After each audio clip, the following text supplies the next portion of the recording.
Yeah, you're back with my phone for now. So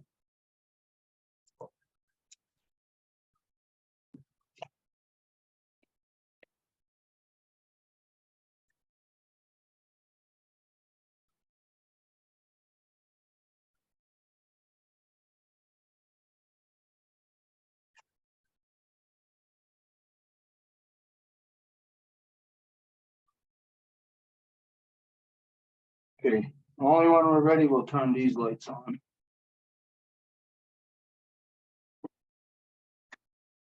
Okay, let me know as soon as we're live so we can. we're ready. We've been live already. Oh, Yeah. you didn't let me know. I did tell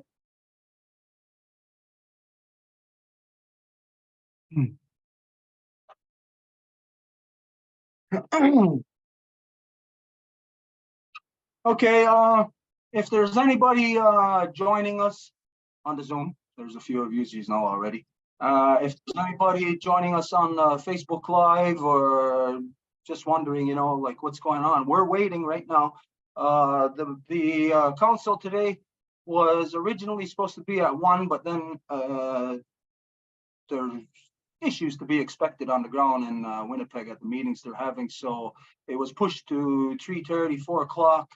And then a little while ago that we got a message that there was some issues that were happening and they were changing venues or something like this. There was some problem happening. So anyways, the last word we got is that they were on their way. They were in transition, right? So we're just waiting. So we're going to stay on live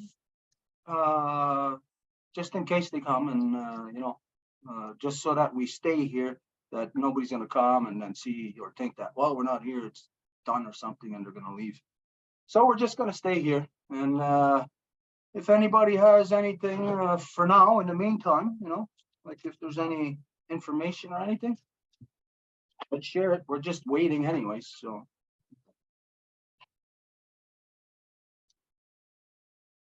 Everybody knows about that vinyl chloride spill, that controlled burn that happened in Ohio. This was now what, 2 weeks ago almost, or a week and a half, something like that, or last week, however long. It's not like in the last few days. But anyways, as everyone is aware, that hydrochloride is a class 1 carcinogen.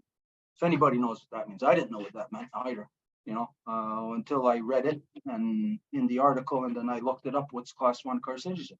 Well, it's a cancer-causing agent. No matter what it touches, it's going to get cancer, no matter what. It's not a question of maybe, it's a matter of you're exposed to it, you're getting cancer. And so we can label it cancer to understand what happens to humans. But what happens when this touches trees? What happens when it touches, especially this time of year, in the climate zone where it's at? We know that the trees are just budding. So this is a very delicate time of year. It's imagine like if a woman is giving birth and somebody threw vinyl chloride there, if it was like, say at any other time, if somebody threw vinyl chloride there at a woman, well, we could expect whatever would happen. But at the time of when giving birth, then we could expect something there also. What will happen, of course, it will be much worse. So I'm not going to say that that's something definite, or I won't say exactly or precisely what will happen to the trees, but definitely something is going to happen to the trees. There's no way that you're going to be covered in this stuff and not have something happen to you. And so this is where we got to consider when the trees are budding. It's much different than if it was a few weeks ago and it's still all frozen and cold and the trees closed up tight. You think of all the maple trees in the region that they're flowing now. And you know that for business, people are going out there and tapping them. So what's going to happen now, even with the maple waters? Are the maple waters going to be safe to drink? This is a very realistic question, to ask and to be concerned about. Will it be in this year's maple waters, or will it be in the tree for next year's maple waters? See, this is the thing now, that science, no matter what it says now, nobody can trust science. Nobody can believe whatever the hell they're going to say. And so this means that within the collective psyche out there, what's happening in society, you're going to have people who are, you're going to have the people divided, and it ain't going to be right down the middle. This isn't going to be anything close to like the divisions of the people from the last 2 years of the pandemic. This is going to be a very different thing, because this isn't going to be something that you can enforce or that you can even see. Like if somebody's not complying or something, or if somebody is complying, you're not going to be able to see this. This is an invisible death. It's invisible. So a lot of things to consider. That the time of year, very, very coincidentally, it's at this time of year in the northeastern seaboard where it's that time of season where the trees are opening, maples running. Even as you get down, like say Maryland and all through that way, the cherry trees that are blossoming, how is it going to affect this? Well, we're going to see in the next couple of weeks with the blossoming cherry trees. But even that, everybody knows that in the last 2 weeks, that trees all up and down the eastern seaboard have been budding earlier. 2 weeks earlier is what they're saying. And so they budded right within this time of this controlled burn of this vinyl chloride. So very coincidental that it happens right exactly in the same town that they made a movie about of this happening last year. Imagine, they made a movie in this town that this was happening and showed what was going on. It's on Netflix, this movie. It's called White Noise. It's at first, when I seen the movie, you figure the name White Noise, it's just white noise, and that's what the whole movie is. You know, like at the beginning, I watched it the other night to get the idea of it. Anyways, at the beginning, it's just a whole bunch of noise, a dialogue of there's a family at the kitchen in the morning, you know, and everybody's saying all kind of stuff. It's like just a jumble, like craziness that what you would expect in a non-native society. And anyways, that's what I thought it was, white noise. So I had no clue that this movie was associated to a toxic spill, a train wreck like that. But coincidentally, now they identify that the train wreck was due to a faulty axle. Faulty axle. They said that there was a video of it that they could see that the axle was heating up or whatever. Okay, I don't buy that. I don't know about anybody else, but I know that railroads have very strict standards, you know, like for safety and maintenance and stuff like that. I know that the maintenance is very strict, especially when you're looking at certain cars, the railroad cars, that are designed for shipping toxic and hazardous waste. You know, those cars, more than any, have to be constantly a constant maintenance on them, so that stuff like this is avoided. So it wasn't avoided. This happened, and anyways, here we are dealing with it. Here we are having to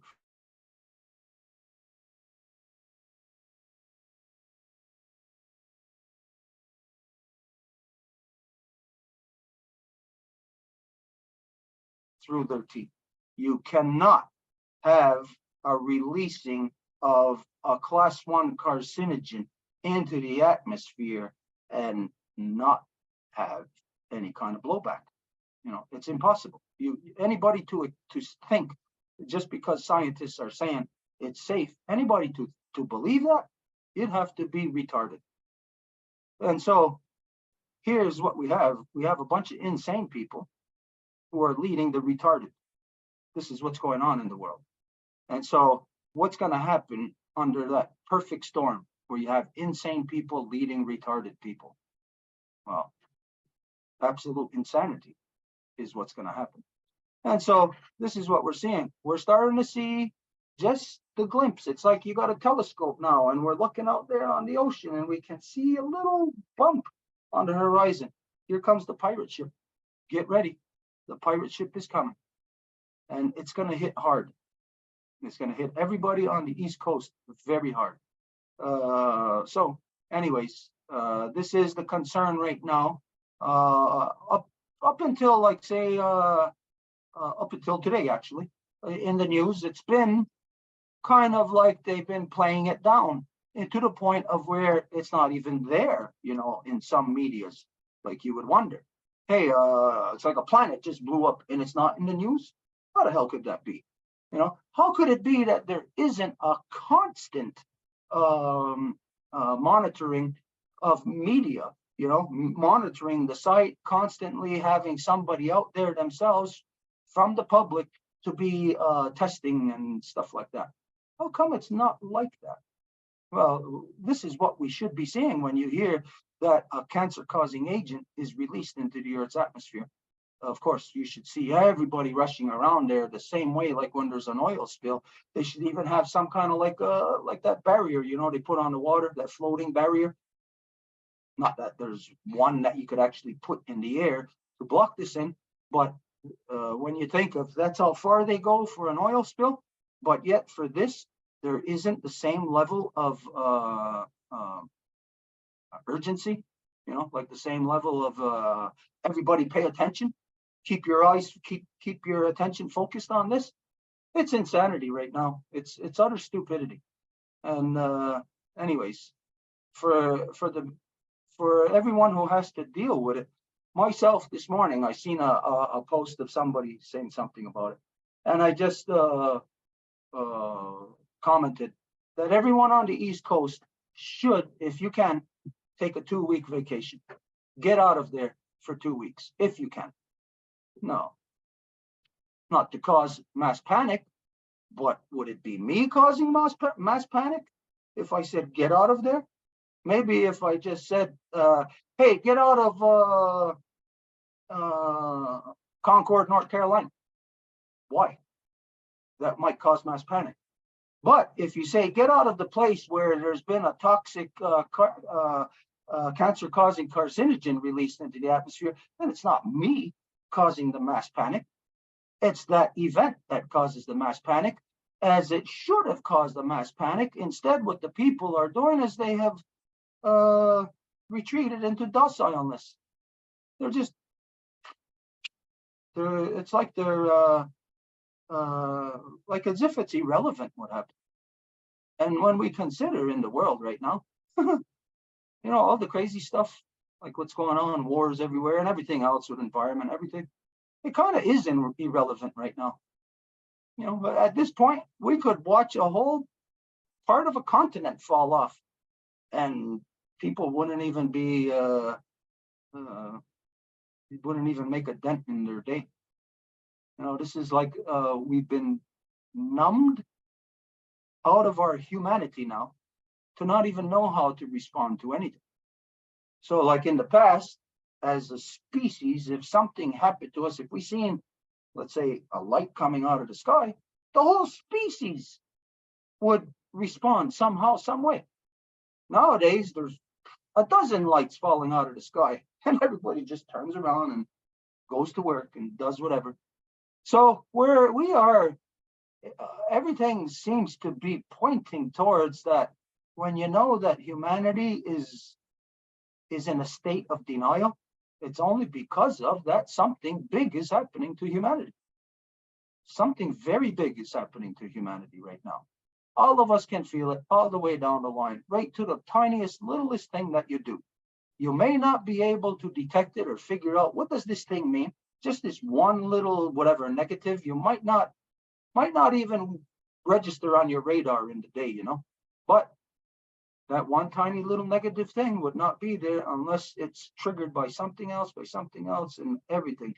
Right now, going back to, if not specifically, this controlled burn of the vinyl chloride, if not specifically to that, well, you can choose any of 100 other environmental catastrophes that it can be directly linked to.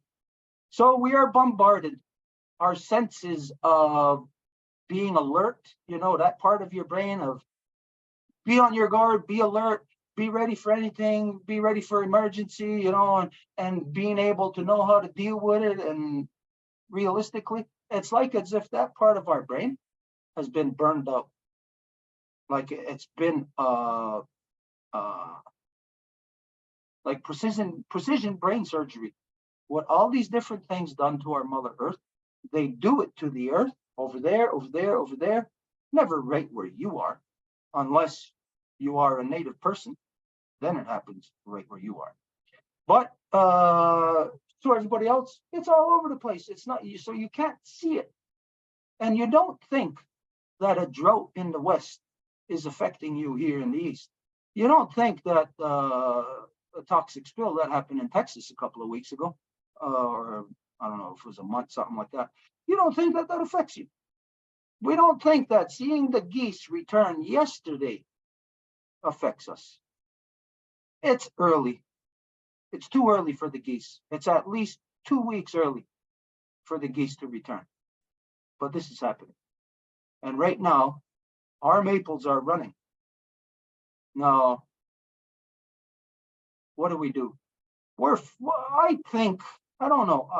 Right now, just off the top of my head, I think we're kind of far enough away from that carcinogen to be able to trust our maples. But this is going to be something that we're never going to know. Huh? We're only going to know down the road. And maybe we're going to feel something, maybe in our kidneys or something. Or maybe it's going to give us a little bit of a headache. And maybe it might even affect our vision. Let's look at the things. Somebody look this up. Who's going to look, what are the effects of vinyl chloride? Does it affect, we know it's a cancer-causing agent, so yes, cancer. But long-term effects or whatever, short-term effects, all effects. Does it go after people's vision? Does it affect the central nervous system? Of course it does, because anything that causes cancer, of course, it's going to affect the central nervous system, which means, yes, it's going to affect your vision. It's going to affect your smell. It's going to affect everything. So it's just a matter of now waiting and seeing how much it does affect. And this is where, think of this. This is going to sound super crazy, but we're in a circumstance right now of where people are exposed to a poison, like it or not. So what we got to do is we got to line ourselves up according to our climate zone. You know, right here we're in the next climate zone from Ohio. We're not in the same climate zone as Ohio. Sort of like, again, if you think of like the planet Jupiter, you think of all the bandwidths in that planet. And you know that just like on our Mother Earth, if you're closer to the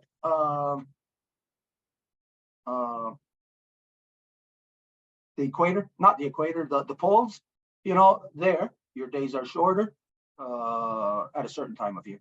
You know, if it's for us, it's coming into where we had the shorter days for the winter. Now it's coming into the longer days. So depending on the Earth's axis, wait, let me, depending on what bandwidth you are in. So let's say if you're here in the equator, well, there's not much change, you know, in when the Earth tilts on its axis like this. The most of the change is in the southern and the northern hemispheres. So every there is a bandwidth in each of them. Myself, I'll think. Let's just think. What's the bandwidth? Okay, I would say Texas from probably in the Huichol territory, which would be where in northern Mexico about? What is called today San Luis Potosí, like in the western Sierra. Okay, so from around San Luis, where? Potosí. That place. From there to say about, you go north to about Missouri. that's a bandwidth, because Texas, Arizona, all of them, Florida, this is a super hot, that's the whatever belt, like the heat belt or something. And then you get above that from Missouri to about, I would say, to the Great Lakes, just south of the Great Lakes, which is Ohio. That this is another bandwidth. And then where we are to, from there, from just south of the Great Lakes to just north of us, which is really, it's really the river that is the end of the bandwidth. But because the river is on an angle like this, that parts of that bandwidth is a little bit north of the river. So everybody knows, like when you're driving north, let's say from here, if you're driving up to Anishinaabe territory, you know, the weather changes as soon as you hit around St. Jerome, because you're climbing more now into the mountains. So there's another bandwidth.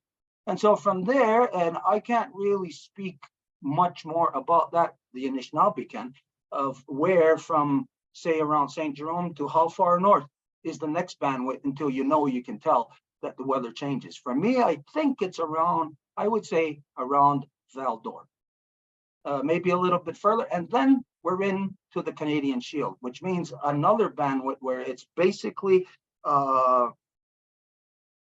not yet frozen tundra, but in between frozen tundra and the warmer climate. So it's still kind of like a frozen zone. So in different areas now, knowing that there's these different bandwidths, that poison will circulate and get into different bandwidths now because of the weather changing. If it was completely right in the winter time, you know, freezing cold, it might be isolated. It, you know, it wouldn't be too much out there, because when things are cold, it's just not out there. It's more contracted.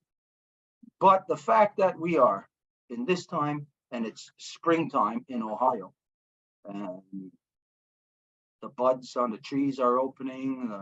Like I said, a lot of maples in Ohio. You can be certain that maples are running there already. Anyways, just stuff to look at. You know, if people haven't considered certain things like this, well, the more that people throw out different pieces of knowledge, the more bigger picture we get. Anyways, so who's Yeah, there's Cuckoo Francine, and then Celinda would like to talk. Go ahead. Yeah, well, Stuart said almost a lot of the things that I wanted to say, but you know, there was 20 wagon on that train and 13 wagon derailed with 17 different kind of chemicals. The vinyl chloride being the worst one, but it's like a cocktail of chemicals. And it is heading towards the Atlantic Ocean, which means it's going to end up in the St. Lawrence River, which means it's going to end up in our drinking water. There's no doubt about that. Now, for human being, you know, there's always a lot of ways that we can protect ourselves to a certain degree, because if you're going to be drinking, you know, cancer-related water every day, after a while, your body is just, but I'm more concerned about the water. And like you said, you know, our sweet water, and, you know, it reminds me of Fukushima, right? So this is like a big, this is big, and they are hiding it and nobody's talking about it. I can't even find out where this was going. I don't know if any of you found out where this train was heading. Where were they going to discard of this vinyl dioxide? This, you know, this deadly chemical. You know, it should be like a big alert, like it should be a major alert, and everybody should be like, you know, presidents and prime ministers, and everybody should be really, but nobody's talking about anything. It's like, it's crazy. So I think the reason why I raised my hand at the beginning was really to say that, well, side effects are really, really bad to this. You know, like dizziness, even ulcers. There's a lot of side effects. I wrote them down all in the chat earlier.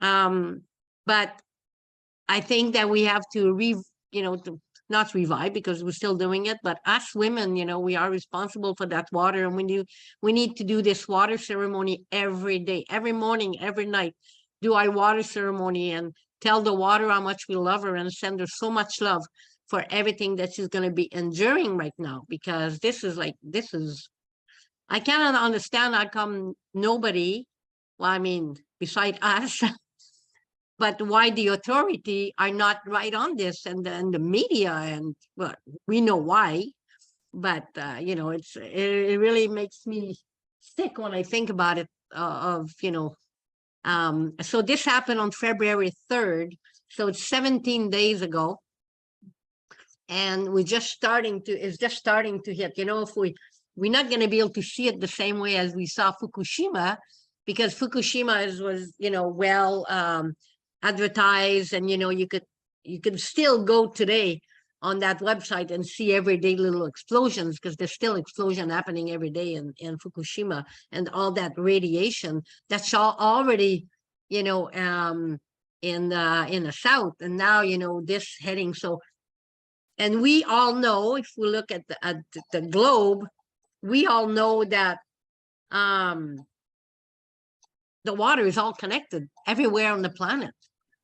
So, you know, this is a disaster. This is a disaster. And anyway, I just wanted to say that it is a disaster, and it should be called a genocide.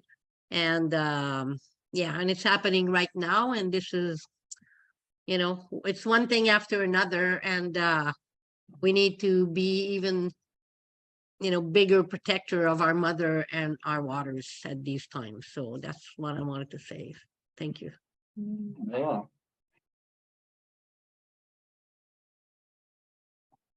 Go ahead, Celine. What I wanted to add to that is that what I've learned is, in the States anyway, I don't know about in Canada, but in the States, Bill Gates is now the owner of all the railways.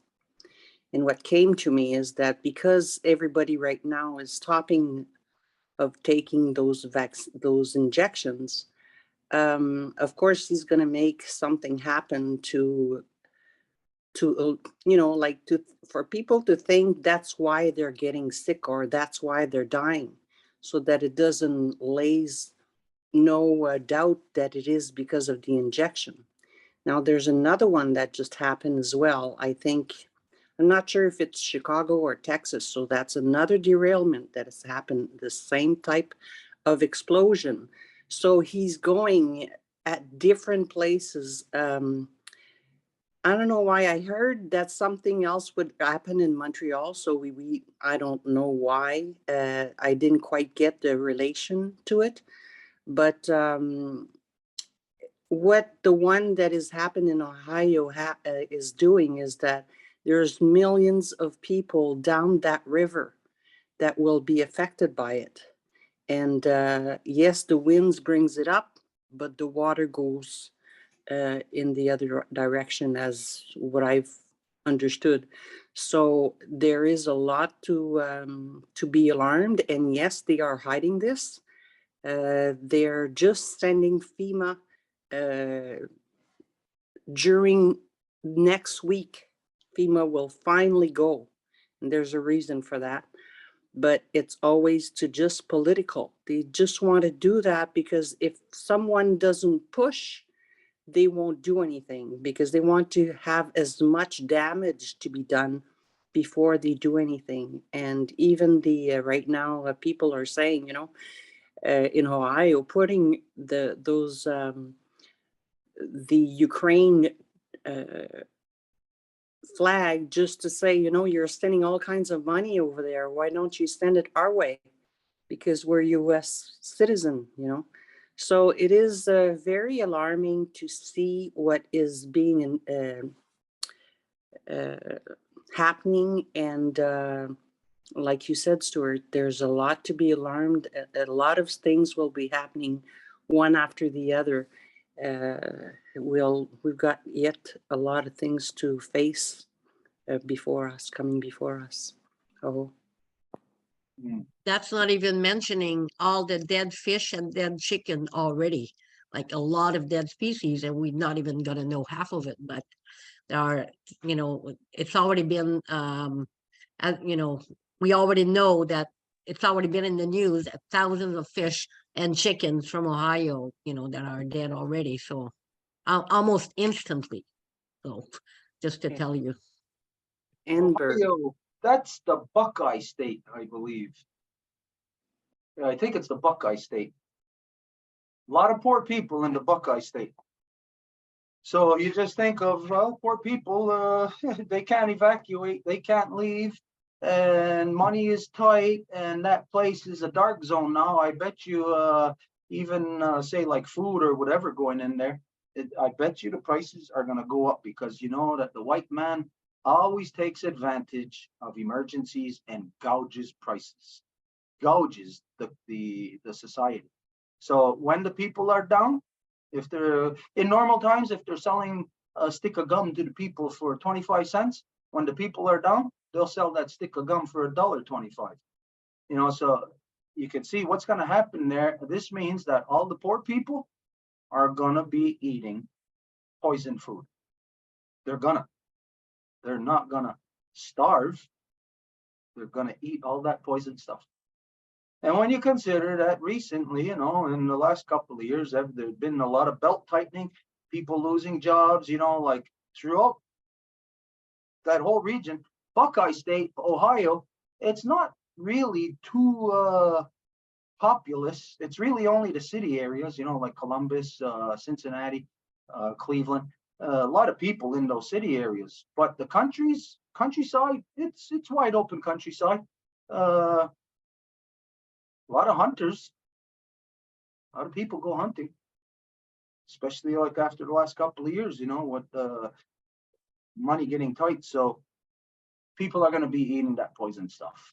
Watch, I'll bet you anything, you're going to start to hear in the deer, and I don't know if they got elk in Ohio, but in the deer, I'll bet you anything, you're going to hear by the fall time in hunting season that the males, they're gonna cut them open, and they're gonna find this yellow in them, because all throughout Alberta, when we went on that walk a few years back there, 2015, of course we were coming back from BC, and we come in at Calgary, and then from Calgary we go to Edmonton, and from Edmonton we go up to what the hell's the name of that place where the tar sands are? Is it Fort McMurray? But not that high.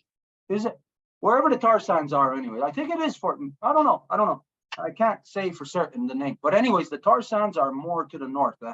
So we went from Calgary, Edmonton, and then to the tar sands. And then from there, we went more north into the next province, Manitoba, whatever. I don't know what it is. Anyways, all the way through there, all the guys were telling us that they can't eat the elk no more. And one guy even showed us a picture of that they're full of a yellow stuff inside. It's a cancer. And this is from in Alberta, the oil being everywhere. When we left the tar sands, the creeks were black. And this was for, I can't remember how long. I think it was until we're out of the province, that riding on the road, creeks are all black. It's oil. It's anyways. So that's what happened there to the deer and elk. So with something like this, by the fall time, we'll be hearing what it is. So if anybody has any friends or people in Ohio, we should get a constant communication going with them. So like say on a weekly basis, say like every Friday, we check in with them, and they say, this is what happened this week, and maybe we're going to see that in 6 months from now, we're going to see them getting skinnier and going, this is what happened this week. And then maybe in the next one, we're going to see their ears falling off and maybe an eye pop out, until we're just going to watch them melt right away. So anyways, this is something we should look into doing, so we have somebody on the ground that can give us a constant update as to even what's happening to squirrels, you know, to count. You know, people who are used to going into parks and feeding squirrels, you know, somebody who does that on a daily basis, say for 20, the last 15, 20 years, that's the kind of person that we need to talk to. So right now, we don't need scientists. Scientists are full of shit. Scientists are the problem. Right now, we need real people on the ground to calculate the science, to record and to assess. We need real people to do this. So those are the people that we need. So everybody think of that. People who have been feeding squirrels or chipmunks for at least 10 years. People who have been walking out into the bush hiking for at least the last 10 years, always in the same place. We can't have people say, oh yeah, I've been going hiking forever, but always different places. No, it's like me here. I use the lake right across the street from my house as my gauge. It's a constant. That way you can tell when something is adjusting. But if you're in one environment and then another one, you can't tell the adjustments. So we need somebody who's been there for at least 10 years, right across the board. A hunter, let's see, a house cleaner. Not somebody who cleans the inside of houses, you know, somebody comes along and sprays the outside. Because a house cleaner would be able to detect if there's any more dark stuff, you know, that fell on the house or something. If it's worse, even a window washer might be able to tell. Is it harder to wash the windows? Do they notice that there's more, maybe like something sludgy on it or something? You know, so just think about it. In how many different areas can we then start to, where we can start, we got to start to look into. So it's stuff like that. But I'll say this, and nobody's going to like to hear this. Everybody who's of the bloodlines that come from across the Great Waters, everybody that's here in Turtle Island, you are all expendable. That is a fact. When you look at how you came here, the original people that came here, they were all expendable. Those are the ones that came here. They didn't send the ones that weren't expendable. The ones that weren't expendable stayed home in Europe. The ones that were expendable were sent here.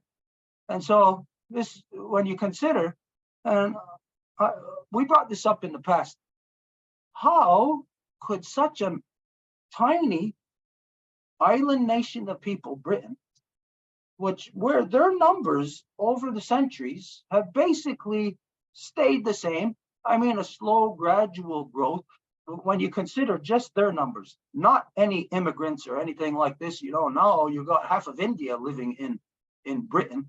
You got half of Africa living there. But their numbers, the whites, their numbers haven't really changed. But how could they dispatch numbers, so many of them, and their numbers still stay the same? And the ones that they dispatch, that their numbers just keep growing exponentially. How could that happen? How does this happen?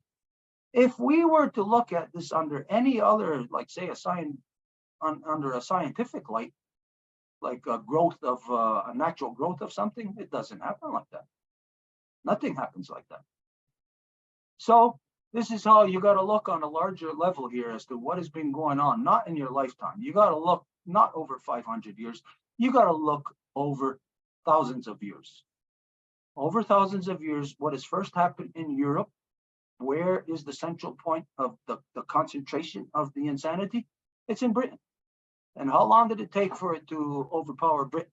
Europe, and then the other lands on that side of the world. And so you look at everything that has been done, it's to overpower to the point of utter destruction, complete destruction. And so all the people being here, being expendable, at what point does your time expire? Well, for the people in Ohio, this is a trigger, a switch that's just been flipped. The expendable people, just flick a switch that deals with a whole bunch of them there. And when you're looking at what you're dealing with there, it isn't going to be any big loss. It's like bombing Pennsylvania. You know, if anybody knows the way Pennsylvania is now, you know, that place is a wasteland because of iron and coal. That place is a wasteland. So if anybody bombed it, nobody would care, except the poor people that are living there. Anyways, just other things to think about. Artificial is always expendable. The people that have come here are in fact artificial. It's not that you aren't real humans. It's that your life and how it happened, how it come about, it's not natural. It's artificial. It always needed something to sustain it. It couldn't sustain itself. So this is the level of artificial that I'm identifying, and that is not infinite, it's finite. You cannot sustain something artificially forever. It's just like saying, like, you got a fish in a fish tank in your house. What happens when you die? That fish dies. When there's nobody there to feed what's artificial, it dies.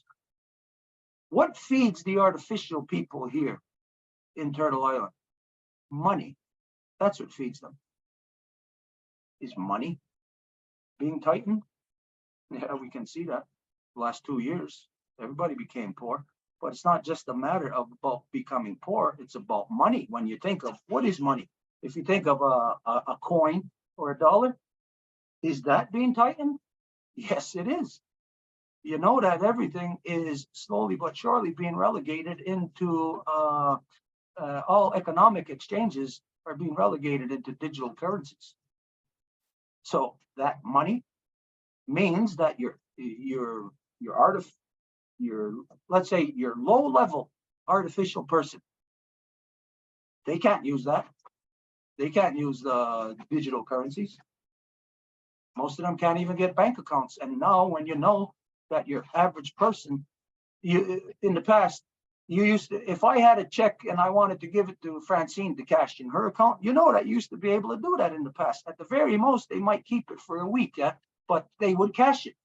Now, the banks have been deregulated or overregulated. It depends. It's a matter of they deregulate when it suits them, and as far as leaving you with less, you know, less powers or less money. And then they regulate them when that will leave you less. So at different times, they'll deregulate, and other times they'll put over-regulation. And this is the over-regulation of that now. Your bank, which you pay into, you can't cash somebody else's check for them, no matter how much money you got in your account. How is that? Who pays for those kind of banking services? Nobody. It's the government that created that by deregulating and then giving the corporate offices, the headquarters of the banks, more power and control over the people, so that this pulls you into digital currency. And this way, everybody is corporate property. You belong to the bank. It's what's happening. All of this, what we're identifying, it's anybody can choose not to believe it. And of course, I always say, don't believe anything that I'm saying, but prove it to be wrong. And in this way, that the person then themselves educates themselves. Anyways, Salim? You were at, I do follow a few links, and it's called We Are Winning, and they had a few people there from, one was from 45 minutes up north from Toronto, and she takes her water from a filter that goes through the fridge, and she says definitely she sees the different color. She sees particle, even if it went through the filter. And the smell is different and the taste is different. So that's 45 minutes up Toronto. Now there was another one, and those are just people from their own video that they published. The other one was that they took some snow, make a snowball, and they put fire to it, and it was not melting. it was just turning black, you know. So those are the two ones that I saw of effects, and they were all from close to Toronto. Well, I seen that video about the snowball, and that was in the winter time. So that can't be associated to this thing. And what you're saying is this is 45 minutes north of Toronto? Okay, for myself, I wouldn't associate that with this thing in Ohio. 45 minutes north of Toronto. It's against the wind pattern. It's against the jet stream. I can't see it because right there at the Great Lakes, right into Ohio, the jet stream comes down, loops down into Ohio, and then it comes back up the like the St. Lawrence, but more New York State, because the northern jet stream, it kind of pushes right to the northern the north shore of the river. The one that loops down dips halfway into the so-called US and then comes back up. Sometimes it will go like right to the river. Sometimes, depending on the storms in the south, then the wind will come north, but it will hit, because of the winds coming from the west, it will hit around Innu territory, more around Sept-Îles in that area. So for me, I can believe, yeah, I'll believe that that's what's happening, but I'll be skeptical to associate it to what's happened in Ohio. I'd say it would be out of the particle range due to the jet stream. And yeah, I would say also, because of how far north it is, that it would probably take more than 2 weeks for any effect to it to get there. But I'm not going to cancel out and say no. But for me, for the purposes of, say, giving a conservative estimate on things, I would not associate it with that. And for anybody in mainstream science right now, if you did associate it with that, I would say that anyone in mainstream science could denounce that claim easily with science. It's what there was another video of a guy showing on the map, you know, all of what they're seeing, the black spot and some blue spot being created in their statistic, I don't know, like a radar, or, and they were showing all the area that was affected. I'll find it back, I'll send it to you. That's why I was associating both together. To come to that understanding that it was a young girl too. It wasn't no one that would have anything to do with propaganda, you know. But like you say, for proper recording of everything, not to say that a young girl couldn't record things properly, but for scientific purposes, we need somebody with at least 10 years experience in that specific area. I mean, since we are just people out to discover the truth, and if the truth does counteract science, then we have to be completely fair to be able to justify our findings. So anybody's going to tear it apart if somebody's going to say, oh, I just moved to the area last year, but this is what I'm seeing. Anybody's going to tear that apart. We can't use that. We need somebody with at least 10 years in that place. And that means, you know, for the skeptics that are out there, if they see a young girl and, you know, they're just going to say, well, really, what does she have to gauge it up against, you know? Like, does she remember the last toxic spill or whatever, you know? Can she recall the cyclical movements that like to say that we know that every so often that there is like weaknesses in the environment, you know? This is revealed through cross-section cuttings of trees, where you can tell that in certain years it was drought, in certain years there was some other, you could even see in some cases, chemicals in the tree, like to detect what it was. Mhm. Anyways, to be completely fair to ourselves, we can't just go like shooting from the hip, like the first thing that we hear just because somebody says this or says that, and we're going to accept it. No, we can't do that. We got to be fair to the truth, to what the real science is. And I know a lot of times we want to listen to people that are presenting this or that, but myself too. I look at stuff on social media, and there's a lot of stuff that as soon as you look at it, you'll say, this substantiates this other thing that we said, But myself, I'm very critical of things like that, and I'm very reserved about using stuff. Just because it substantiates what we say, we got to look into it a lot further more, examine it, be completely fair. Because like we always say, we got to prove things to be wrong. And the only way to prove things to be wrong is to be completely fair to the other side. Take their information. Science is telling us, no reason to worry right now. So to counteract that, we got to be using, again, like I said, people with at least 10 years experience to say, science is wrong. I seen this deteriorate over the past 5 years or something, So to be able to confront, you got to be able to be at least on the same equal standing, same equal level. The other thing I wanted to add was about the fact that they didn't send anybody there from FEMA. There's a lot of, when an instances like that occur, if they declare emergency, they have then to, the insurance have to be coming into, like the emergency has to be declared for the insurance to be working.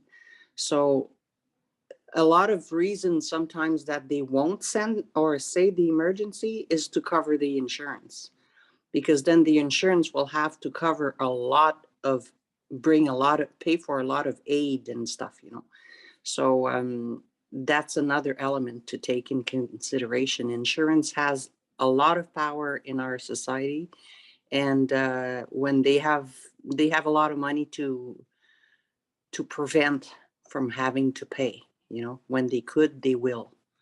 And money goes underneath the table, and especially like you say, if it's a poor area, they don't give a hoot, and they do the things like that. If I'm not mistaken, if I remember correctly, I'm pretty sure it was a river in Cincinnati that was on fire, that you could throw a match in there and would light on fire. And this was like maybe, I think about in the 80s or 90s. Anyways, that whole area, this is, people live there and they don't even know, because the people who live there today, they're there 50, 60 years after the industry that was active there has already depleted everything, and they moved.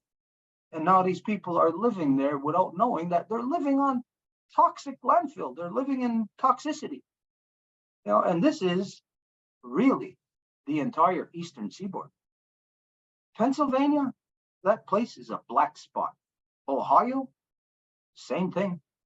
All the way you look through right down into West Virginia. It's all mining. The whole mountain range is mining either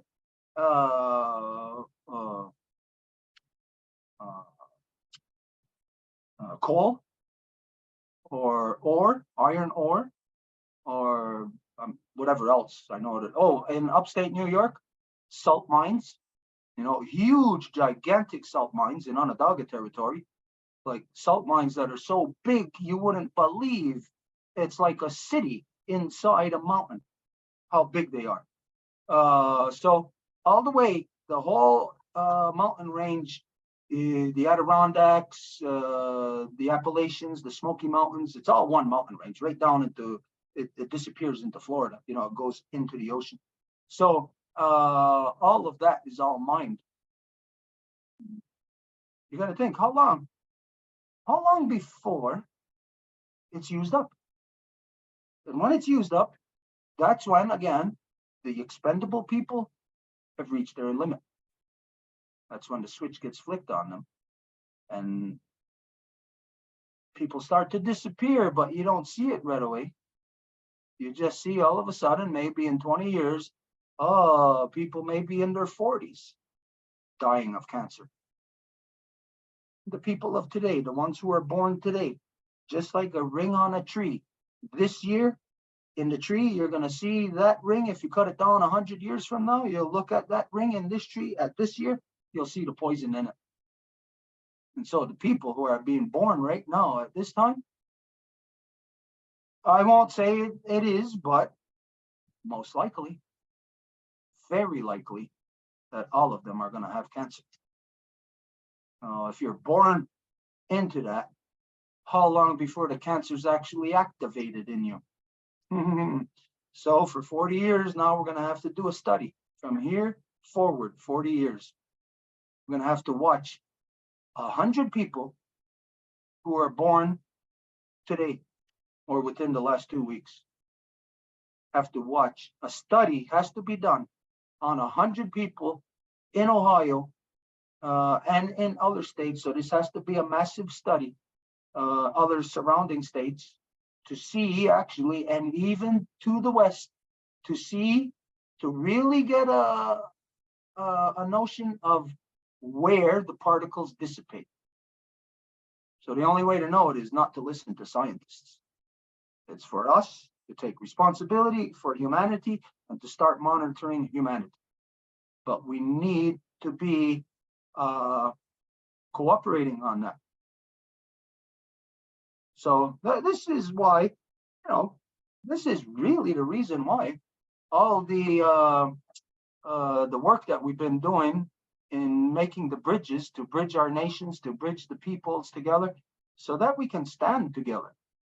Nobody else is doing that. Nobody has the vision to be able to do that, to say we're going to stand together.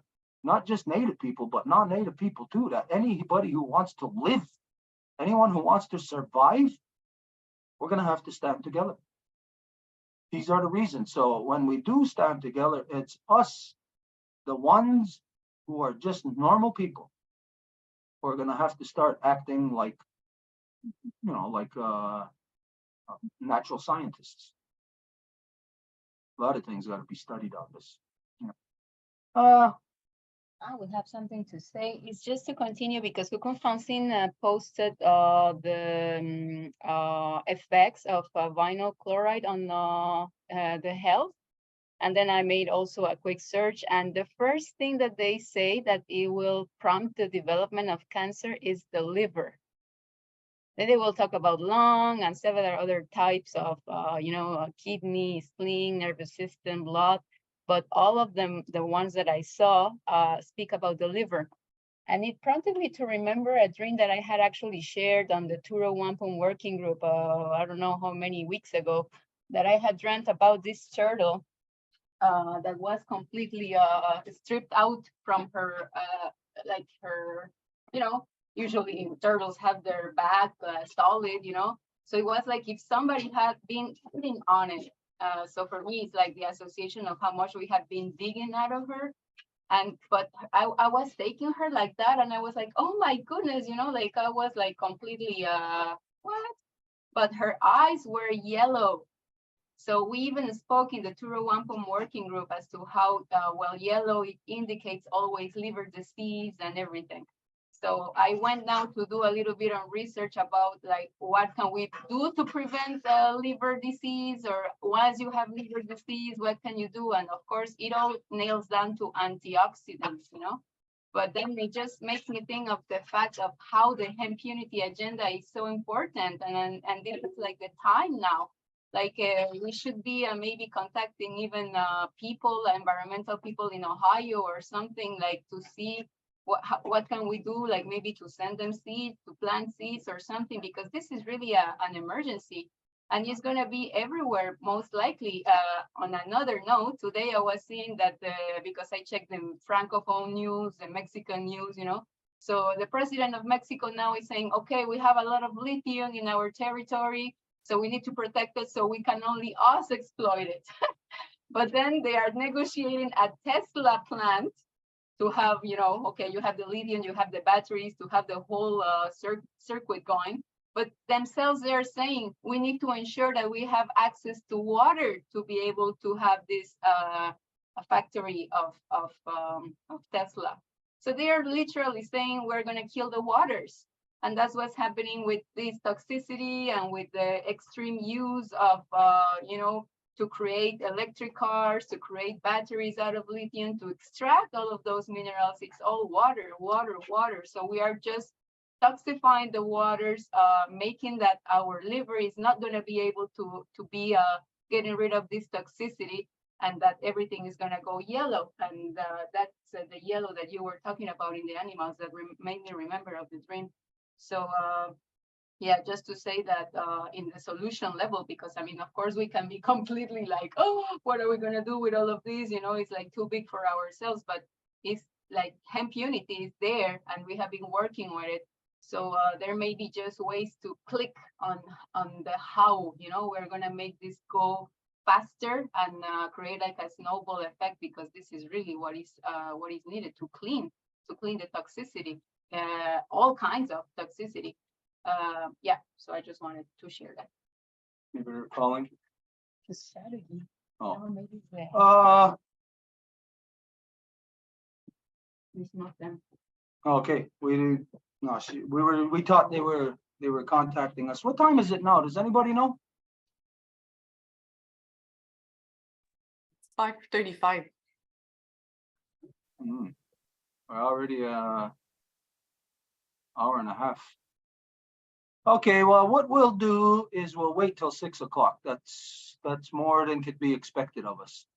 We're gonna have to eat. Everybody's gonna have to eat, so we'll wait till 6. So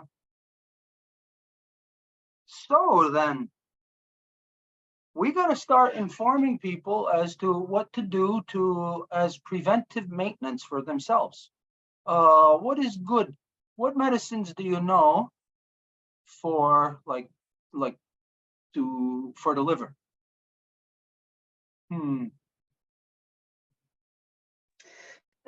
Dandelion is the best for liver. It's a major cleanser and purifier. I think that snake root too.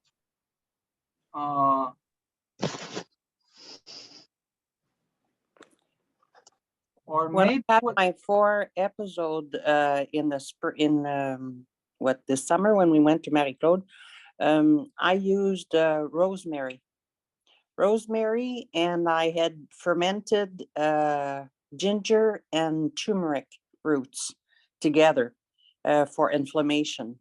And the rosemary, I used it on my meridian points for the liver. And it really cleanses, because you get to a point you can't even eat. It hurts so much. So those are the things that I used.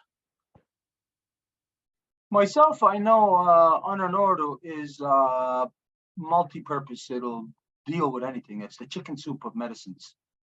Like pretty much no matter what you got, Ananordo is going to adjust it to some level. Knowing that how you prepare it and that what it does, it's like sending in. It's kind of like hot peppers, but it goes directly into, say, like the particles, the atoms, whatever, the molecules, and it will like dislodge whatever's like foreign in there, like whatever's making you sick. Ananordo really is a like a heal-all thing. But when you think of, like I said, how you prepare it, you grind it down very fine. It's granular, very tiny particles, and you drink this with boiling hot water, as hot as you can. Of course, it's going to get filtered right through your liver. So myself, I would say I won't say use just this one. I would say use absolutely anything that you can. Use 100 of them a day if you can. It ain't going to hurt. better safe than sorry. All of these natural medicines, you could take as much as you want of it, and there ain't going to be no side effects anyways. So it wouldn't hurt if somebody went and used dandelions, used ananordo, used snake root or whatever else. You know, it could be right now for us a test, how we can test to see which one actually works the best on this kind of thing. Because this kind of thing, when we think of all the medicines in creation, those medicines are there in response to things that could happen, you know, like illnesses out of creation. But this thing is not out of creation. As we know, it's fabricated. So is there a natural medicine for it? We'll know that at some time in the future, we will find the natural medicine that will maybe eradicate it like that. But it's going to take a lot of trial and error for us to find that, because I don't know of any medicine men that, or medicine women, that ever had to deal with something like this. Even though we had to deal with the diseases of the white man when they first came here, you know, and but this is I don't know. It just might be on a different level. Francine? Yeah, so there is whenever we treat our people with liver sclerosis, hepatitis, anything to do with, you know, the liver, we use hash bark and the roots from the wild roses and sage from the west, and we make a mix with that. And we make it like they drink that for maybe 3 months every day, you know, at least like 2 liters a day. So it's a mix that we make for liver, and we've healed people that had sclerosis and were diagnosed to die. So, you know, that plus, you know, of course, you know, a lot of smudging and a lot of tobacco offering and a few sweat lodges, but mostly that medicine there, ashes. So ash tree bark, roots from wild roses. They have to be wild roses, not raised, you know, not bed, you know, garden bed raised. And sweetgrass. It has to be the plains, not sweetgrass. Sorry, the plains sage. You know, so we mixed all 3, and it makes like a red liquid, and you drink that like almost 2 liters a day, 1.5 liters to 2 liters a day for about 3 months. And of course, there are the things, you know, you have to stop drinking pop. There's things that you have to do, you know, when you heal things like that, right? You have to, you know, change your nutrition. I mean, you could take any kind of medicine, but if you don't change anything in your life, it's not going to do anything. So, you know, we have to change our way of eating, and we have to, you know, stay healthy. And, you know, nettle is probably something that people should take every day because it boosts the immune system. And we need to, you know, we want to have our body to be alkaline, because like cancer cells do not live in an alkaline environment. So we need to, you know, stay away from fast food, and especially pop or anything that has carbonation, which, you know, digs into our alkalinity in our body. So we want to stay, you know, and lemon, which is probably one of the good thing too. So lemon and nettle and that medicine that I mentioned earlier, that's when somebody, you know, you don't just take that. You take it when somebody's sick. So that's what I wanted to add. It's interesting, you know, what you identify about the ash bark. Now, think of in the last 10 years here, especially in Ontario, that the emerald ash borer has attacked every single ash tree. Ash trees grow pretty fast, you know. If you want some trees on your property in a hurry, plant ash trees. And plus, these are good for. They're the best ones for firewood. They're the most flexible you can use. This is what baskets are made out of. Not the bark, but the interior of the tree. But the emerald ash borer, and I've seen this a lot because of getting firewood, that at first you can't tell. Soon as they're there, you can't tell, except that there's a little slight discoloration on the bark. And then you can tell, like, once it's killing the tree. Let's say if you're walking in the forest right now, no leaves on the tree, so you can't tell which ones are dead, but you can tell which ones are ash by looking at the bark right now, because the emerald ash borer is in absolutely every ash tree around.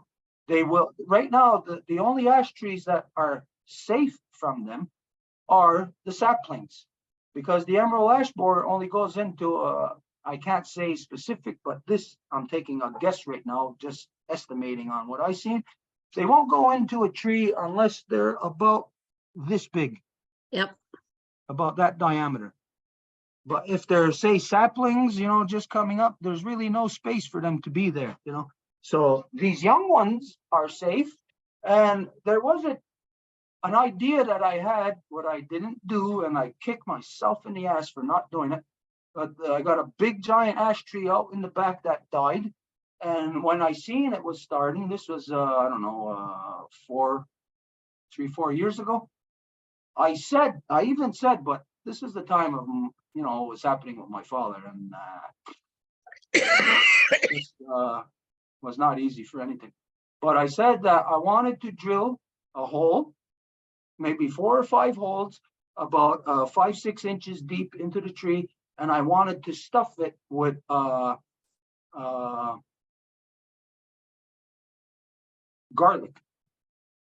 I wanted to stuff it with garlic and see if that would kill the emerald ash borers in the tree. It was an idea that I had, but I didn't get a chance to do it. And right now, there's no other ash trees now on the property. Well, you gave me, I don't know if you remember, Stuart, but you gave me a big roll of ash bark. And we used some of that bark to heal one person, actually 2 person that you had given me in the past.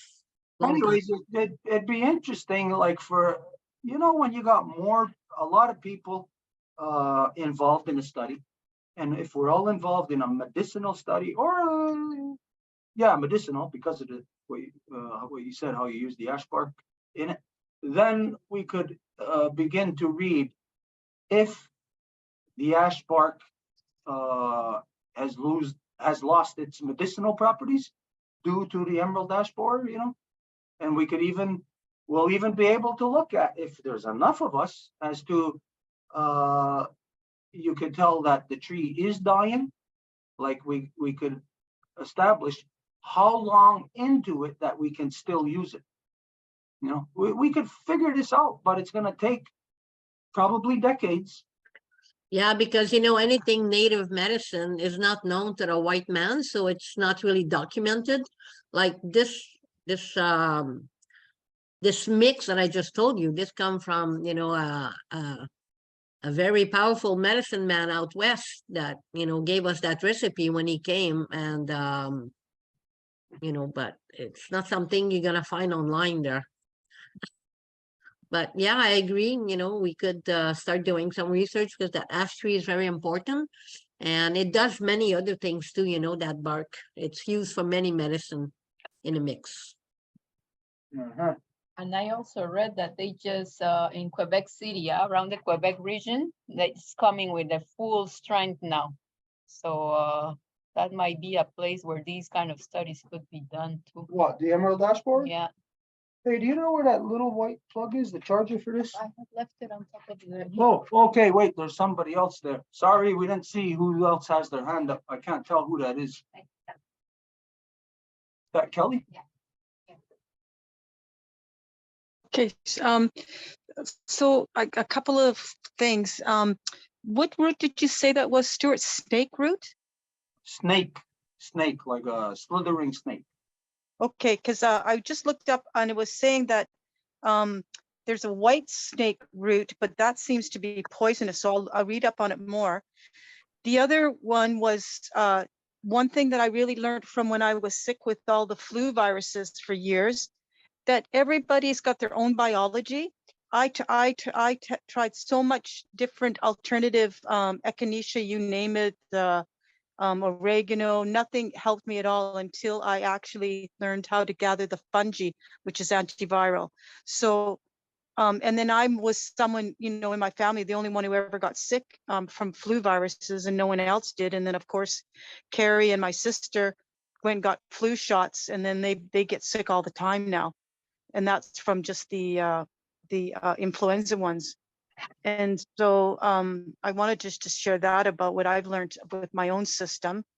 And then just I wanted to say, Celine, I think you're bang on about the these, you know, with the derailments of trains and stuff like that.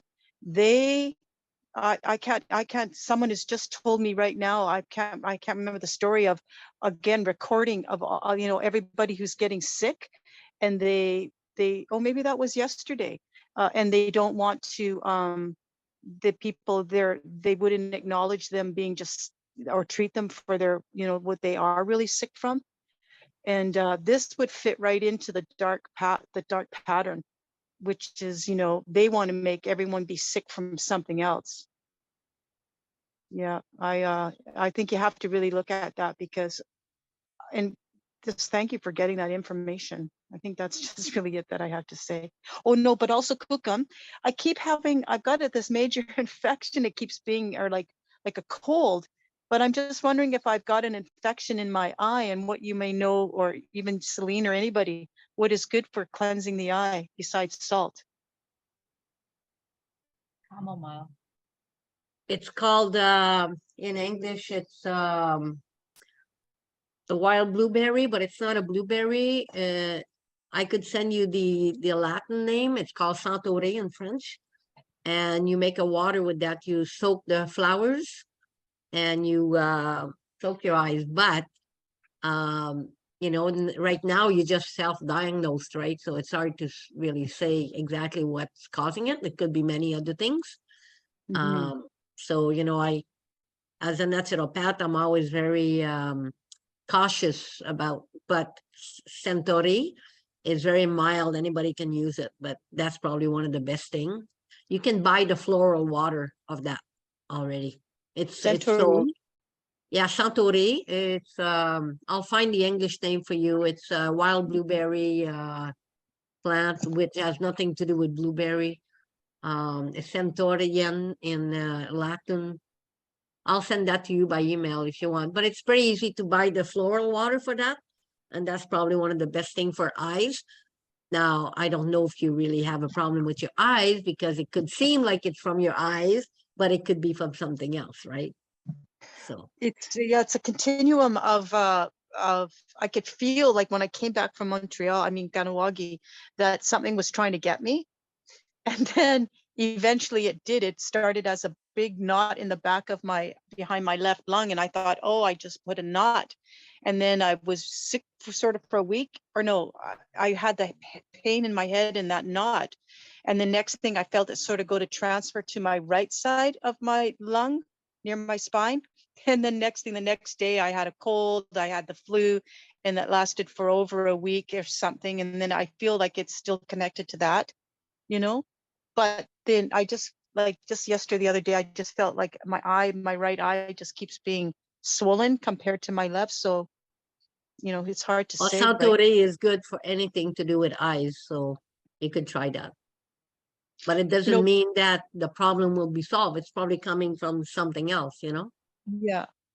So Well, we have to be careful about, you know, putting something and thinking that that's going to help, because, you know, if you have like a lung problem, or if you have, you know, something else that's leading to an eye, you know, infection, or eye, you know, soreness, it could be many things. It could be an ear infection.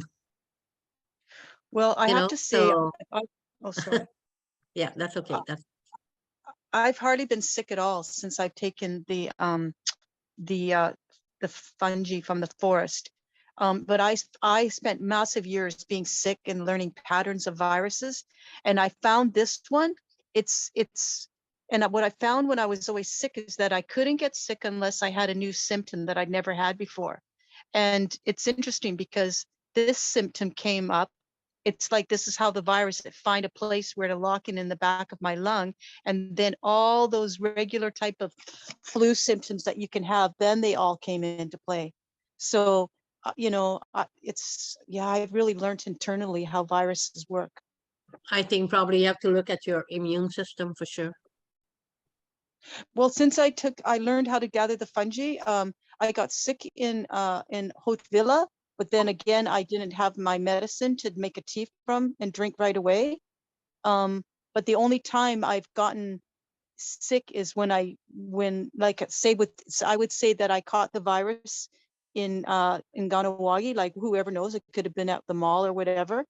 And then it just took that long for it to try to figure out a way to get me, because I have an immunity, such a strong immunity to viral patterns now. And so I think that that's part of it. And then of course I did bring fungi to Stuart and them, but I didn't even think about it because I didn't really realize I was maybe catching the bug then. But I learned that if you're around people, if I would come home, I make a tea, I don't get sick. If I don't, and then I wake up with the lymph node gone, if I make my tea first thing in the morning, that time, then within 2 days, it's gone, but the virus pattern will come back up, if it is one that has its stages. And anyways, that's about it for that. But in industrial accidents, if there is anything that happens with the eyes, every factory has an eye washing station, and they use milk in the eye washing stations.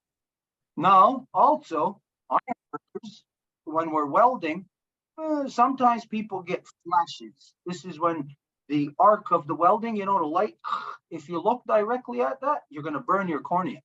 And that hurts like hell. I never had that, but I've seen people who have had that.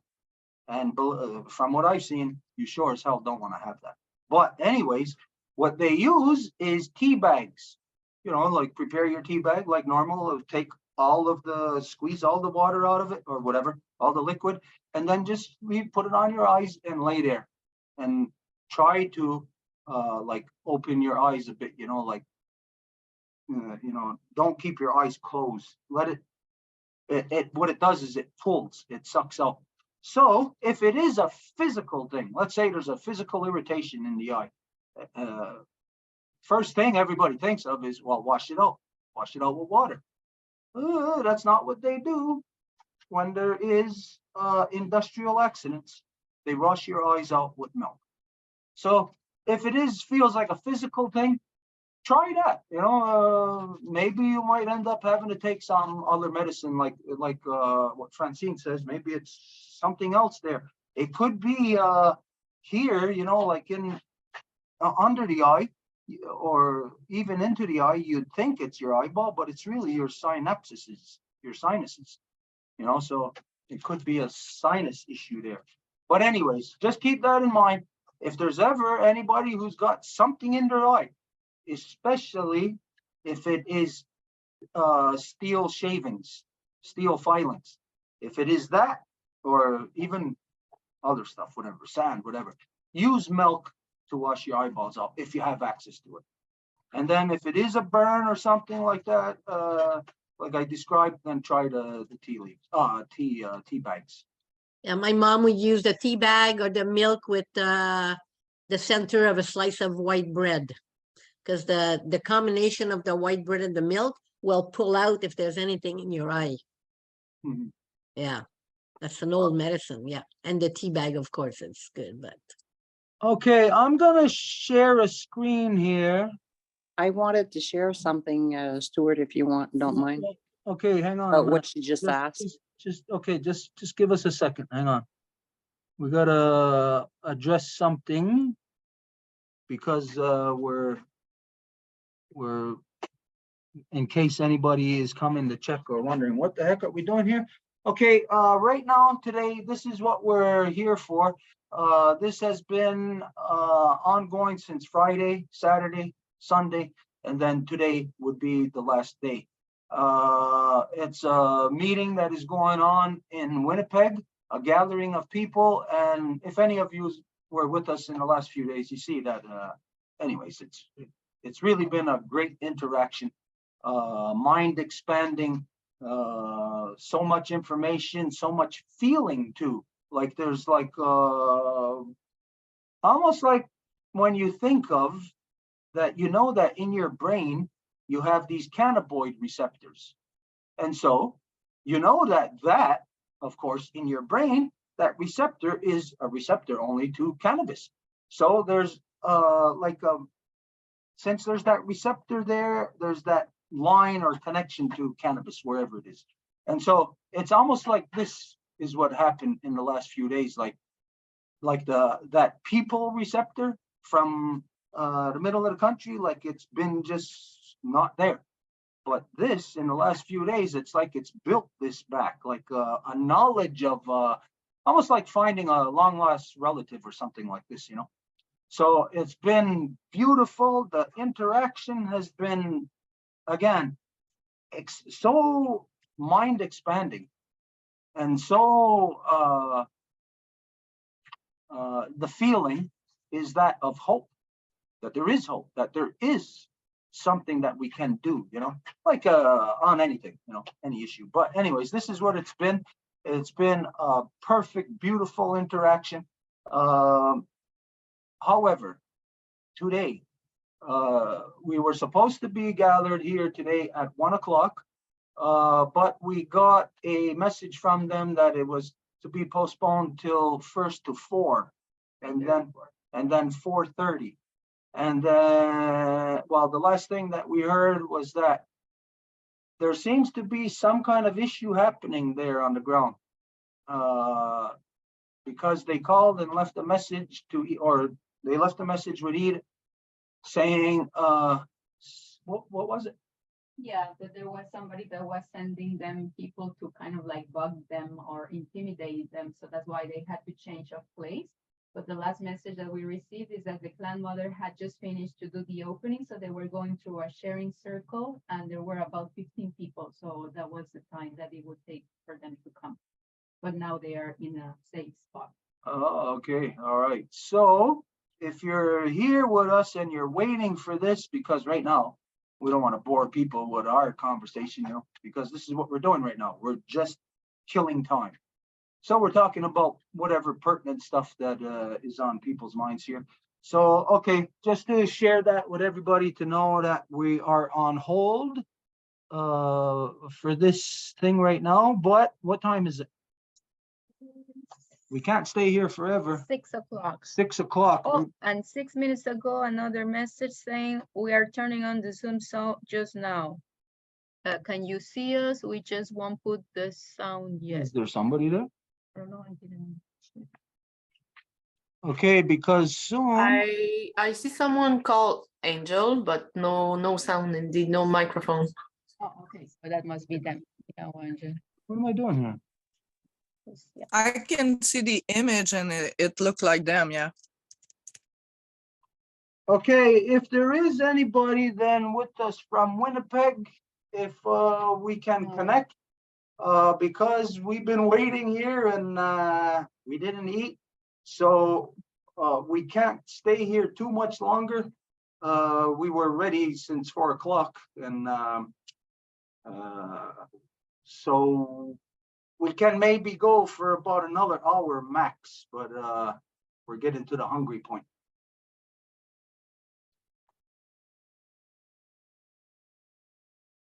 I don't think they are hearing because they are talking amongst them Oh, okay, still. okay, they're still talking. Okay, so if there's whoever is with us, we're just gonna sit here and watch.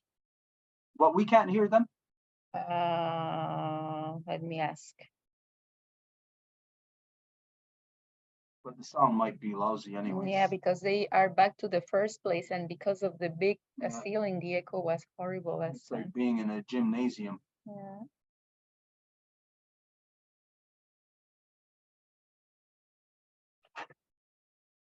Somebody singing? Is that drumming or something? What is that?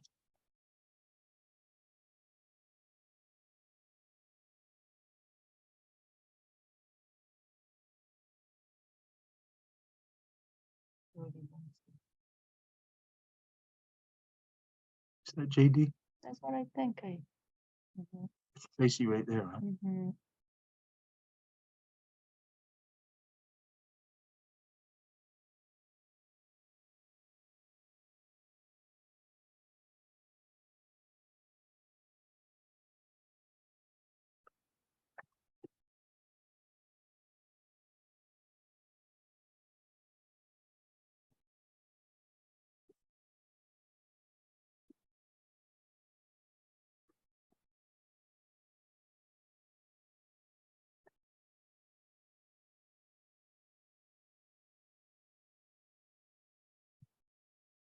Oh, good.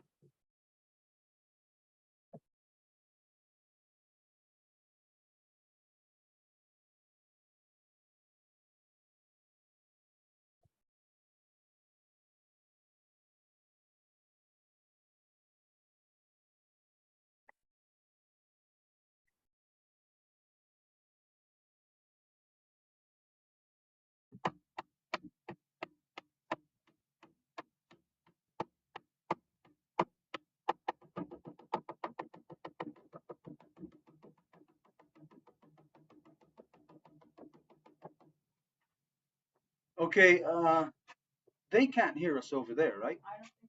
Okay, well, if they can't hear us, we're just gonna share a little bit for the people who are with us on the Zoom. Uh, in the Longhouse, there are many uh, um, ceremonial songs, many social songs. They have two very different purposes, but they do the same thing. It's first and foremost, of course, singing. This is the original song that was sung was not sung for anybody else. It was the person singing, the being, that the being is alive, the being has consciousness, the being is physical. So the first being alive is the first singer of a song.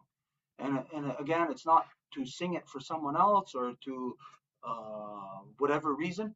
It's for the own uh, individual being, for their own power, for their own happiness, their pleasure, their peace of mind. And as anybody knows, that when you are singing, that uh, you're addressing all kind of things within you. You know, you're healing things within you, and to even sing at certain decibel levels, you know, at different loudnesses, then this is where you got to reach deeper into your belly or your gut, and to do that, that is an exercise. You know, singing.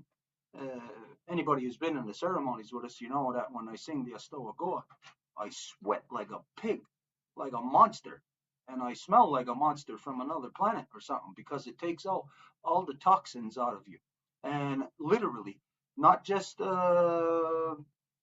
you know, like maybe where you usually sweat, you know, maybe under your armpits or, you know, on your upper lip or something.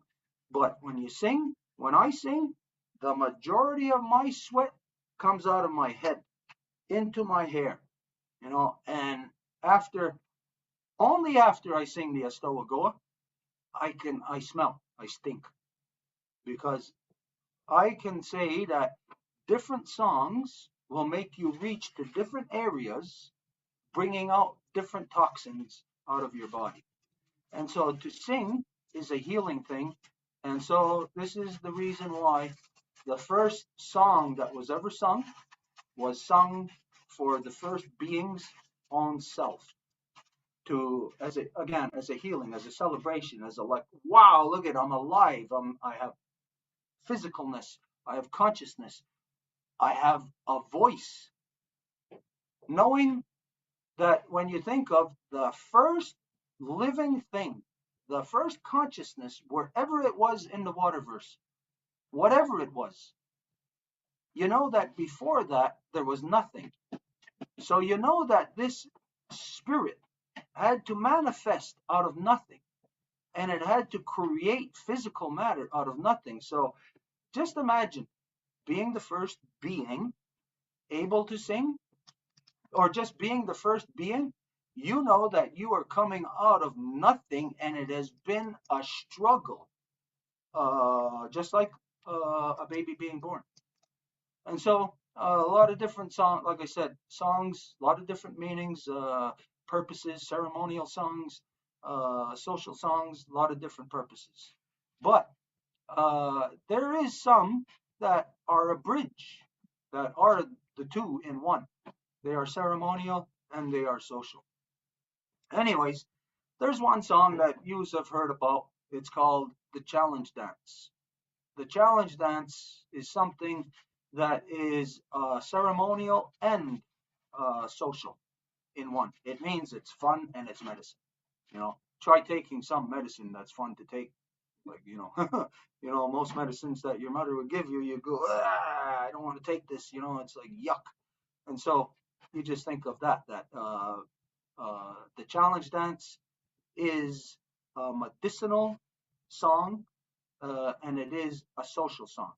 Because what it does is that the purpose of the Challenge Dance is you take a feather and you put it on the ground.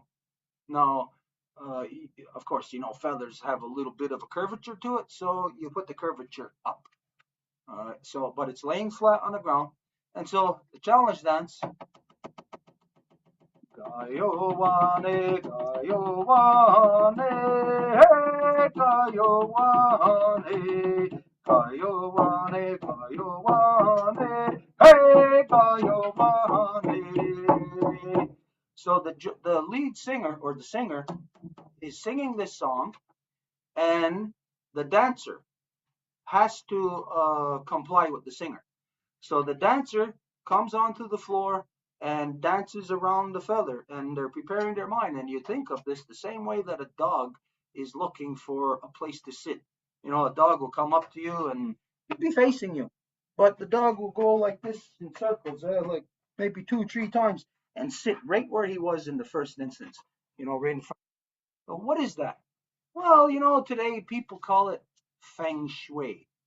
Where do you feel comfortable having your kitchen table? Where do you feel comfortable having your whatever? So it's a matter of comfort. And so the singer calls the dancer in, and they're both building their level of comfort, their symbiosis with each other. So the dancer is dancing around, looking at that feather. He's scoping it out. They're looking at all the angles. Which end they're going to come from. Are they going to take the feather end, or are they going to take the stem? Whichever. And so the lead singer is doing that, and that is singing the song. And until the lead singer goes like this, I'll show you where it then stops the dancer, and the dancer must now pick up that feather with their mouth, and they cannot use their hands, and your hands cannot touch the ground. So it's like Gayowane, Gayowane, hey, Gayowane, Gayowane, Gayowane, hey, Gayowane, Gayowane, hey. So that stops the dancer, and now the dancer has to go in for the feather. So the singer goes back. And it could take 4 or 5 tries.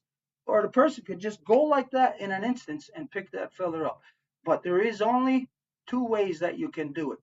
It is on one foot, either one foot in front of the other, and you lean on it. You can't see my feet from here, but you lean forward and you gotta, without touching the floor, so you can brace your hands on your foot like this to hold yourself up, and you try to pick it up. Or else you can just spread eagle, and then bend over like this and pick it up, pick up the feather.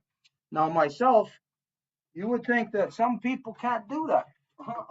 You'd be surprised. There was a guy here in the longhouse that he wasn't in really good shape. He was a heavy guy, not too heavy. He's about my size, and he was maybe, I don't know, 30, 40 pounds overweight. Anyways, it surprised me that guy He done the splits and he bent right over and he picked up that feather with his mouth. So, anyways, this is the challenge dance. The challenge dance is again two things in one. It's ceremonial and it's social. Ceremonial in as far as that it's providing your children with a necessary function, just like every ceremony provides a necessary physical function. So the challenge dance was always done mainly within the winter months, when we're sedentary, when we're inside, when we're sitting there and we're eating and we're not getting as much exercise, so it was for this reason that it fills that purpose of ceremonial, is that it helps you physically, but then it's social, because then when everybody's there, the person who picks it up, it's like this at the end. I'm singing right now and that person is trying. So then when they pick it up, you'll hear. So I'm going, Kayowane, Kayowane, hey, Kayowane, Kayowane, hey, Kayowane, Kayowane. So the pace picks up, and once the person has the feather, they got to dance around, display it to everybody. Like, look, I got the feather. And when you're a child, you are so proud of this, and your mother and father are around, and maybe it's your father singing. It was my father that sung the challenge dance for me.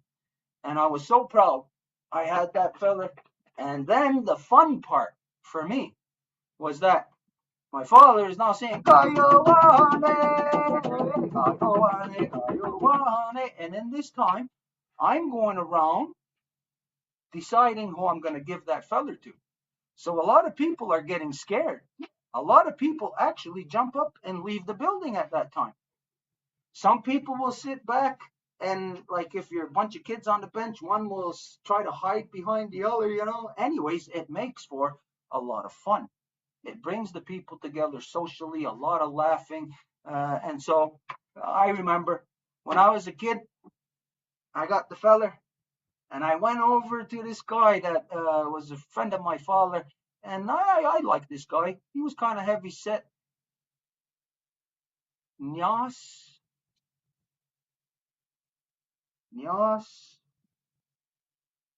Bova. He used to drive a taxi. Anyways, this guy, in the ceremonies, he was always decked out. He always had full dress, full traditional dress and that. And anyways, he was probably, I would say, in his 50s. And here I am, a little kid, and I went up to him and gave it to him, and the whole house started laughing, and he's looking at me like, oh. Anyways, it was one of those beautiful experiences. So anyways, that's just one of the story about one of the songs about how they are ceremonial and social. Some of them ceremonial and social.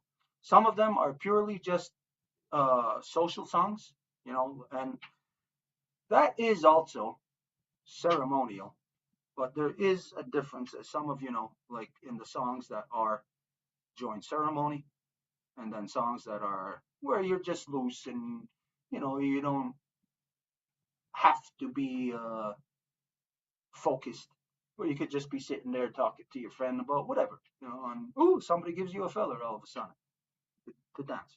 So that's the challenge dance. Okay, are we with them yet? Well, we can tell that Wendy is there because we see her phone was going around. I did tell Sabrina to let us know when they were ready. So I think it's still on hold.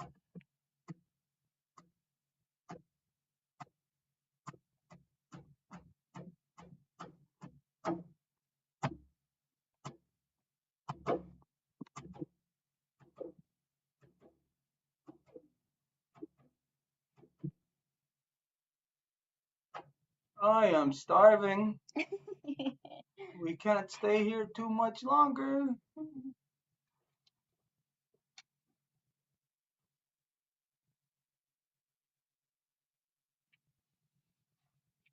Well, in the meantime, anybody got anything else? Any kind of information or anything?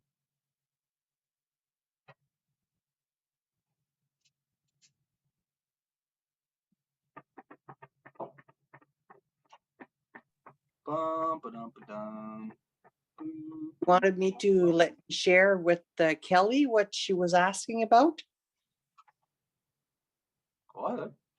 We're wasting time right now anyways. The thing I used lately, because I went to work on one of the love seat that I'm reupholstering, and as I got there, she says, "Well, I'm not feeling too well." I said, "I'll do something when I get home." And sure enough, that night I got like a cold in my head, and sure, my eyes was leaking.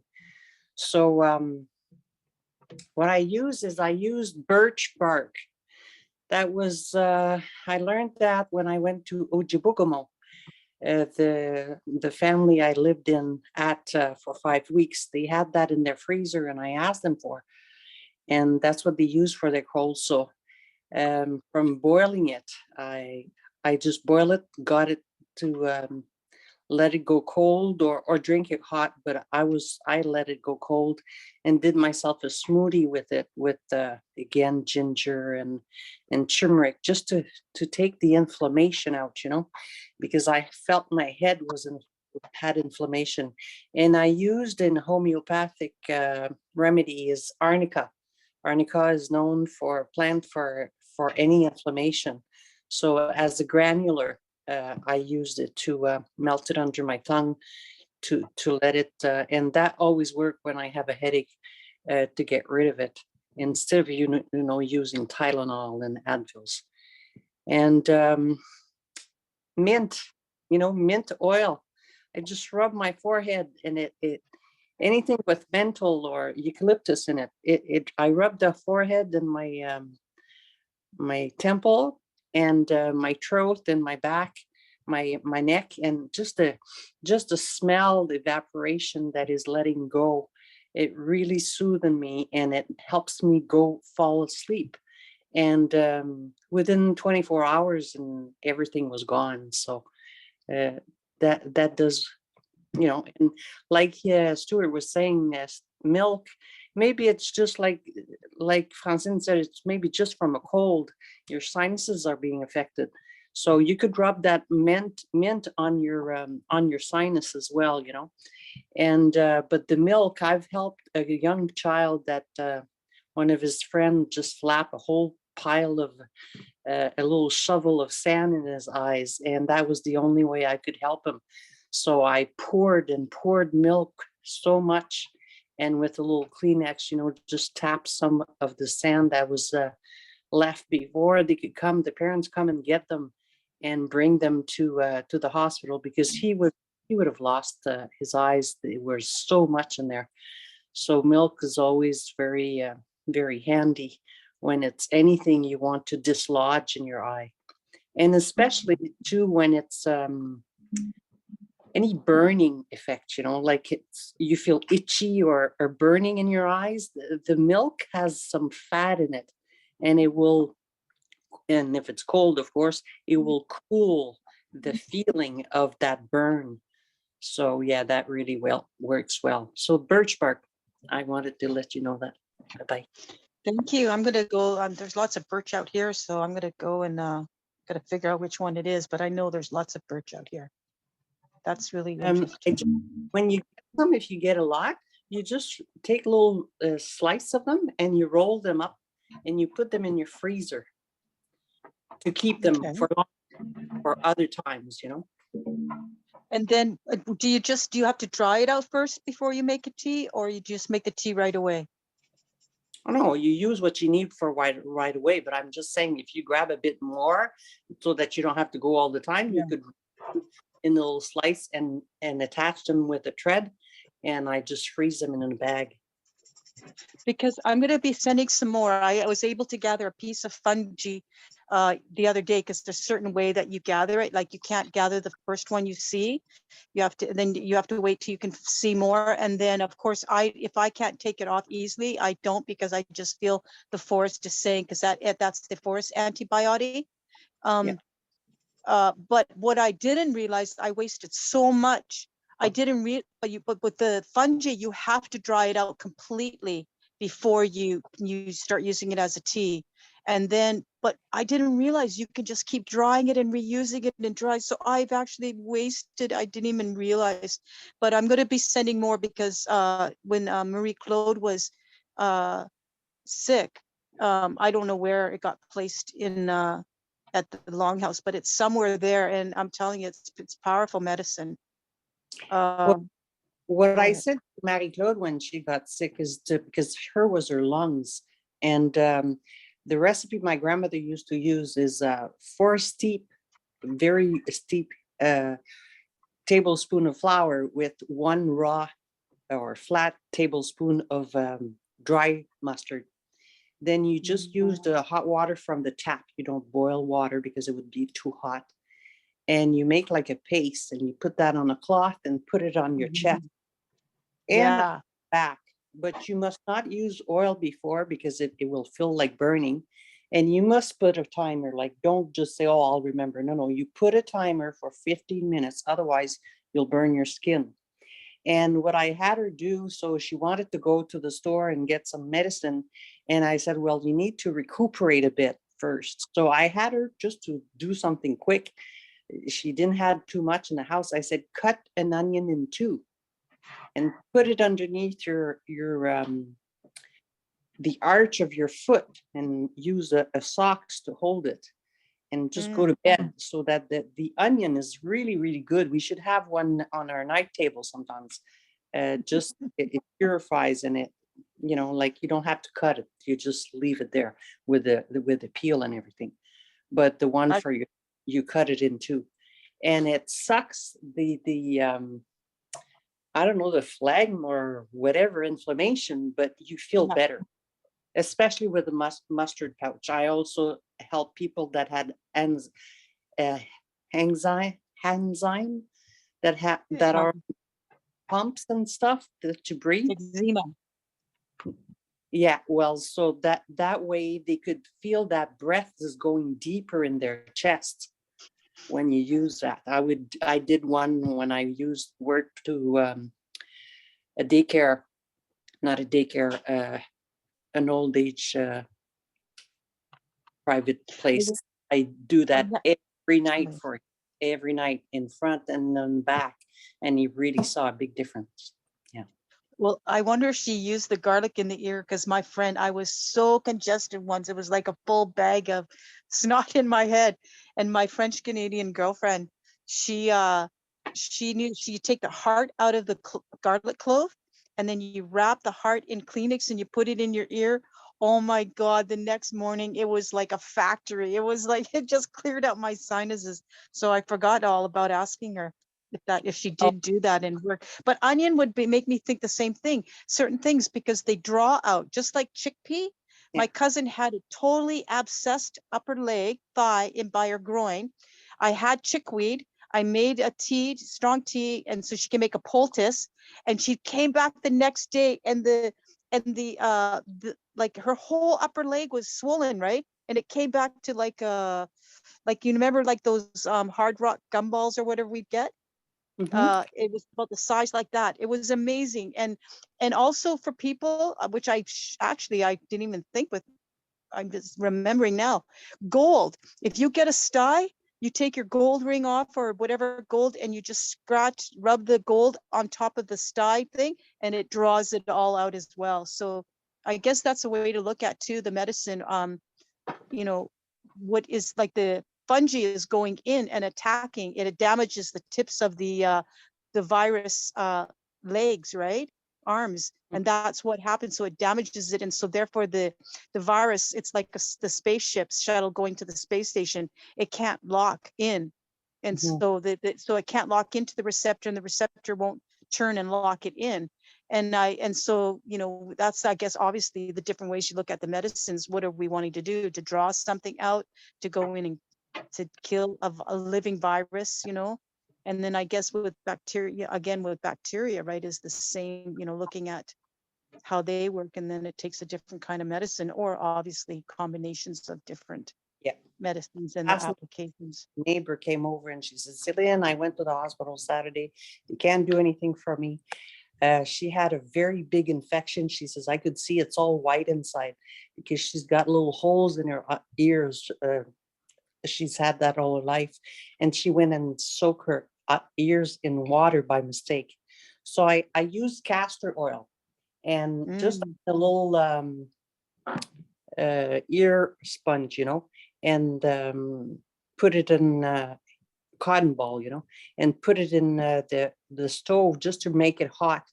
And you touch the back of your arm to make sure it's not too hot, and you put it in there, and the heat will really soothe her. And then for antibiotic, I gave her Meyer right away, tincture Meyer, for just to help get rid of it. And then I gave her empty capsule. I put some oregano oil in it, just 3 drops, so that she could use in 4 hours, you know, like further down the night. And again, with I use a lot with Meridian, the mint peppermint essential oil on there was places to touch with a tip they were showing on your hand and on your the front of your foot. So there's different, you know, when you look at different books to see that. And then she gone home and she was, you know, feeling better. She was able to sleep. And I said, tomorrow, if you're not feeling any better, come here. And I have those cones, you know, it's like a cloth soaked in beeswax and all twisted like a cone.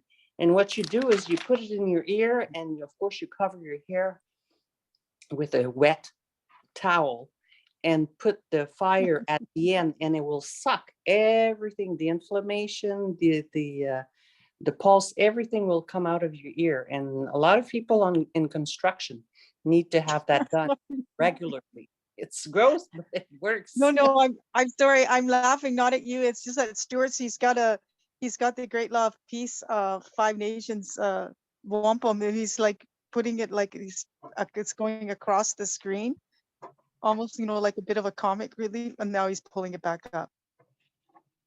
Reminding me a bit like a Charlie Chaplin, Three Stooges sort of thing as they come across. But you know, I'm sorry, like I was listening, but then you talked about the feet and it reminded me of Wendy.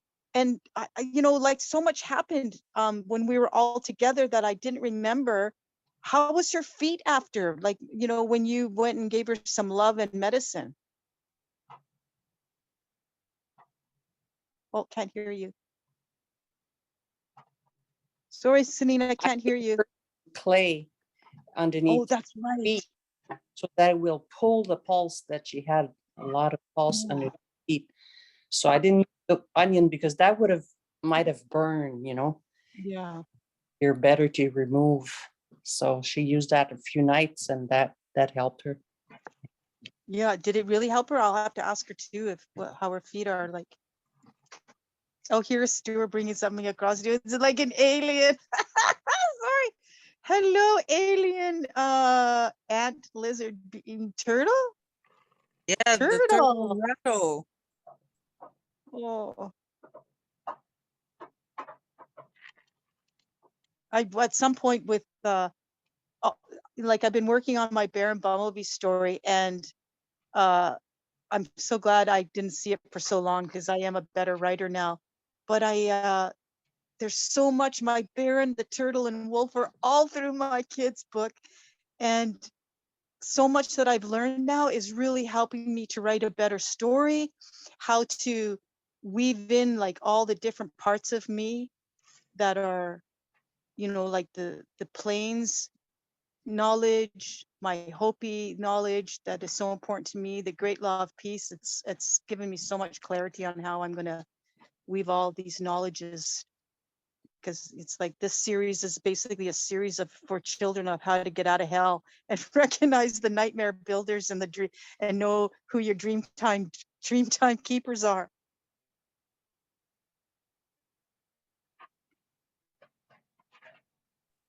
I finally read your book, Kelly. Really nice. And I'm giving it to the two girls that Roxanne's boyfriend, they live all together. So I gave them that for the Christmas. Oh, well, you know, that is a very, very young story. It is so simple because it's a foundation. It's the first book in the series. It's meant to make sure the toddlers have a story. My friend Angel, her granddaughter, who just turned about 3, her son has to read her the story 3 times a night before she'll go to bed. Just like people say about money, and I'm like, listen, that is $1 million zillion. If I have just one little one who wants to read that story, that means that it's filling her heart. And I remember when I just had felt board characters and this beautiful little one from South America, I was subbing, and I had my dummy book, which was just pastel colored, and she just totally took the felt board moon character who was all dressed in white, like plains native dress, and she grabbed it and she put it to her heart like she was holding her sister. Or another little one when it was just the dummy book, and she's just like, Kelly, I love you. So, oh, are we Okay, leaving? all right, we're gonna have to break now. They're supposedly trying to hook up now with the sound. Beautiful. So Wendy's saying that they tried to hook her phone to the Bluetooth so the speaker can be for everybody, but it didn't work. So now they're trying Tracy's phone. So it should be soon. Okay, they're trying to hook up the sound, so we're gonna cool it for now on the talking, so that if they hook up, that we're gonna hear them immediately, so we can get moving faster.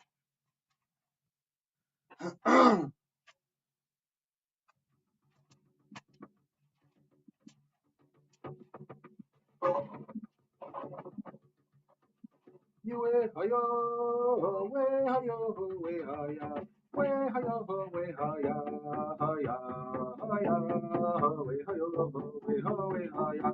You way hi-yo, way hi-yo, way hi-ya, way hi-yo, way hi-ya, hi-ya, hi-ya, way hi-yo, way ho, way hi-ya.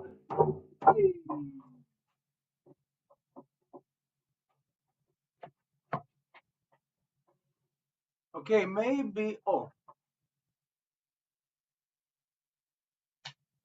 I don't know if they're there yet. It looks like it's still daylight over there. Yeah, they're nowhere behind us. Hour. So what time is it here? 6 something, almost 6:30. So they're 5 o'clock. 5:30. 5:30. What time did it get dark here? Around 5. About an hour. Huh?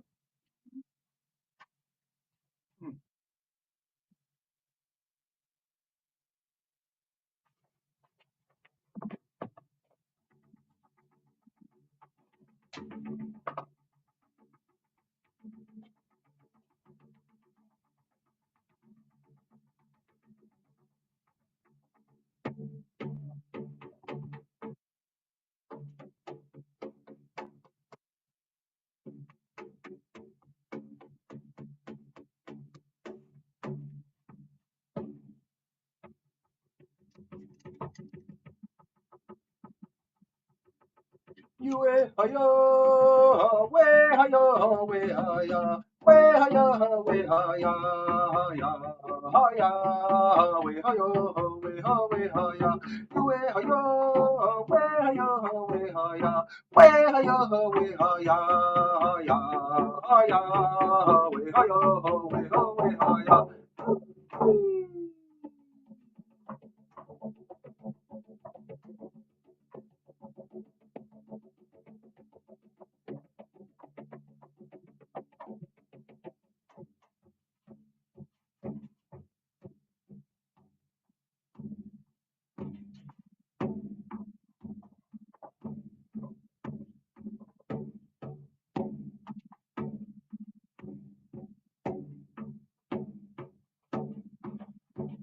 yo, yo, hey, ya, yo, hey, ya, hey, ya, we, yo, ya, we, ya, hey, ya, yo, yo, hey, ya, yo, hey, ya, hey, ya, we, yo, ya, we, ya, hey, ya. Away, away, yo, ya, hey, way, away, yo, ya, hey, yo, hey, yo, hey, hey, ya, way, yo, ya, way, hey, ya, away, away, yo, ya, hey, way, away, yo. Ya, yo, ya, yo, ya, ya, yo, ya, we, ya, ya, we, ya, we, yo, ya, we, ya, we, ya, yo, ya, yo, ya, ya. We oh hi we yo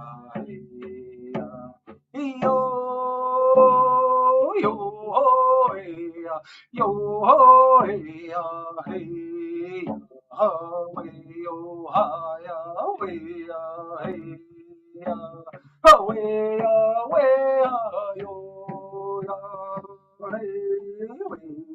we hey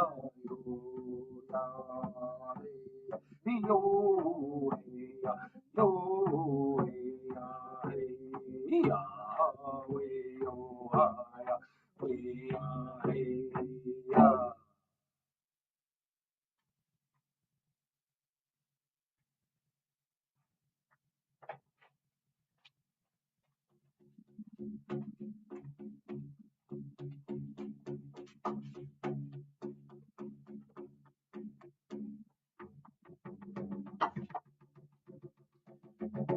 yo, hey, yo, hey, wa, hey, hey, yo, hey, wa, hey, yo, hey, wa, hey, hey, yo, hey, how, ya, hey, ya, hey, yo, hey, wa, hey, hey, yo, hey, wa, hey, yo, hey, wa, hey, hey, yo, hey, how, ya, hey, we are yo, hey, yo, hey, wa, hey, hey, yo, hey, wa, hey, yo, hey, wa, we, hey, yo, hey, how, ya, hey, ya, hey, yo, hey, wa, hey, hey, yo, hey, wa, hey, yo, hey, wa, we, hey, yo, hey, how, ya, hey, ya, yo.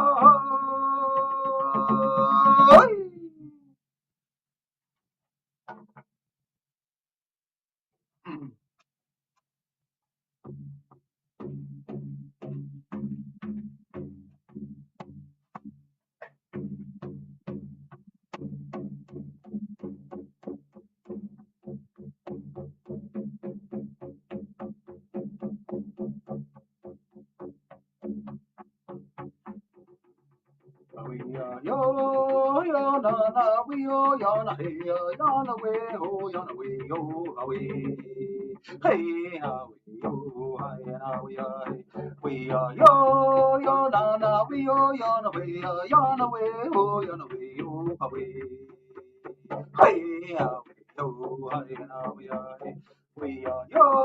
yo na na we yo na we ho yo na we yo ha we hey, yo, hey, no, yo, hey, we yo, yo, no, no, we yo, no, hey, yo, no, we, oh, yo, no, we, yo, no, we, hey, no, we, yo, hey, no, yo, hey, yo,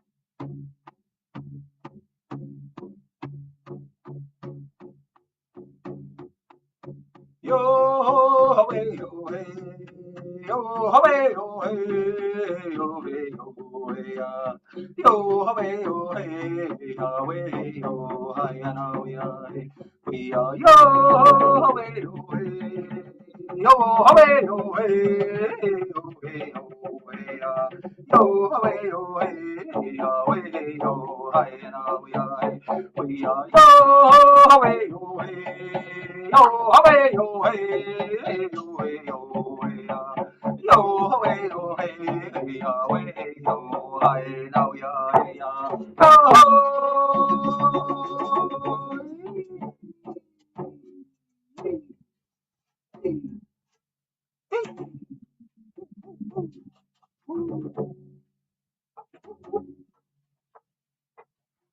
Okay, who knows what time it is? Okay, we're gonna have to break and eat. There's no way we're gonna be able to do this. Maybe you can message Wendy and let her know that we can only be here until 7. We gotta eat. Yeah, I have already told Sabrina that we had just an hour and that was exactly at 6.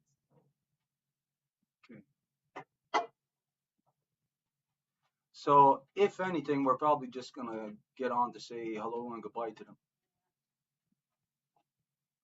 It's been an interesting few days. Okay, if there's anybody who with us can get the woman's nation statement that is still the draft about the RCMP. If we can have that ready. Okay, I'll get on it because Angela and Maricela are not there.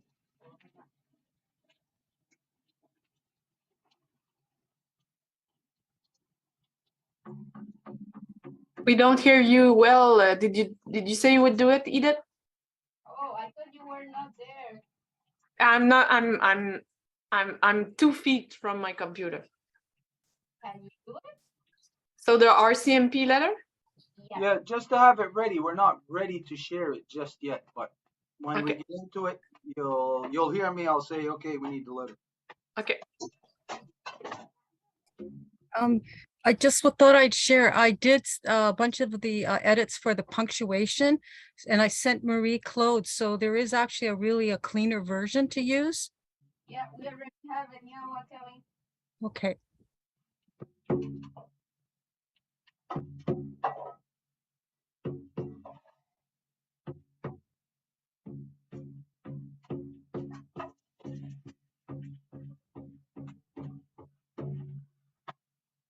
Away, hey, yo, ho, ya, ne, yo, away, yo, hey, away, hey, yo, ho, ya, ne, yo, away, yo, hey, away, hey, yo, ho, ya, ne, yo, away, yo, hey, away, hey, yo, ho, ya, ne, yo, away, yo, hey, away, hey, yo, ho, ya, ne, yo, away, yo, hey, away, hey, yo, ho, ya, ne, yo, away, yo, hey, away, hey, yo, ho, ya, ne, yo, away, yo, hey, away, hey, yo, ho, ya, ne, yo, away, hey, away, hey, yo, ho, ya, ne, yo, away, hey, away, hey, yo, ho, ya, ne, yo, away, hey, away, hey, yo, ho, ya, ne, yo, away, hey, away, hey, yo, ho, ya, ne, yo, away, hey, away, hey, yo, ho, ya, ne, yo, away, hey, yo. Yahojina, Yahojina, Yahojina, Yahojina, Yahojina, Yahojina, hey ya, hey ya, hey ya, Yahojina, Yahojina, Yahojina, Yahojina, Yahojina, Yahojina, hey ya, hey ya, Yahojina, Yahojina, you.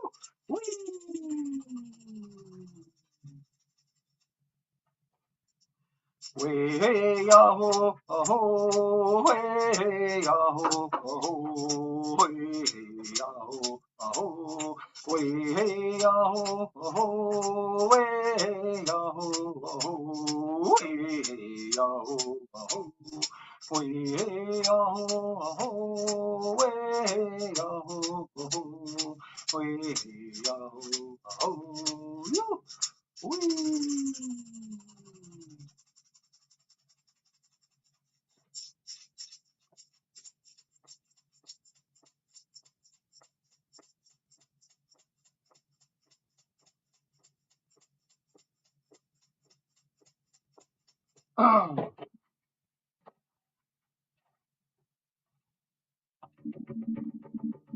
Yo yo we lay yo hey on hey ho yo hey yo hey ho hey yo yo yo we lay hi and we are yo yo we lay yo hey on hey ho yo hey yo hey ho hey yo yo we lay hi and yo.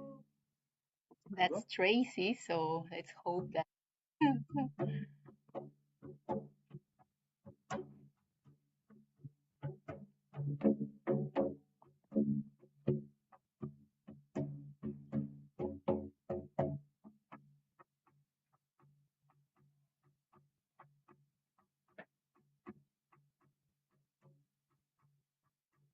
We hey yo yo ha we hey yo ya we hey yo ya we hey yo ya yo ha yo ha ya yo we yo yo we yo yo we hey yo ya we hey yo ya we hey yo ya yo ha yo ha ya yo we yo yo we yo yo we hey yo yo ha ya we hey yo ya we hey yo ya we hey yo ya yo ha yo ha ya yo we yo yo we yo yo we hey yo yo ha ya we hey yo ya we hey yo ya we hey yo ya yo ha yo ha ya yo we yo yo we yo woo.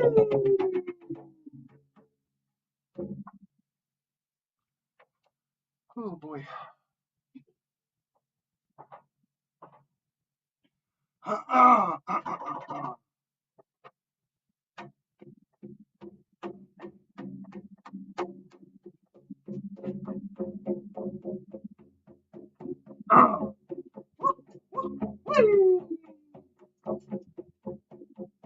We are yo, hey, yo, hey, wa, hey, hey, yo, hey, wa, hey, yo, hey, wa, hey, yo, hey, now we are yo, hey, yo, hey, wa, hey, yo, hey, wa, hey, yo, hey, wa, hey, yo, hey, now hey, yo, hey, wa, hey, yo, hey, wa, hey, yo, hey, wa, hey, yo, hey, now we are yo,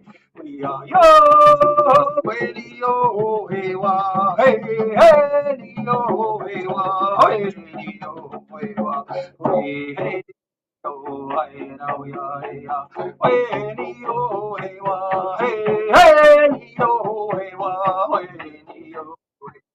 Hey, yo, hey, now we are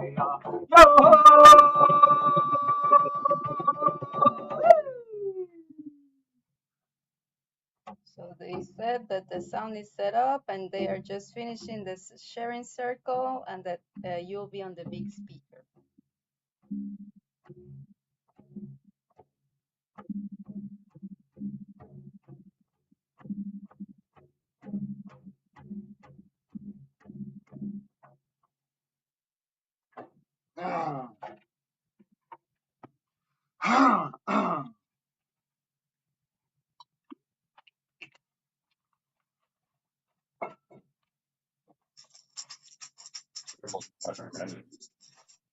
And all the people who used to bully me started calling me Big Bear because of that. That's how I got my spirit by the people who used to bully me. And you know, I was always a good kid. I wanted to just love the world. You know, and it was hard. And you know, I'm a really good football player. I became one of the best football players in Alberta, you know, on my own. I had to walk 3 miles to go home to practice and back, but I did it because I wanted to. You know, the other parents used to protect me because I would protect their kids at school. I grew up in a Mormon community, and the Mormon kids used to get beat on by all the hockey kids, and I used to protect them. It was the right thing to do. I was a strong kid at a very young age. You know, and my dream was to be a professional football player, and I chased that dream. I went to play football in Calgary. I played football in British Columbia. I made my way down to the States, and then I lost my career. I got into drugs after that. I tried to take the easy path. I started to try to make easy money. I went on a 1-month vacation when I was younger, and I, with my mother actually on vacation. She was a missionary, and I didn't come home for 4.5 years. I walked lonely around the world. I ended up in a jail overseas. I didn't tell my family out of shame, but I found a bright light in that jail cell by myself. I started to find out who I was. And you know, it was a lot of pain, it was a lot of suffering, but it was something I had to go to. And that's why you see me on the front lines today. That's why the Creator's working through me. In 2019, I came, or after I was in prison, and I was released, I think around when I was 25. I started on a good journey, and then I lost my father, and then I started getting back into drugs again. I went down some dark roads again to do that. 2019, I tried to kill myself. Took a gun, I loaded it, I held the trigger, and I pulled it on my head. By some grace of God, the bullet misfired. A friend of mine picked me up in the middle of the night. I drove out to British Columbia, where I now live on the mountains. And I dropped on my knees and I started to pray, and I asked for the Creator to save me. The next day, the light went off. I started my spiritual awakening. I heard a voice tell me that I was supposed to be a general, and I was to use my voice to help lead the masses through this war against evil that we were in, and I submitted to that voice. I started seeing visions. I started seeing cities burning. I started seeing people in pain, people crying. It was one of the most divine things I've ever gone through in my entire life, and I was seeing this all in 2019. I started warning people. I started telling people things are coming. Start training yourself spiritually, mentally, physically. Start raising your vibration. Start walking in your power. Start knowing who you are. Because I didn't know who I was for a long time. I didn't even know my great grandfather was the chief of the Michelle band until about 4 years ago when I got the documents. My grandmother also tells me we're in relations with Louis Riel. I didn't know any of this. You know, I knew I was Métis and I knew I had some Cree, but I didn't know any of this. But all I know is I'm a warrior. I don't let nothing stop me. When something gets in my way, I go around it. Over it, under it, or through it is my favorite way. And especially when it's to stand for truth. You know, and I walk through hell. People say, "Oh, Big Bear, you make it look so easy." Well, you know, right? Because I walked in hell. This is easy for me, actually, because I know what the other paths lead to. That was hard, you know. And by the grace of the Creator, I'm here today, and I'm with all you amazing people. And you know, we have to heal. You know, I was always so confused. How do we heal a nation? You know, well, it all starts with yourself. You have to heal yourself. You have to put down the booze. You have to put down the drugs. You have to find your spiritual walk. You have to start raising your vibration. You have to put in the work. It's work. To heal is work. And to heal this nation, it's going to take work. And it all starts with cleaning out your own closet. cleaning out your own room, cleaning out your house, going in your backyard, cleaning out the leaves in your backyard, your subdivisions, then you go into your towns, and you go in your cities. Now you're creating a ripple effect. Well, now you're going across the country, and you're holding that voice, and you're becoming a leader that you are, because you're finding who you are, and you know who you are, and then you walk in that faith, and you know good things are coming. And if we all start doing this, we all start becoming these leaders that we're meant to be, this is going to go down. We will take them down very quickly. I know a lot of people don't know solutions right now, but we have them. It's called healing. That's a big one. And many other ones. Food security, you name it. Communications, right? And just showing love to everyone. I always show love and compassion everywhere I go, but I'm a warrior. You back me into a corner and my bear claws come out. And I'm not afraid to go to the front line and take bullets for the people I care about. You know, and even though I've been abandoned in my life, I will not abandon you. I will not do what my father did. So, thank you. I love you.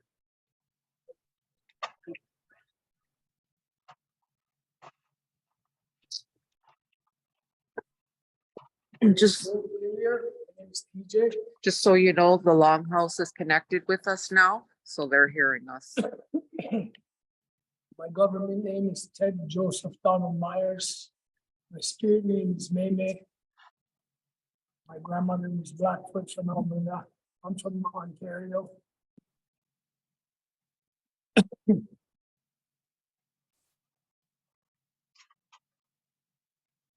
Spent a lot of time in prison growing up. Covering drug addict, almost 7 years clean.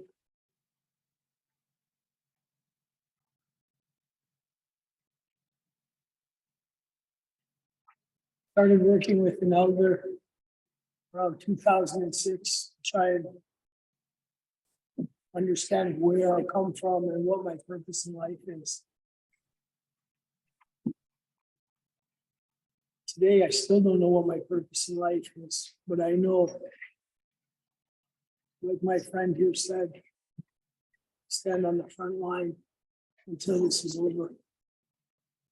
I lived on my knees long enough in prison. I will not live on my knees again.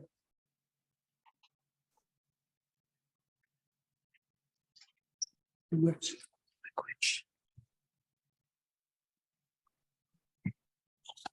I'm Billy Gold.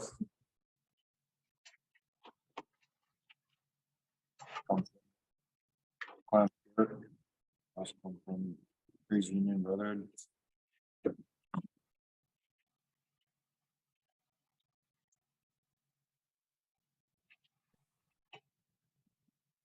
Been through a lot, trying to find my way. Last couple of days I've been lost. Didn't know why. And then I got reached out to come here today. Now I understand my calling. I understand what my people need. I understand what my elders need. My clan brothers. Willing to die for my people, die for the cause. Whatever my people's need, whatever my clan brothers need, or whatever my elders need, will be it. Which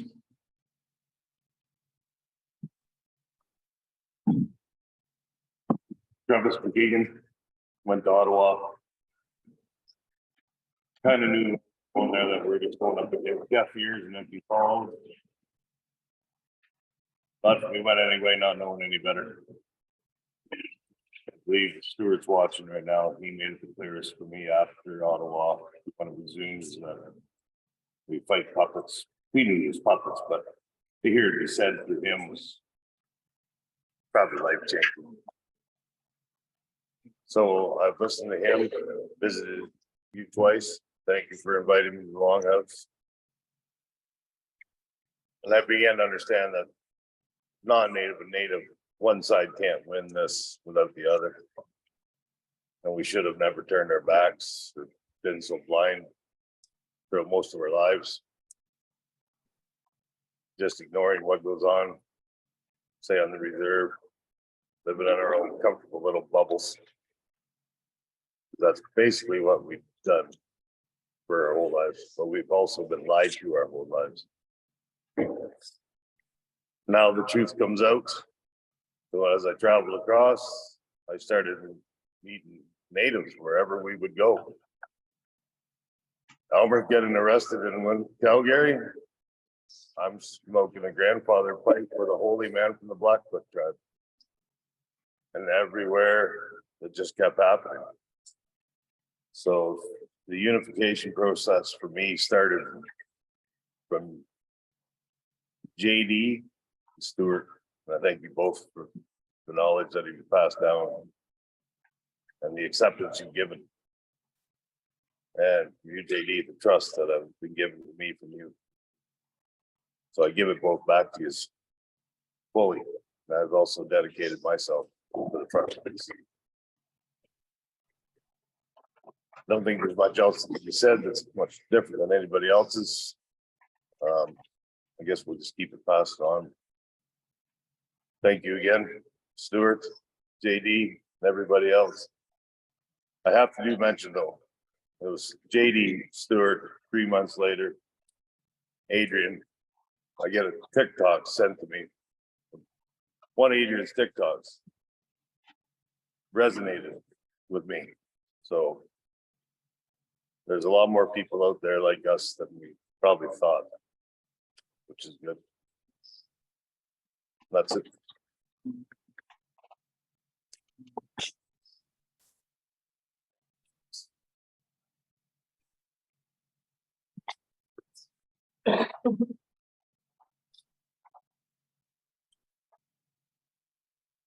Well, thank you for having me here.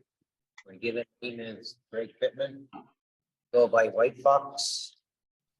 There's not much that I haven't said earlier today, but basically I am here. I stand as the ambassador of the seal of all nations, appointed to me by Sipigo, my grandmother. And I am here to do whatever it takes for the next 7 generations. Thank you. Hi.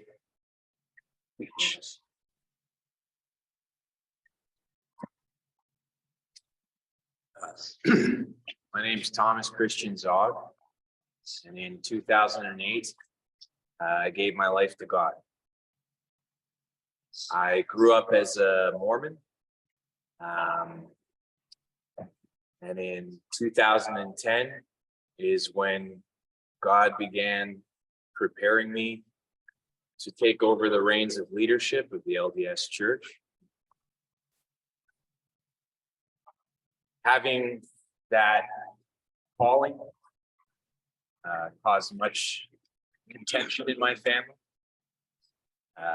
Walking true to that path has had me incarcerated in psychiatric prison hospitals on many different occasions. You heard Big Bear talking about how we would stand up for the dweeby Mormon kids when they would get bullied. That didn't really happen for me in my high school. There wasn't a Big Bear in my high school. And I found that when I left high school, the bullies became police officers that would then try and rob me of my right to freedom of expression and practice of my faith. Now, I do not support the corporate LDS Church, which is the richest church in the world, much richer than the Catholics. And there's a very simple reason for this. The founder of the Mormon Church was a man named Joseph Smith. He's very misunderstood. He doesn't get a fair shake from a lot of people. And he was murdered in a conspiracy that was led by Brigham Young, John Taylor, and Willard Richards. Those men were the men that led the church from where it was in the east to Salt Lake City.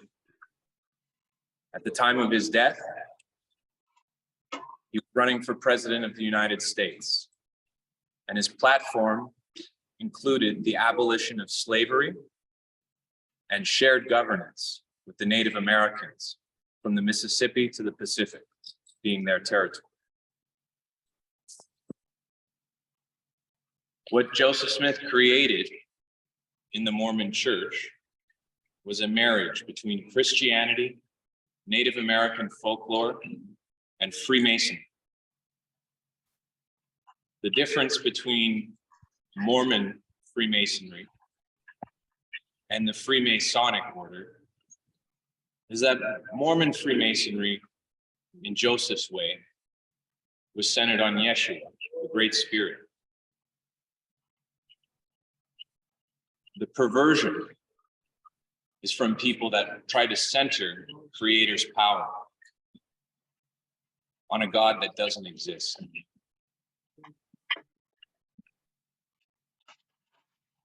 Throughout my journey, I've written a book about my struggle. I don't call it my struggle because that was Hitler's book. I give my book a weird title. One of my friends that is a born-again Christian that's never really heard, this is a thing with a lot of Christians, they don't want to accept that Mormons believe in the same Jesus. But he recently read my book. He compared it to Douglas Adams, which was probably the biggest compliment an author could get. The title of my book is quite comical.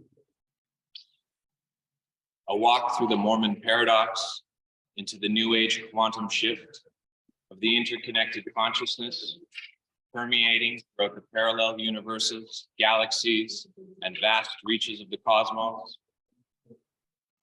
Also known as, so you want to know about my schizophrenia, eh?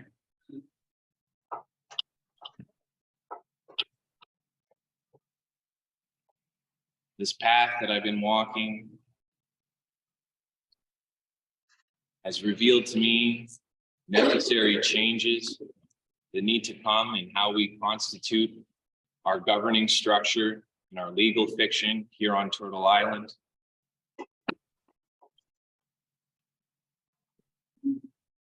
What I believe is the first principle to correcting this is to recognize the Native American people as the rightful monarchs of this territory. And from that authority, we proceed. I am only one voice of millions of other voices. I am one mind, and there are many other minds that we hope can meet, craft something that works and will continue to work for our children's children.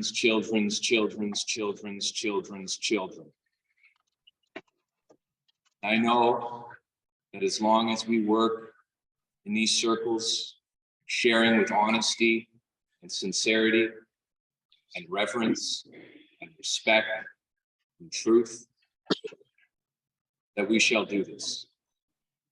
I say these things humbly in the name of Jesus Christ. Amen. Oh my goodness. I'm Danny Drawford. I'm from Northern Alberta. I spoke a bit yesterday and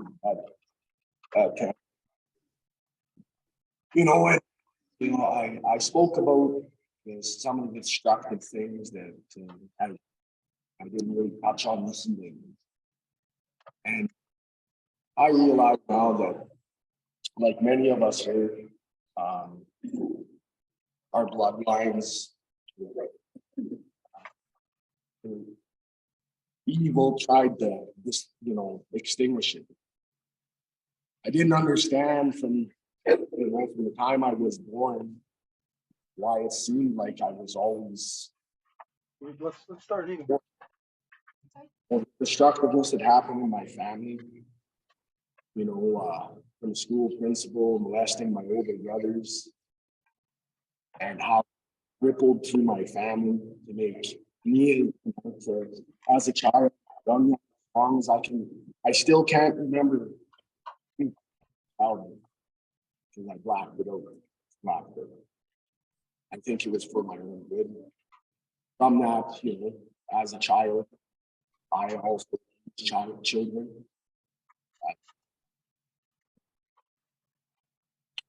And the thing is that you kind of find out, right?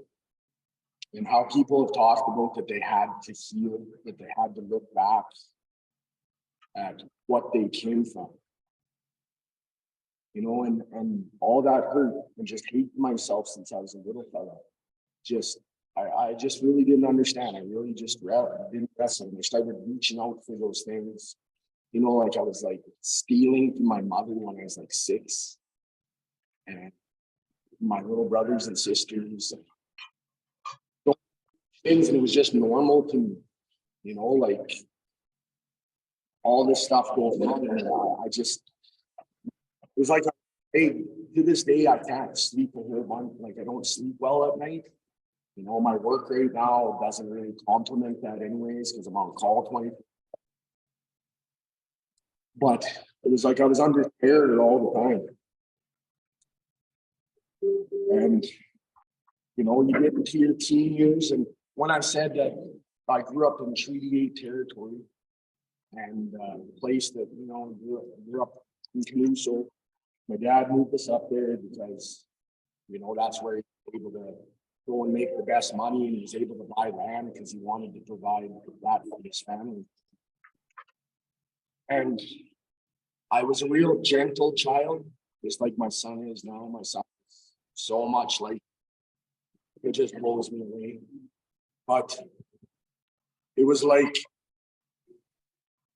I'd go to school and I was just a target. So the stuff that was going on at home, you know, my mom falling apart when she lost one of her children. We were living up, had no support. My house would be a complete disaster for that many kids. You know, I grew up in a family of 9 kids, can sure make a mess. And, you know, I couldn't home, I couldn't, you know, anything. It was just, I lived in shame all the time.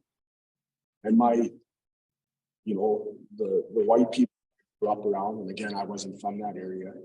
They terrorized me, and it was just, they had been just so unfortunate. But my Native brothers and sisters, like, they were the ones that accepted us, you know, and loved on us, right?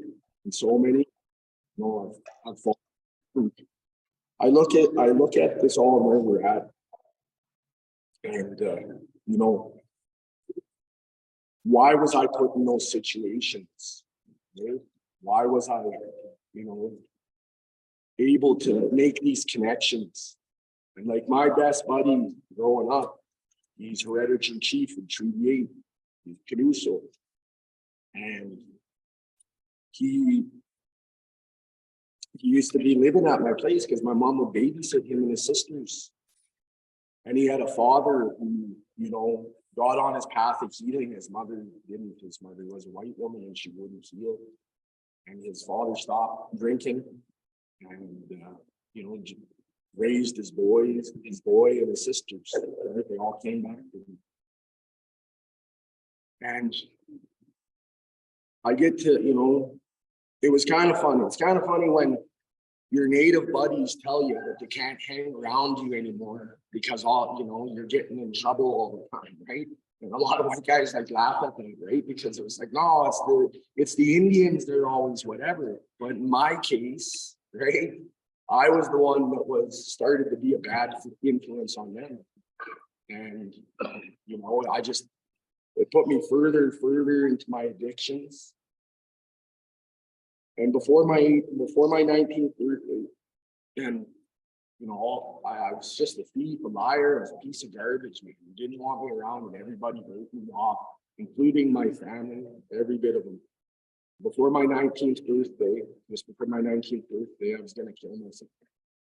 One way or another, I was done. It's a pretty sad thing when you're just a child still. And I didn't grow up with any type of spirituality, really.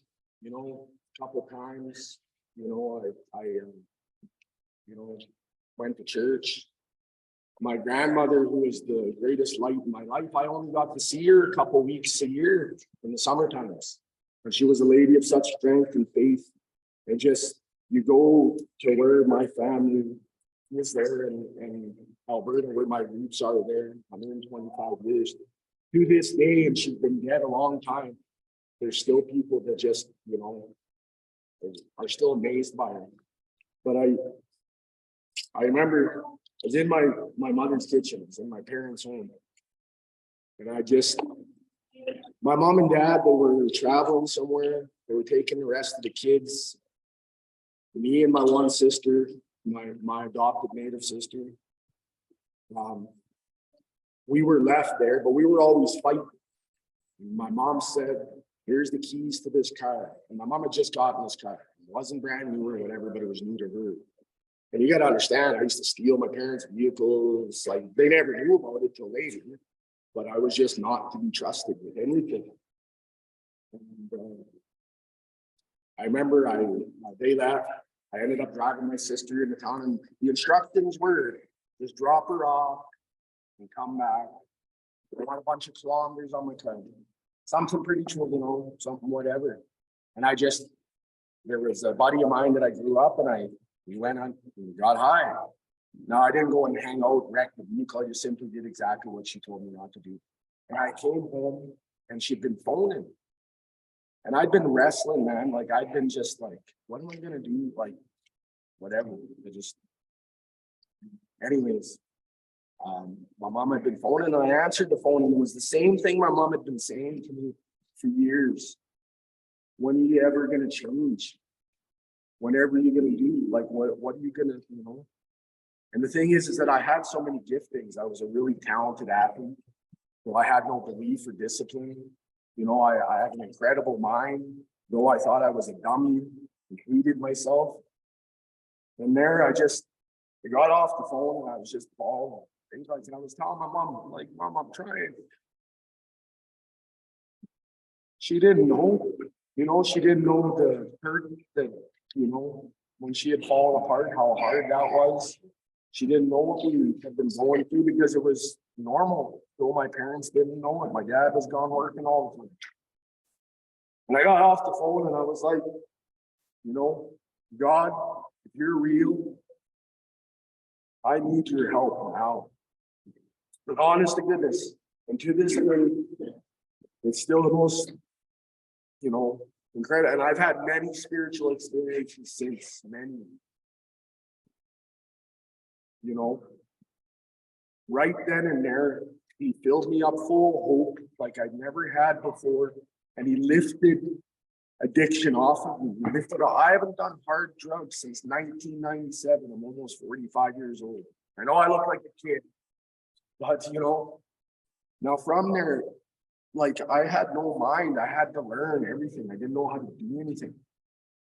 But from there, I just grew, and I just continued to press forward, and you know, when I started on this my healing journey, and it took me to places where I was running companies. I worked for myself, you know, most of my working career.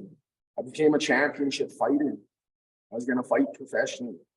I worked with inner city kids in Edmonton, right? Working at the White Mission, right? You know, going to group homes, going to places, giving back, because that's part of the healing, is to help heal others. When you realize that. I remember my brother, who was in and out of jail from the age of 13 until he was 21. When he got his last stint in jail, you know, he started going to 12-step programs. He started taking me when I was like 15 and planting those seeds, right? And so throughout all of this and coming to these points, and again, I shared, you know, my, you know, battle through these last 3 years. What I know is that through these experiences, if we allow ourselves to heal, right,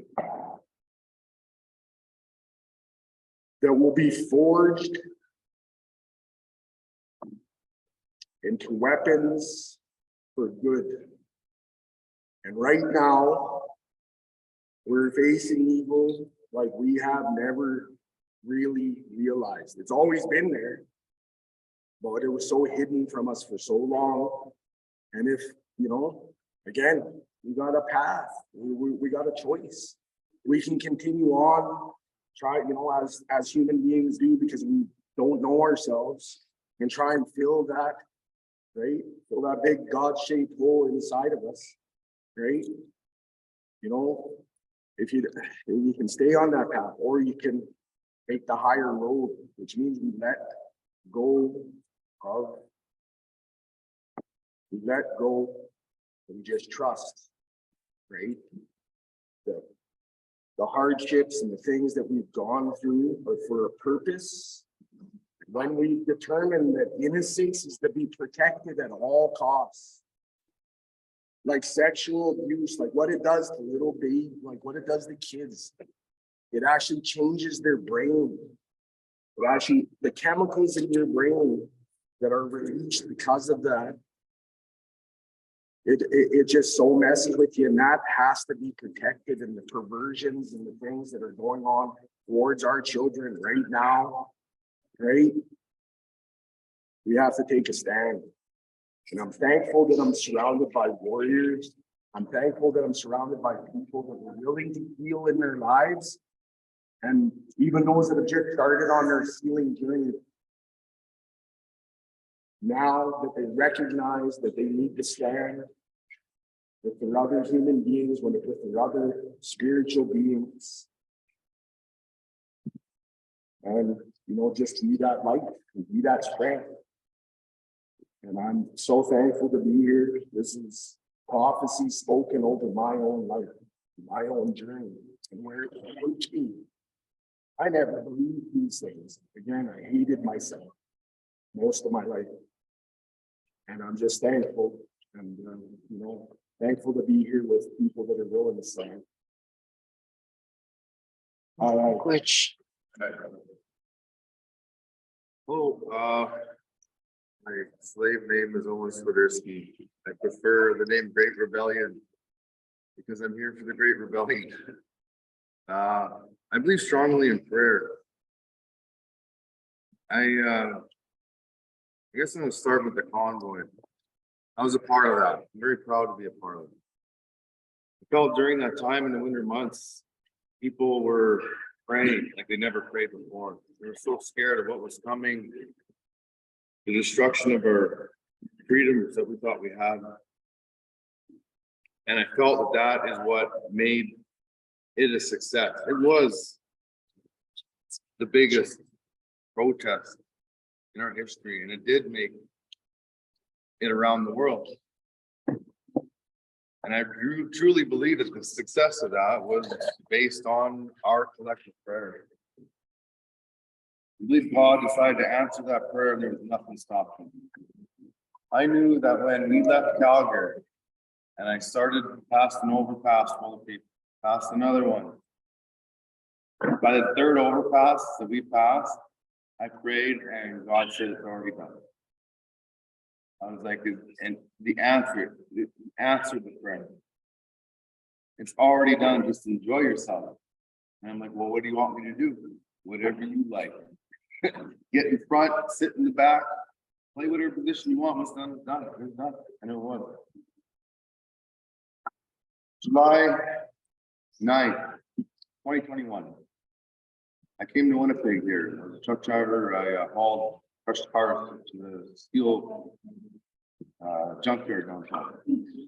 Same day, they saw on television that natives sent up teepees and had a sacred fire lit, ledge ground. And they beheaded Queen Victoria through her head in the river. I wanted to come and shake those gentlemen hands. So it's hard to get parking downtown with Sammy, but this junkyard, I talked to midnight, I said, I gotta go get a haircut and go on. I want to go see downtown Winnipeg. I haven't seen it before. And I leave my truck here for a few hours, and they said, okay. I was able to get downtown very quickly, and I looked from outside, there wasn't many people there. They had tents set up. And there was one white girl I seen in the back. And I realized I'm walking in there, gonna be the only white guy, but whatever, you gotta pay respect when it's due. These guys are my brothers, regardless. Gonna pay respect. So I shook their hand, gave them my respect, told them they're true warriors, ones that we've been looking for, ones we've been praying for. These young men are between 15 and 17 years old, told me how they chased the RCMP off the ledge grounds, told me their land. Wow. These are the guys I was looking for, you know? I told them that you have support, you're non-natives, I don't see it, but you have my respect. They asked me to make a, if I would like to make an offering and prayer to the sacred fire. And I said, I'd love to. I made my offering and I prayed so hard for me. I said, bring us together because we're in bad shape here and we ain't gonna get out unless we do this together. And more than just together, we need these people to lead us because my people at one time came from clans, came from tribes. Our language is different. Our culture is different. We had dances, we had music. Gone, don't even have a clue, can't even find it in history. These people have held on to it. They can show us the way out. I believe that through the signs that I see, that I've really been following signs, it's what I go by now, that this prayer that I prayed is getting answered again. And it's ironic that it started in here in Winnipeg for me. The signs have directed me to this gentleman. And I don't question him anymore.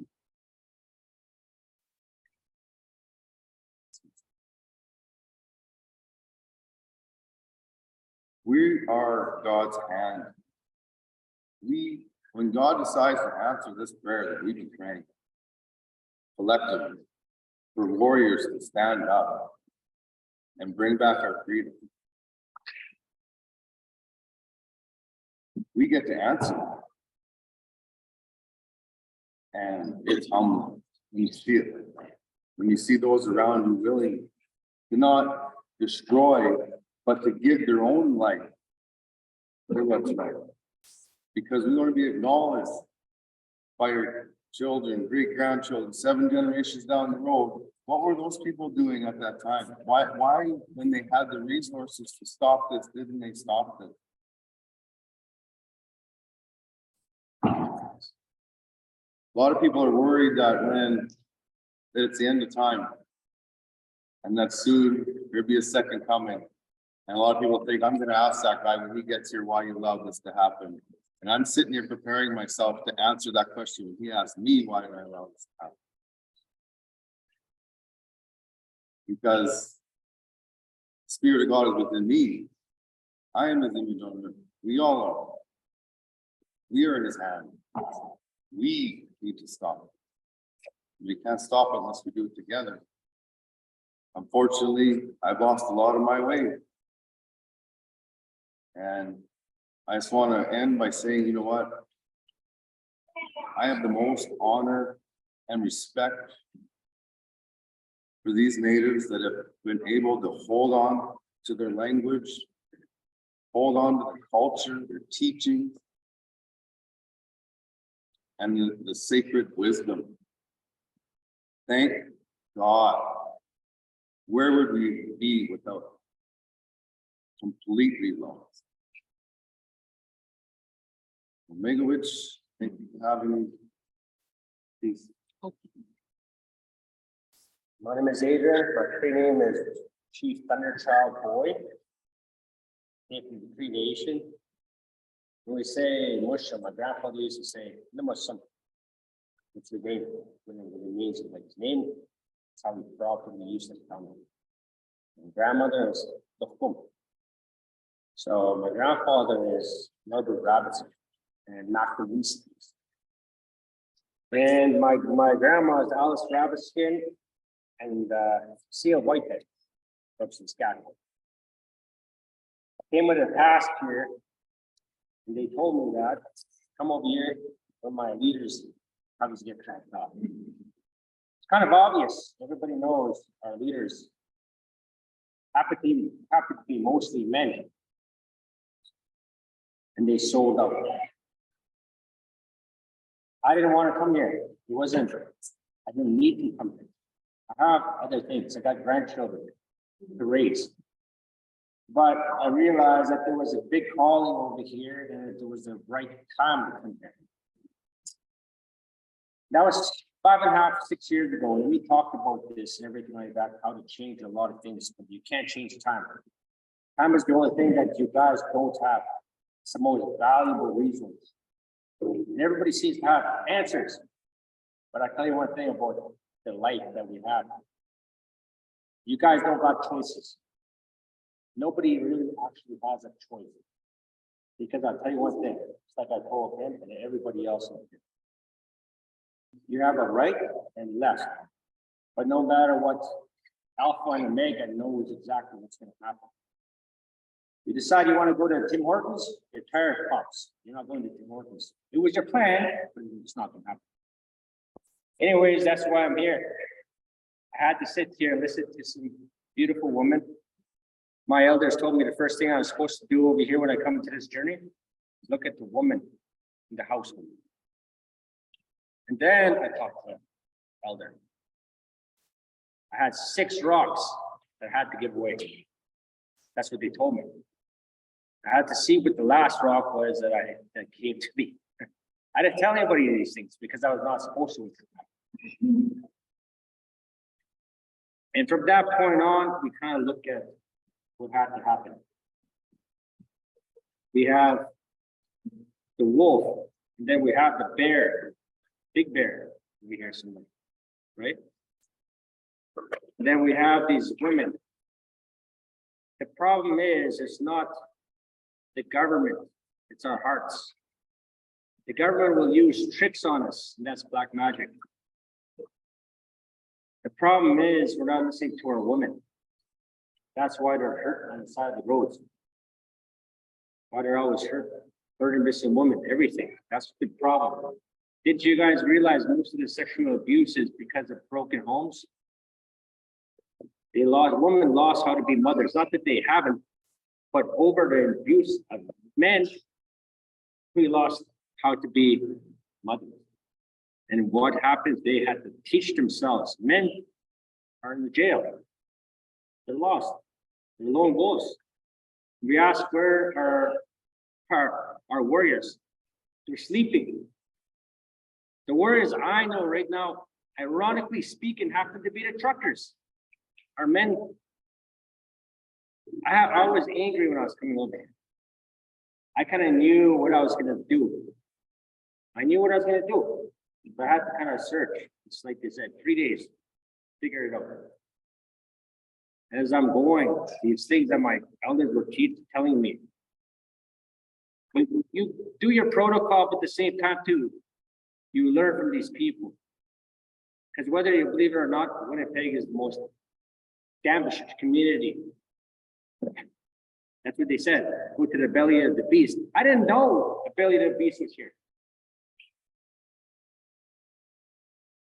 Our elders lost a lot here.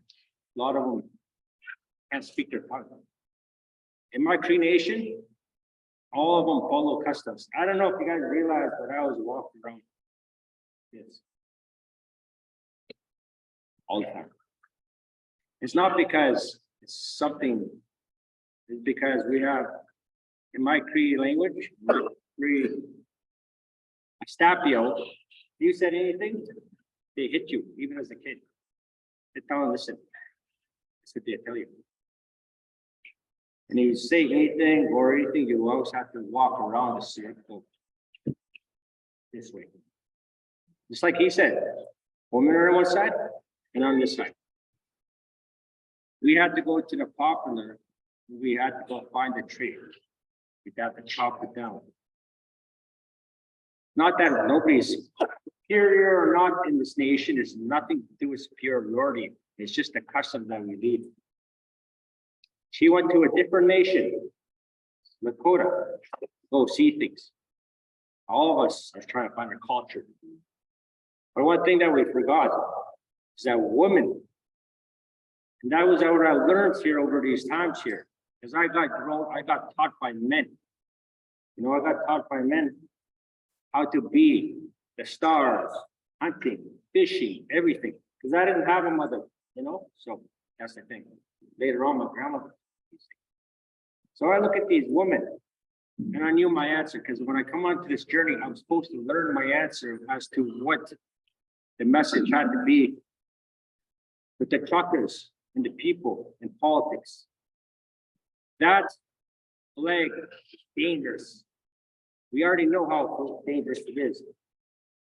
But it could also be a good thing in the right hand. It all depends. So I had to sit here and listen. I gotta admit, by the time I was coming over here, I was calling for war.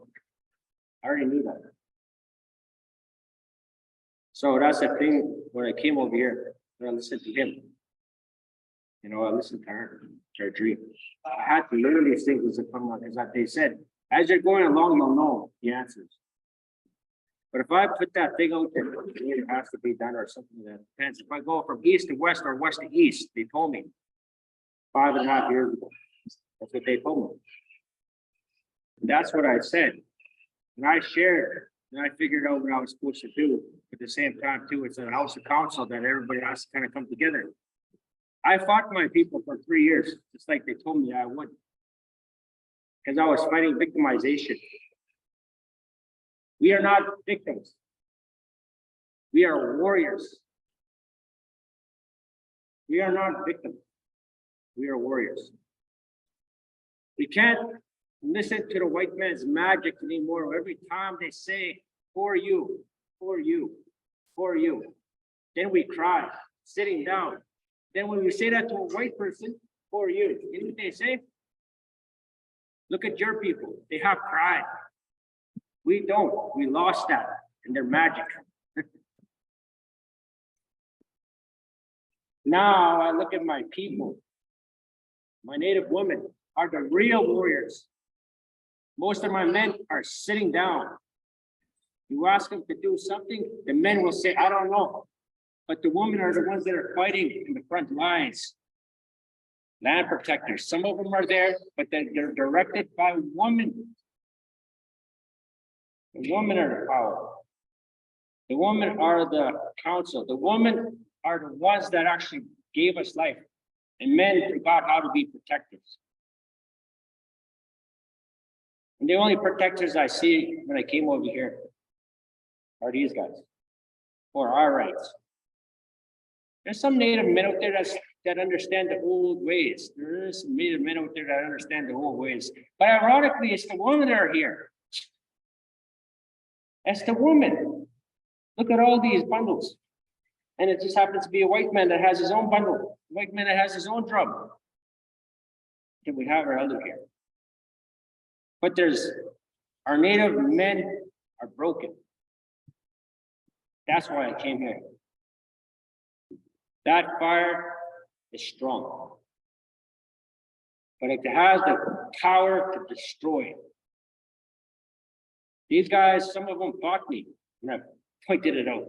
They didn't know. Some of my people, we sat for 14 hours trying to argue about it. Trying to change it, change this, change that. But my Cree people told me, that's the blessing you have. You find it when it comes. Anyways, thank you guys for listening to me. I just wanted to say thank you. Hey. Which is it?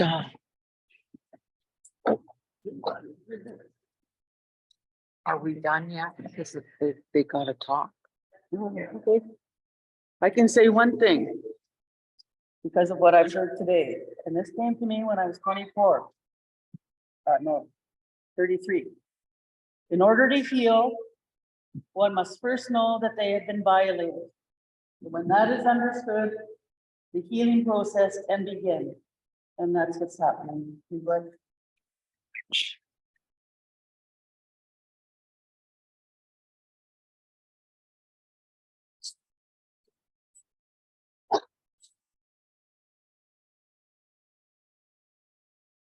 Oh, you're. Bonjour. Too far in the east. Stuart, there's been a question that was put to the floor, and I believe you're my brothers and sisters from what you've expressed. What was put in front of the floor was to fly the German swastika with feathers.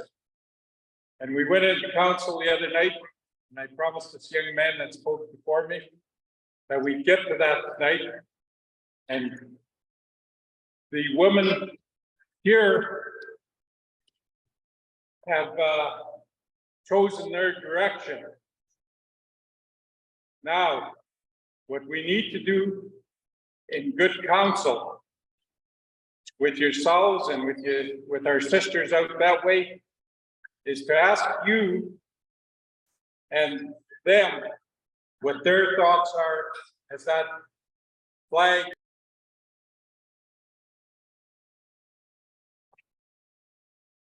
can't make that decision, it's my belief, without fully consenting those that are joining us here and in this manner, since you couldn't be here. And I feel it's essential to the truth of our hearts. And as I expressed, I had asked Adrian to give us this time, the warriors that are standing behind them and others. The question I asked them the other night is, are you willing to put this in front of the nation of our children and their grandchildren and the grandchildren that'll follow that destructive movement if it goes the other way on us as Indigenous people, or as a body of spirit within inside our souls that govern us from the inside, that live on this land. We've seen a lot of atrocity, a lot of harm. And my feelings and what others have expressed is there's been enough shame put on us as Indigenous or Native people. And the being that we are in the spiritual nature that is bound to this earth and in this land, in Droit, as it says in the law books as well, that it is essential for us to always go to good counsel and to bring the awarenesses, no matter how harsh they are, to the people. So this I'm doing to you on public platform and within this council house. I'm putting that to the floor to you in conjunction with our sisters that are sitting here and our mothers, and with the ancients as we've held up our way and the direction that we've taken to bring peace, love, and respect as a warring society, that we put these things first. That has been expressed here today as well. And I believe that you and our fellow sisters out that way that are joining in or are present have that right to do, as this is a matriarchal prospect for everybody to understand. And it is their children, their grandchildren, and their great, great, great grandchildren that are going to be affected. So I say, Chief McGuitch, for hearing me, and there's a lot of people here that need to have an answer. And I truly believe I know what it's going to be, but that's for all of you to express in the way that you can do best. So this is what we have to face here today, and it's brought to us in council. So we're sharing it with you, and I've shared it with a lot of other people in the same manner. But we're talking about peace and love. So with that, I leave that with you, and We're looking forward to catching what we can, but also share your Zoom with notification with the rest of the people here so that they can follow up with what we missed with your presentation today. And through this past weekend, you've had some great teachings, as we've had as well here by many of the people. And in the same way, we've allowed almost everybody. We've got 2 other people, and I'll ask them and I'll go sit with them while you're doing this. Chief McGrich. Okay,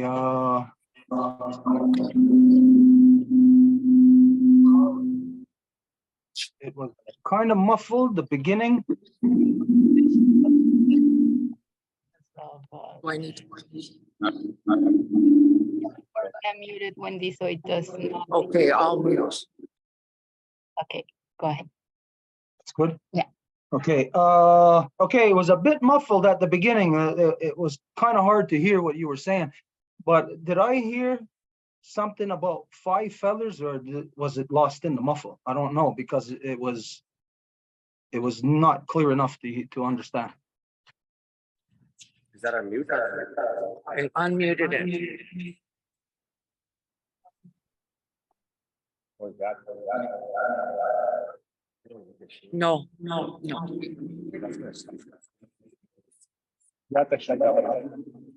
Move that one. Thank you. Good. Can you hear me? Well, I guess you can hear me now. So I've been sent from the Cree Nation. I had a dream, and I explained it to my elders. We had a 5-day ceremony. In my 5-day ceremony, he told me everything that was going to happen. I had to bring a flag that was out of my imagination that had to come from the spirit world. That's what they call it. It's not just a thought. And in that flag is a swastika. It's not a German swastika, because Germany taken that from us. That was ours to begin with. That's one thing. And in that dream, we had 2 feathers. People don't understand. A lot of people may do trees, maybe a Dakota, all the way down from Assiniboine, all the way through the whole place.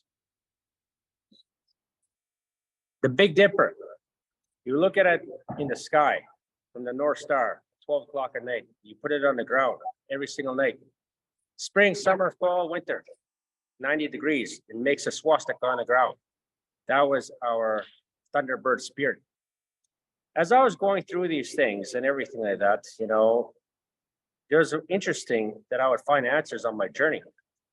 A Dakota man came yesterday and he said to you guys, and you guys were there to bear witness. Those stars were the 7 grandmothers. And why it is so important, as I was going through, when I had to give six stones out, why I had to go to the house first, is I had to go, to go and pay homage to a grandmother first, because that's exactly what my councilman did. That's what they told me. That's how I was supposed to go. And I was supposed to go see the house, the woman first, the matriarch. So I said, I'll go do that. And they told me specific things that I had to do. Go see her, talk to her first, greet her in her house. That was one. And I said this to 3 people already. And the 3 people that I have are the women here. I was supposed to speak things. I had to be aware of the guy that shook hands with the power. That's all he said. And when we do decide to rise this flag, it had to be at the house of power. It can't be just anywhere. The meaning of the flag is to take back our identity as strong Native American people. Well, I don't know where you're from. The Crees had the swastika. The Hopi had the swastika. The Blackfoot had the swastika. And many nations have the swastika. We believe that 4 swastikas were given. The white people, the black people, the red people, and the yellow people. In the red, we were the stewards of the ground. The white people had the power of fire. The yellow had the power of the air, and the black had the power of the water. Somewhere along the line, colonization came. And I like to say, and I don't really care, that I think it was all a planned event so we can lose the power of the swastika. Because ever since then, we lost our identity. And people think that living in this white man world is going to save them. We're losing our power. We're losing our identity. And time is the utmost importance. And by the time March comes around, and before April, I was told something is going to happen here. At the East Coast to the West Coast. I don't care. Chief and councils, you think you guys have law and land here. You lost your land. I'm going to put it out there. You guys lost your land. You guys lost your land. And the men sold it out. Our chief and council sold it out. I had to come here to learn from the matriarchs here, the women. The only way to restore balance is not by seeds. It's not by medicines. The medicine is here, and that is by the women. And we have to let them lead. I came here, a Thunderbird spirit. I don't know if you guys notice or if you understand the prophecy. At such a time like this, when our native leaders lose their tongue, that's when we call in the last symbol. It just so ironically has to be our symbol. It's not the German symbol. It was ours. If we have to rise that up and they come up to us, what about Nazis? What about the Jews? Well, guess what? My people weren't a part of that war. And if they did, they lost everything. My hands and my native people, their hands are not guilty with that blood. We weren't allowed out of the reservations till 1951. And even when we got out of the reservations in 1979, 78, 79, we didn't even learn our culture because most of it was gone. And by that time, they'd taken our women. The disease that the white people had is that they never gave power to their women. That's why they're broken. They taken away their sexuality. They said you couldn't vote. They told that to your woman. They couldn't vote. They couldn't speak. They had to wear burqas. Well, our women had the power of sexuality, not in the physical aspect, but that's where their energy and their power, the femininity came from, was our woman. And the first thing they did, they destroyed our women. Now you see the victimization and murder of missing women. We're living in a fantasy world if we think that Mother Nature is going to take care of us if we can't take care of our women first. Now that's hard to rise that flag. I don't want to be here. My elders told me to. The Cree Nation told me to. At such a time when my leaders cut their tongues out. How many chiefs do you guys have? Real chiefs? Or did they all sell out? Really? Because at the end of the day, we're playing fantasy if we think we're gonna go play the white man game. When they make the laws, we don't. You think you do. The only law we can beat is natural law, and our treaties, ironically, are in natural law. They are. But if we play this game, but we're indigenous, we're First Nations, we're Aboriginal, except for the title North American Indian, on that contract, you lose because you already lost when you've taken that identity politics when they say birther kind, not women. Yeah, you guys are birthers now. That's what they're doing. Exactly, you guys are mothers. But the aspect that they're trying to do is separate you guys to the point where you guys are lost. And I know a lot of men in here are scared. And a lot of women are scared. And a lot of white people were scared when I talked about these things. Because the first thing that came to mind is, do you know what will happen to us? Well, guess what? We have to play the same game. We're going to take back your image. And that's what I came for. They told me, it depends on which way I go to. East or west to east or east to west. It all depends on the message. So when they say German swastika, it's not. It's a Native American swastika. That was always ours. There you go.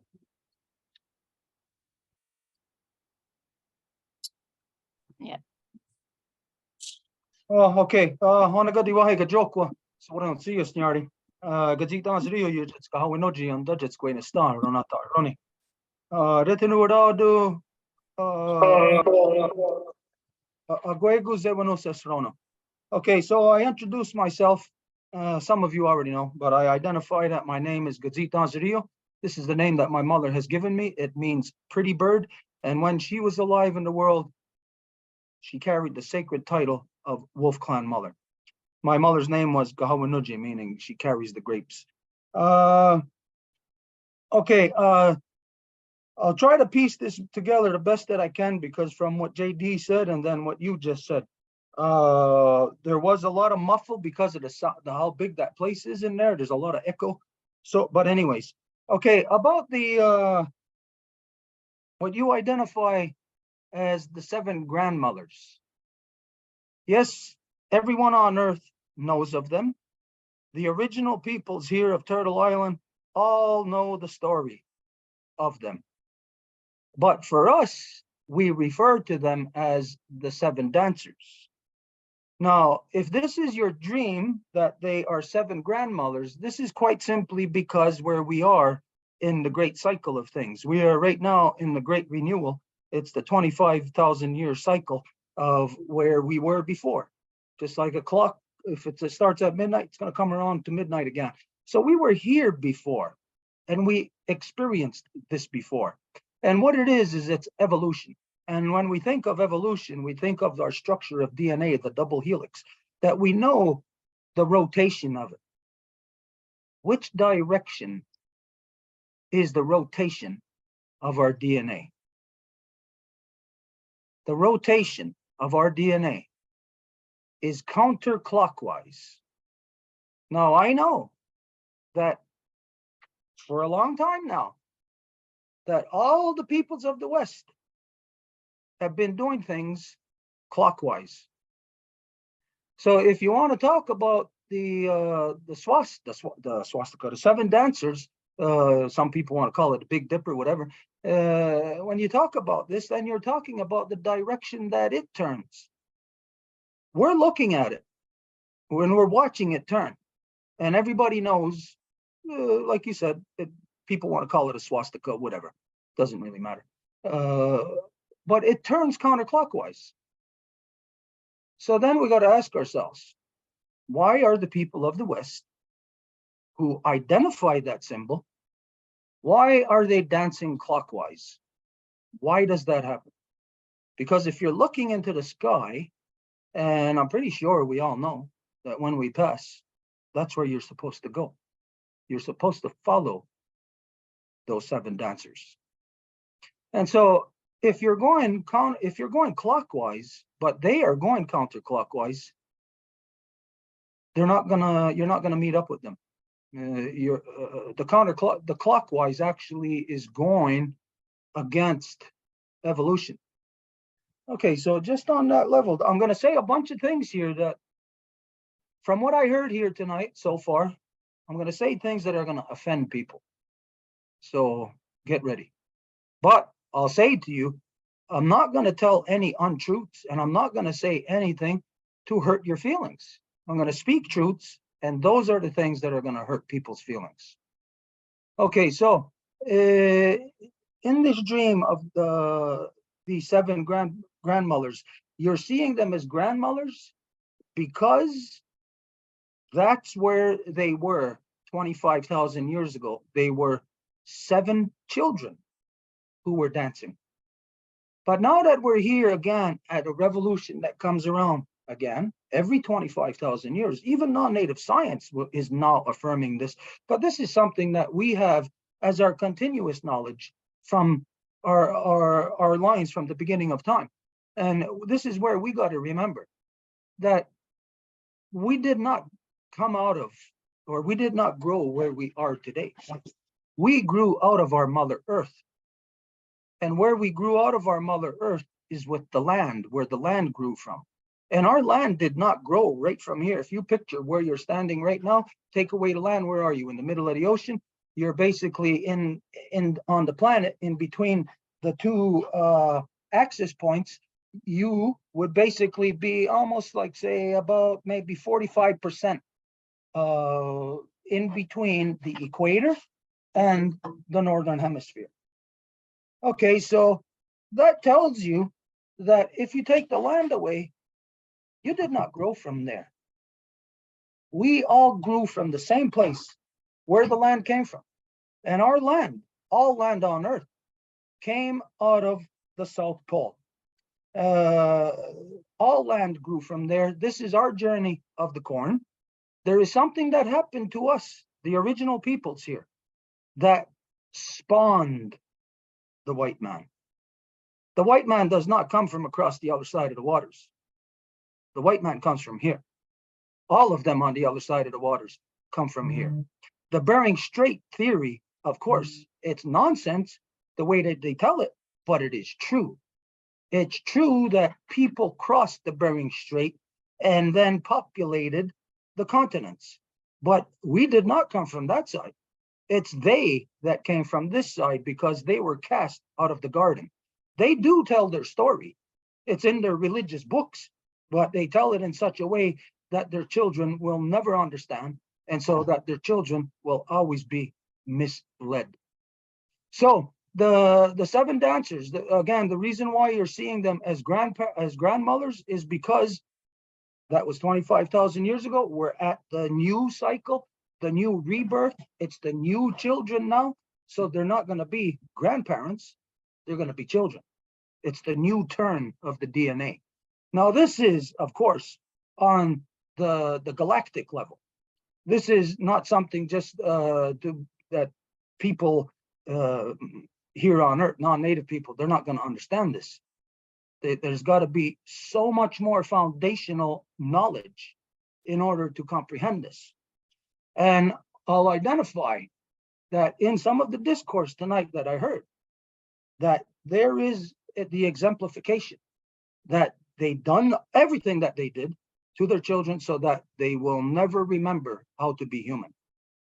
So what I see here tonight, I come here, I guess out of the same understanding of everybody, but I did not expect to hear things that I heard here tonight.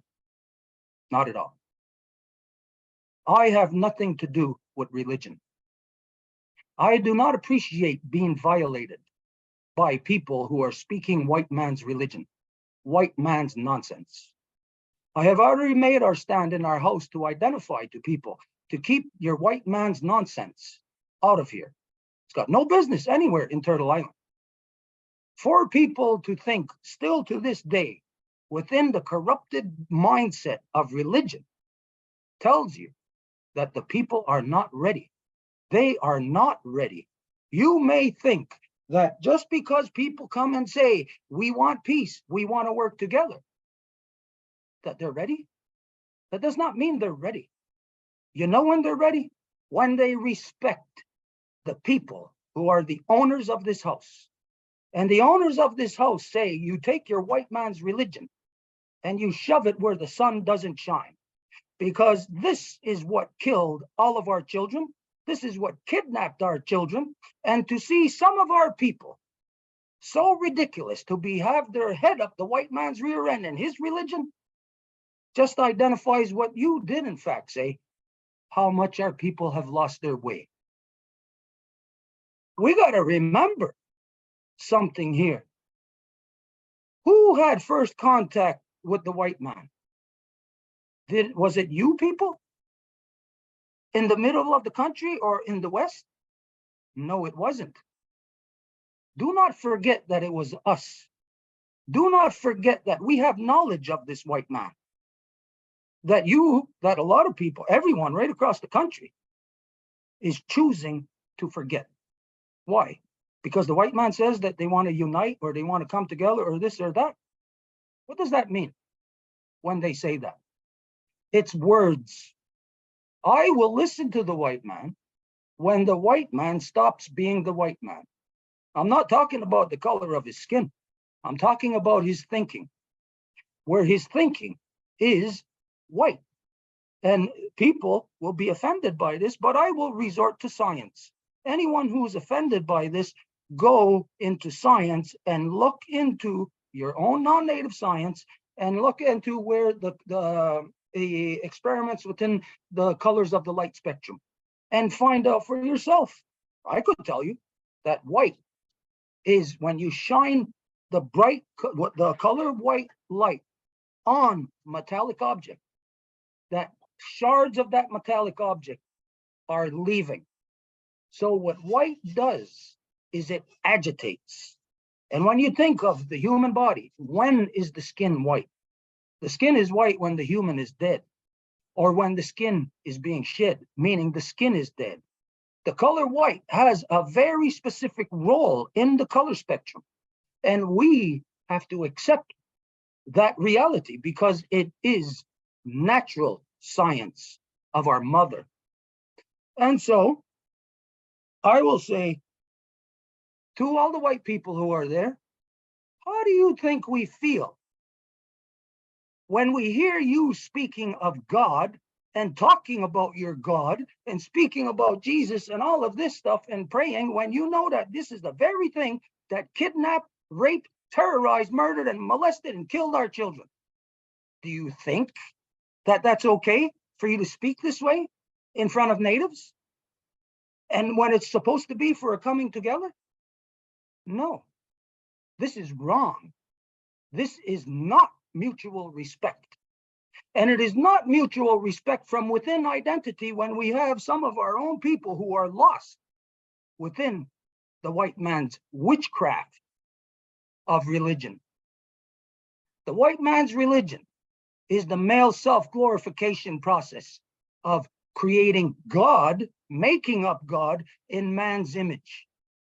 This is the male dominance that has killed his own women, causing him to rape his own mother. This is a fact, not something that I make up, something that he records within his own history. And so we have to accept the truth, not what we want to believe. We got to accept the truth. So, yes, we do have to act very fast. We have only maybe to the end of this year, maybe. But we got to unify the world. Now let's talk about this. What does this mean to unify the world? We got all these different people. Let's say there's a murderer, there's a farmer, there's a rapist, there is a fisherman, and then there's a bank robber. What does this mean to unite? Does it mean that the farmer and the fisherman unites with a murderer or a rapist and a bank robber? Is that what that means? What are we supposed to do when it comes to unite? Does it just mean that we unite with anybody at all just because they say they want to unite? You know who's got to be in control of a unification? The people who are still human. So we have to come to conclusion here. Are the whites human? Just because they are there with a medicine bundle? Just because they have a drum? It's a good thing that they do. It's a very good thing. But is that the signals to us that we can unite with them? They must first stop being white. Meaning, the entire history of what the white represents here in Turtle Island, that's what must be stopped. The whites have to get over this nonsense of that they keep saying, it wasn't me. You are the one currently paying the taxes to the system that is doing this, that is built on the generation before you that done that, and the generation before them that done that, until the first pirate stepped off of that pirate ship from Britain. The people of today are in the same line. So think of it like this. The white man came here and he raped. That's a fact. That's the first thing he did when he stepped off the boat. He raped. Because don't forget who the white man was that came here. There was no good people. They were all a bunch of thieving, raping, murdering pirates. Is that the truth or am I lying? We all know that's the truth. So think of this. First white man off the boat. rapes a woman, rapes one of our mothers. So he tells the next people on the next boat, he says, hey, come over here. There's a woman having sex. Get in line. So there's a whole line of men now for 500 years standing in line to have sex with that woman. Now, ask the last man standing in that line, what is he doing? Oh, he's waiting to go into the building and to make love to that woman. Is that what he's waiting for? That's what he wants to believe. But what is he actually doing? He's in that line, that procession, a long line of white males raping. That's the line that he's in. So he's not going in there with the intent of making love, even if that's his belief. Because in this world today, it's impossible for the white man to know what love is. You cannot be what you are, a destroyer of things, and think that you know what love is. You can profess all you want. And this is what we are going through. The reality is that the ugliness is being shed. And we are the ones that are going to sort it out. We're not going to put up with the nonsense, the lies. We're not going to take it. Then anybody can lie through their teeth as much as they want. It does not mean anything. We want to unite. I will unite with people who, when we got those different people, like I said, a murderer, a rapist, a bank robber, oh, we'll unite with them when they stop being a murderer and a rapist and a bank robber. That's the only way we can unite with them.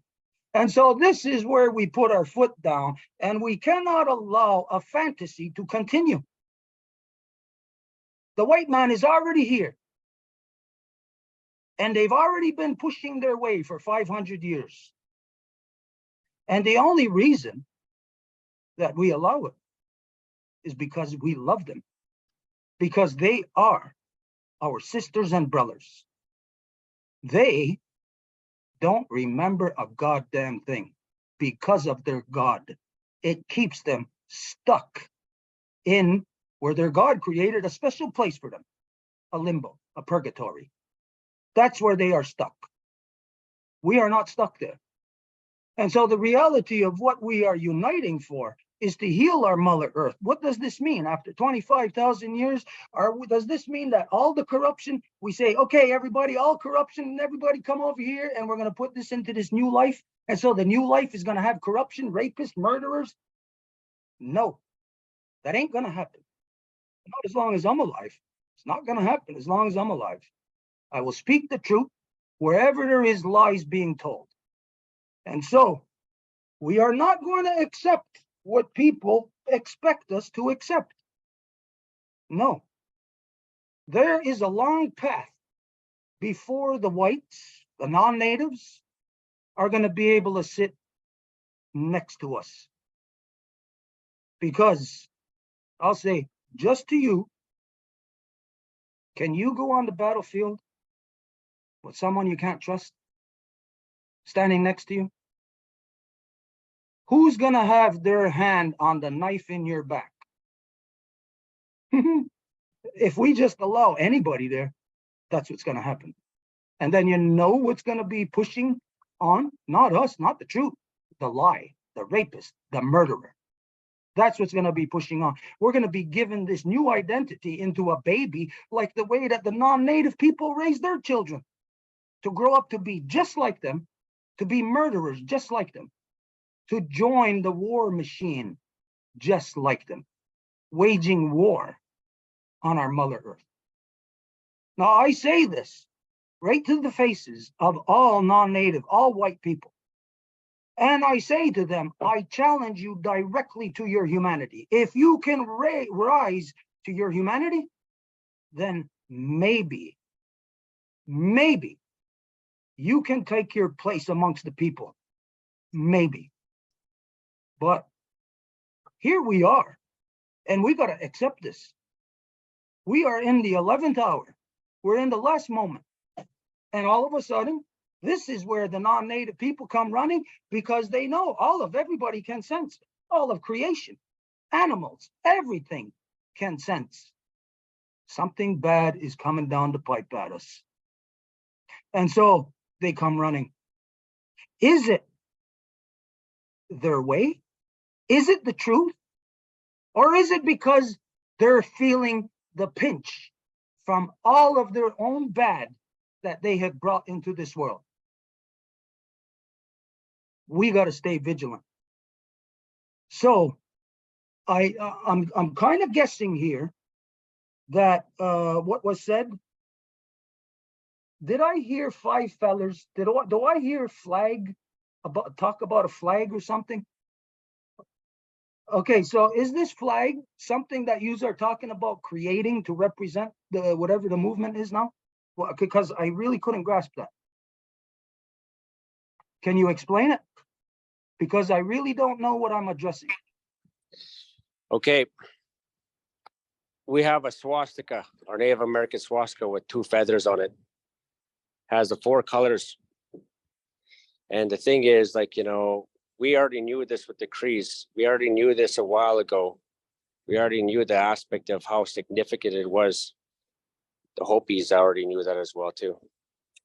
See, we already kind of knew these things, and the sickness is not because of, I know where you're going with the sickness and everything.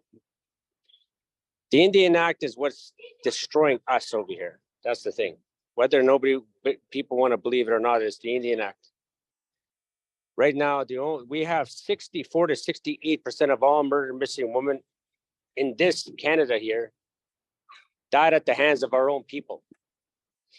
Most of the people, the women that are getting trafficked right now, are getting trafficked by our own people. And I know you're going to say, where did that medicine come from? It came from the white people. Ironically, it came from Chinese, fentanyl. And how I know that is because my daughter died by that.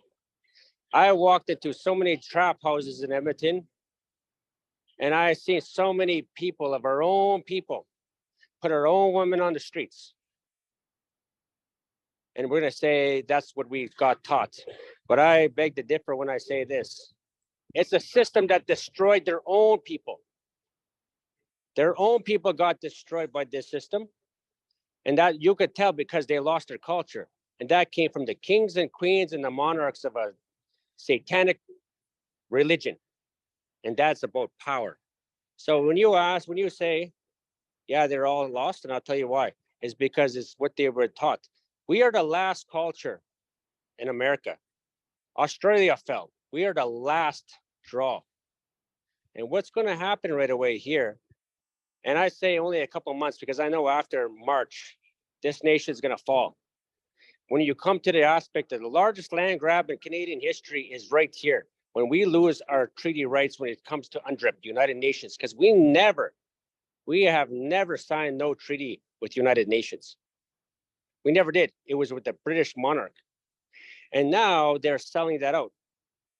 We come to the point where our own natives, I know Perry Bellegarde personally, over Mercury, Lawrence Joseph, Arnold Dumaze, where is it, Mr. Dumaze? Arlen Dumaze, he's from this reservation. I know a lot of Native American chiefs, and I sat at the chiefs conferences, and every single time I go over there, it's a backdoor deal to sell off our rights. It's our own people that are doing that, and I get why, because they have this white man disease called money. Money is the power. And I look at these people here, and they come over here because a lot of them came to our ceremonies and they started saying, you know what, there's something that we're missing. This colonization came from the kings and queens, and unfortunately, they're the first to fall. And I asked these white people yesterday and everybody else, did you guys know that you guys had tribes a long time ago? Germania a long time ago. You guys lived with the Seal people. You guys lived 2,000 years ago, 1,500 years ago on these lands. Did you guys know that? And they said, no, we didn't know that. Now it turned into countries. This is how they get you. They destroy. The last time that there was a nation in the South was the Australians, and they just lost their land. They just lost. Now they lost because they played we like to say white man politics, but it's the monarchy politics. People don't understand the number one enemy we have is the king and queen. There are the ones that instilled the Indian Act, and the Indian Act falls underneath. The residential schools come from the Indian Act in Canada. The chief and council systems come from the Indian Act. That's not our traditional way. And on top of that, the reservations are the concentration camps. And I walk into these concentration camps, the reservations, and what are they? What are they? They're nothing more than a concentration camps that have more than 60%, and some of our reservations have methamphetamine problems. And some of them are even our elders at 60, 70 years old on methamphetamine. And you're going to say the same thing. I know it came from Germany. That's where methamphetamine came, but it's still the same thing. They gave us enough power to destroy ourselves. They don't even have to do nothing anymore. Right now, what's happening is our people are sick. And unfortunately, like I said, and I try to talk to every single Native American murdered missing woman, the 215 and everything, I'm the number one problem. And everybody hates me because at one time I was probably the number one hated Native American in Canada here. It's not because I wanted to hurt my people. It's because I wanted to tell them the truth. You cannot blame everybody else when we are actually the ones that are actually administering our own deaths. I know we learned it. We learned it from this colonization. I know that. But we need to go to natural law. We need to find these. We have to give women power again, the mothers power, because they're the only ones that are going to save this nation. Most men, and I talk to them, they are lost. And that's why I stood up. It is a hard journey to come here. I didn't want to come to Manitoba. I didn't. But my Cree Nation told me there's a time when your chief and councils cut their tongues out. When they cut their tongues out, that's the time I have to come over here. And I didn't want to. I have a grandchild that was just born just a while ago. But the reason why I came over here is because my grandchild was just born just a while ago. And I'm looking at these people, and they're all lost. And they woke up. They came to our lodges. They came over here. They came over there, and they seen, and they realized one thing. A lot of their mothers were broken too. And it has a lot to do with this colonization. And I said, it's the Native people that lead now. You stand behind us. We will lead. We will lead. We will lead. And they said, okay. And I know a lot of people do backstab us. I know that because we are such giving people. But honestly, I'm going to tell you something that I learned from a lot of chiefs and councils over here. Out of the 15 chief councils that follow me, 14, but 15 I know of. They're all getting paid $1 million right now. $800 million got paid to all these chief and councils over here to sign a documentation. And I know we're going to talk about what do you call natural law when it comes down to, you know, the hereditary chiefs. But they're making deals in March. In the East Coast, they're making deals. How to sovereign their little land, just their little land. But the rest of Canada is sold to United Nations. And since we are underneath the power of money ain't nothing but debt. Credit system. I learned economics to know enough about economics, and no matter what, people are selling themselves for money. And you're going to ask every single one of those chief and councils, you give them $1 million, they're the ones that are selling our mother right now when they have the seat of power. They're the ones that would actually sell their own mothers, their personal mothers, and their sisters, and their daughters for $1 million. Because we lost ourselves. And I know it is the disease. But it's not only the white man's disease. We are the ones that are destroying ourselves the most because we learned it. I'm saying something right here. If I have to rise this flag, and I came over here. I was mad when I came over here. I was angry when I came over here. I don't want to come over here the last day, this day to come over here and talk to truckers. But the reason why most of these truckers are here right now is because I spoke over there. I wanted to. That's what I wanted.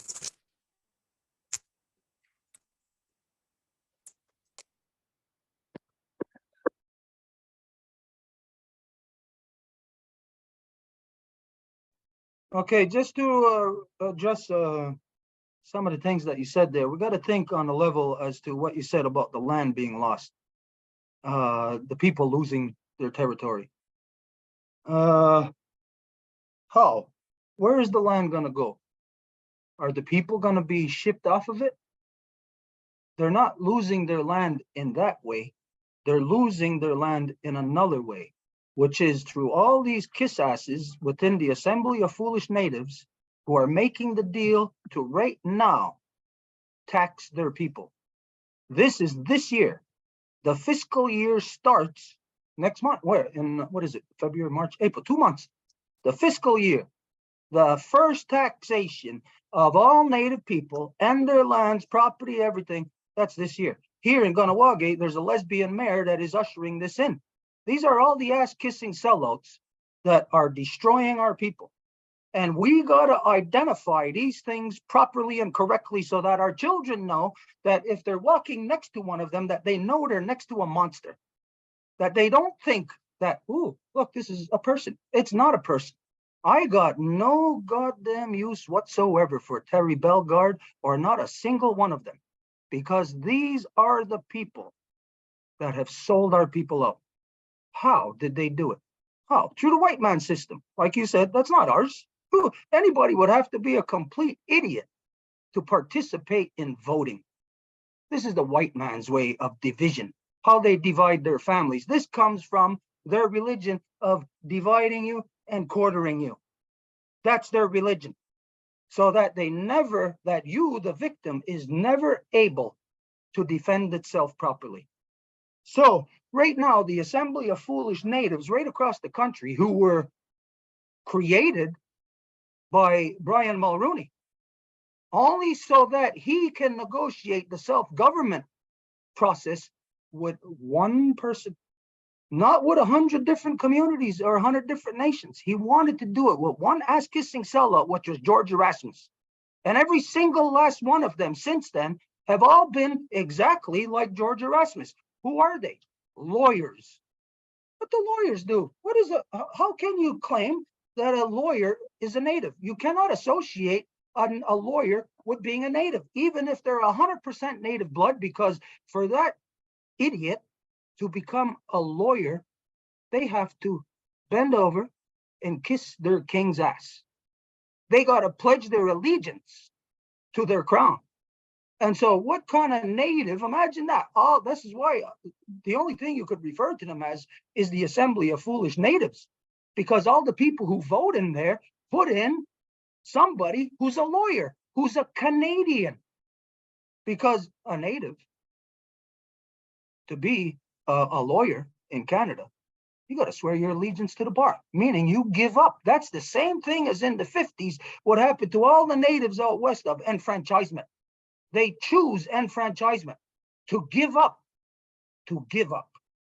And so this is the reality that you and I are dealing with this reality, but a lot of other people don't know of this reality. A lot of other people are consumed by the fire. Now, this means that we got to sort it out. We can't leave it to a bunch of piss poor examples of people that want to call themselves natives. We can't leave it to them to say, oh, this is what it is. What is it today? We got some guy we see who's talking about the AFN. I forget what the heck his name is. He's some political scientist now, that the go-to guy on APTN. Anyways, he's a young guy. I forget what the heck his name is. He's a political scientist. We're being led by political scientists. Where the hell do our people go to school to become a political scientist? Where? Did they go to the Longhouse? Did they go to our lodge? Did they go to Medicine Lodge, Sweat Lodge? No, they went to the white man. Same thing as the British Nazi residential school concentration camps. And so, do you follow the elected band system? I do not. I have nothing to do with it, never in my life. I am not registered with them. No way, no how. Of course, they got you registered with them. They want to include you with them. Here in Ganawagi, the lesbian mayor says that she represents everybody. Imagine that. How could that be? A gender and identity confused person claiming to represent. She can't even represent herself because she's lost and she doesn't know what gender she is. She's confused. So what kind of people would be led by confusion? Only more confused people. And this is our people right across the country. When I walked out west, this was in 2015, I was at the Stony Lakota Reserve. Do you know where that is? It's just west of Calgary, just west of Calgary. I didn't even know it was a reserve. We're driving through, and it's just like all the other land, flat, getting boring out there. I seen a casino. There was 3 other people in the car. They're all sleeping. I seen it. Must be natives here.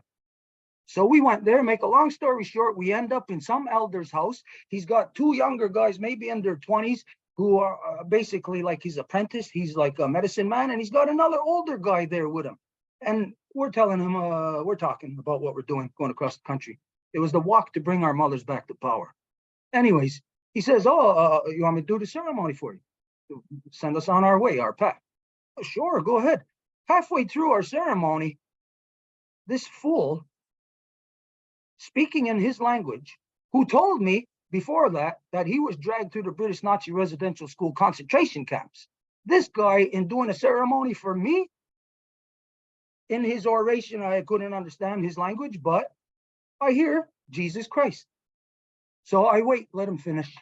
And I says, hey, didn't you tell me that you were in the British Nazi residential school concentration camps? And he says, yeah. And I says, didn't that guy Jesus Christ preside over them? And he says, yeah. And I says, that's why your youth are lost, because of you. They're lost because of you. And in that same community where they got a lot of gangs there and they do kill people, they got their teardrop right here. What does that mean when they got a teardrop right here? Do you know? That means they killed somebody, right? They got their teardrops right here. Some of them have 2 or 3 teardrops. Now, in one community, the Stony Lakota Reserve is divided by 4 gangs. And they got different colors. And the guy, the young kid was telling me, watch these colors. And sure enough, on each house, you could see colors, but each house was spray painted like graffiti. All graffitied up. This is what they do to their people. But anyways, this one young guy says to me, he says he's got no choice. He says there's no work in the community and he can't collect welfare. He says the only thing that he can do is sell drugs. But he says he doesn't want to. And he was crying. He was a 27-year-old guy. He had I think a 7-year-old kid, but a child anyways. He was crying and he says, no work. He says he went to go see his elders to ask them for help. Guess what the hell his elders said? They said to him, well, get off of drugs and alcohol and then we'll help you. Imagine that. The very thing that they need help for from their elders, and their elders are saying, get off of drugs and alcohol, the things you need help for, and then we'll help you. Well, what the hell are the elders for? There's no help after that. If the young one can do it by themselves, they don't need that elder who's lost in Jesus Christ. They don't need that elder who doesn't even know who the hell their own identity is. And so this is what we're dealing with. And so I will end with this right now to say that what we need is convention between original peoples. It is very good that the non-native people are waking up. It's very good that they're looking for direction. But when we have convention, there is no white people around. There is no one else, just us. Because we cannot counsel on something if there is another thing that is influencing us badly or wrongly one way or the other. We can't have that around us when we are counseling. I will go back to what you said about, again, the Big Dipper and about our mothers. Our mothers are the authority. They are the primary in creation. The clan mothers are the leaders. They hand out the male titles. They can reel in the male titles in an instant if that male is not adhering to not what they say, but what law is. So what we got to rediscover is what our law is, what Constitution is. How did we arrive at being free of war, matrilineal peace? Do you think we achieve peace by people out west, different nations out west, being male dominant? No way. You think they're male dominant? You think that hereditary means that a male can hand his title down to his son, which is the way that they are in the West? This is corruption. It is the same thing as the white man's corruption. This happened here to us way before the white man was created. It's why the white man was cast out and went across the Bering Strait. And he wasn't white when he went that way. He looked just like us. But as he walked that way and continued, every step of the way, he shed his pigmentation because it was him compartmentalizing himself. It was him schizophrenicizing himself, creating these different identities so that no one could ever be responsible for anything. He was creating his first corporation. And his first corporation took the form of the so-called Catholic Church. And so this is the reason why when we meet, we don't meet with any white people around. We must have convention first, see what is going on within us before we can say this is what we're going to do with the white people, with the non-native people. The non-native people can stay in limbo for now. They've been there for 500 years. They didn't give a good goddamn at any point. That's a fact. They did never give a good goddamn. It is only now because they can see the end is coming. Well, you know, way back then when they could have been good people and done things because it was correct and right to do it, they decided not to do what was good and right. So here we are now in emergency and they're standing on the line and they're expecting us to accept them that they're going to do what's good. We cannot do that. I don't accept them. I will accept white people when they are filtered through the process of Guyana Rasudaskanagawa. They are not going to come to me and tell me this is how it is. Not at all. They're going to come to me and I'm going to tell them this is how it is. This is what you are going to do. This is how you are going to live. And this is what you're going to abide by. If not, I don't care. I don't have any reason to have any kind of affiliations with any whites or non-native people at all because they are disappearing. It's them whose time is over, not ours. And we cannot get consumed in what the trick is of that lie of that religion, the witchcraft of that religion. It gets you to believe that killing yourself is a way to make a living. And so that lie is that we got to understand as the original peoples, the reason why we are covered in white people right now is because we have come to the end of a cycle and we are shedding our skin. That's all. Plain and simple. Our Mother Earth is just shedding her skin. The white man, like everyone else on here, there's only 10 of us. The white man only gets 5,000 years, 2,500 years. That's it. That's all he gets. Now his time is up. And even if they don't know the realities of anything, they're all going to be reacting to this. And so this is the reason why slowly but surely some non-native people are coming to their senses and they want to save themselves. While they can save themselves once they prove themselves. Because saving themselves means the only way they will be saved is if we allow them at the base of the tree. I am not allowing any white person at the base of the tree.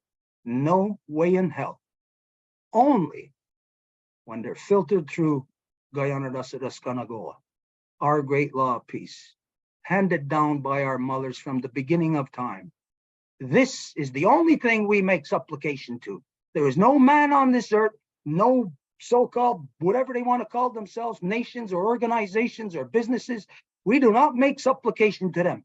I heard some white man earlier say how, whatever he said, how impressed or whatever, that we're still around, that we're still here. You know why? We're still here because we have law that we have adhered to right to this second. And we're not going to drop that law just because it looks good, like there's a bunch of white people coming and saying they want to be our friends. I don't trust that. I don't trust it one bit. I'll listen to them. I will entertain what they are saying. But will I trust it? No. Until they reverse their actions. So what does this mean right now? As the Native people are uniting, because this is what's happening. As we're uniting, there is a role for non-Native people. You know what it is? It's for them to be that hard outer shell to protect us from the rest of them. Because the ones that come to us already know how bad the rest of them are. And so this is how we will work together. And if we get through this together, then the whites, the non-natives, will be able to prosper at the base of the tree. They may take their place, but this is the process. And I don't care what any person on this earth says. As long as I'm alive, that's the process. And anybody can say, well, big deal. Who am I? I'm not anybody to apply law to what's in so-called Canada, 38 million people. Who am I? I'm not going to apply law to 38 million people. No way. But you know what?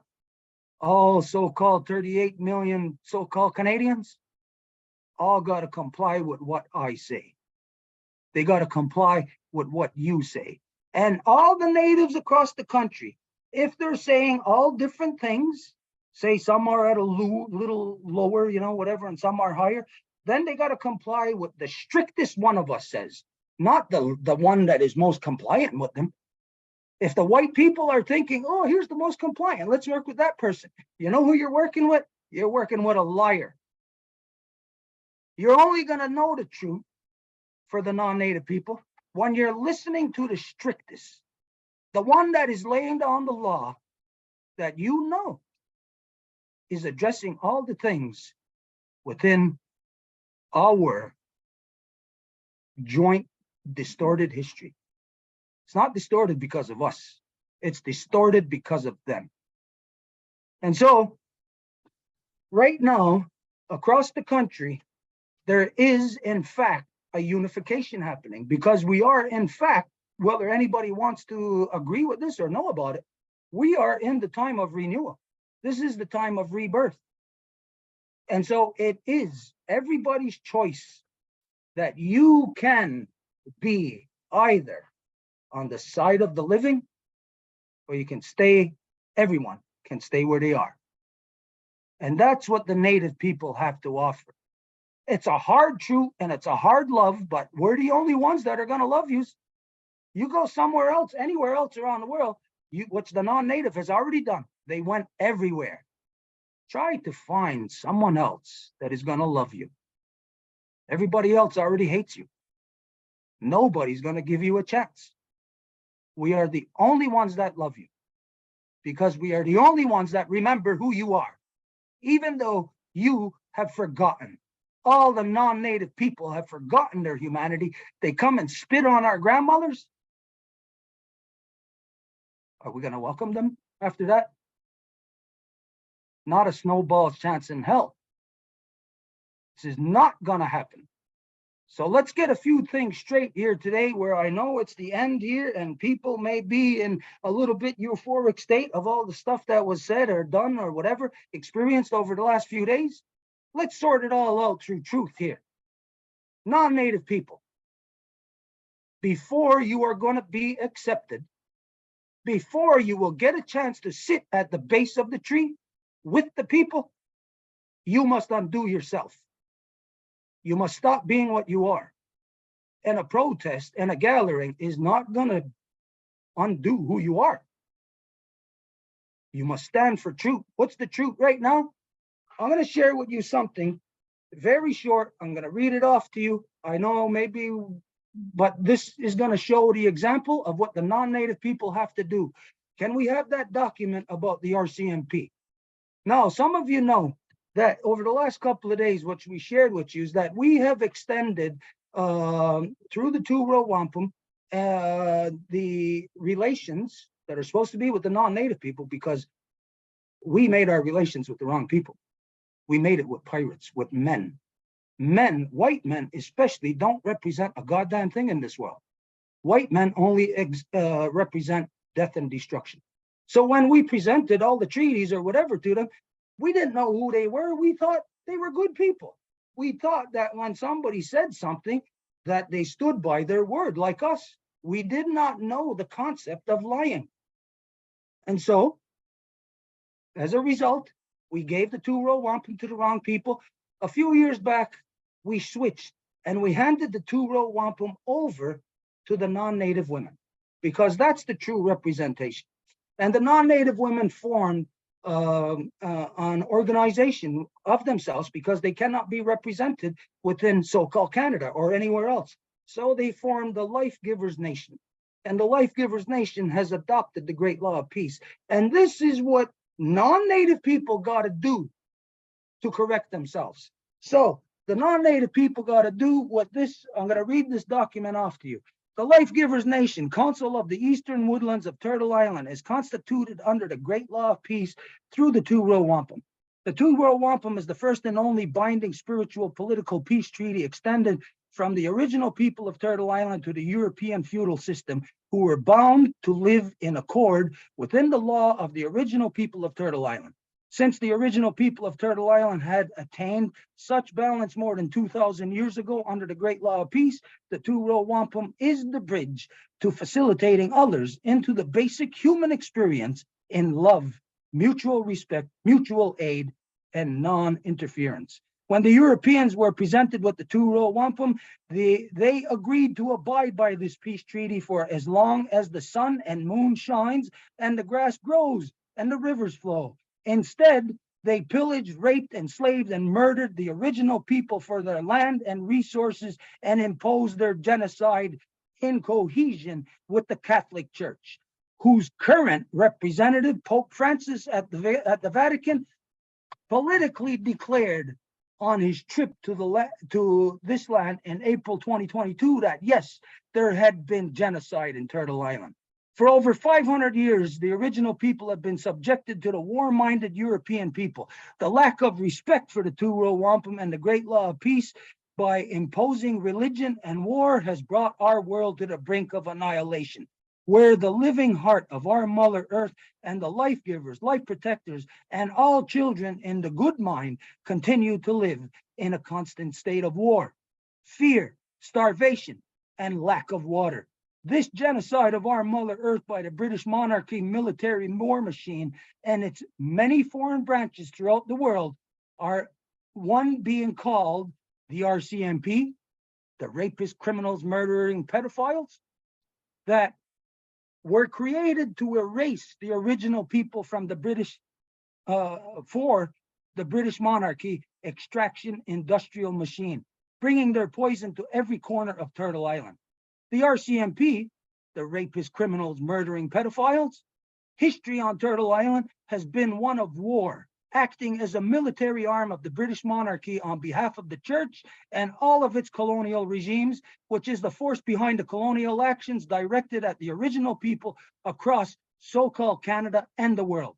Since the head of 1.3 billion Catholics, that guy they called the Pope, declared this genocide, it must be immediately recognized that this disqualifies them to act in any issue involving the original people other than to reconcile according to our wishes, to the native people's wishes.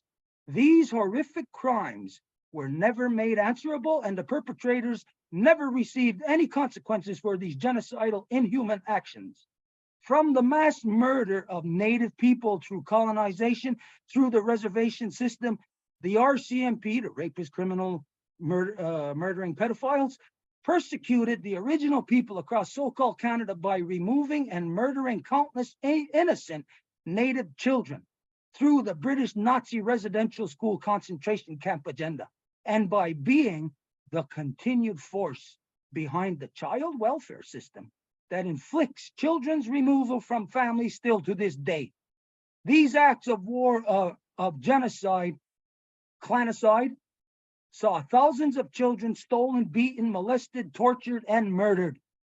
These atrocities are sanctioned and self-institutionalized generation after generation through the so-called legal, political, and social systems, meaning the education, health, enforced by the RCMP, the raping, criminal, murdering pedophiles, and all levels of policing. When we look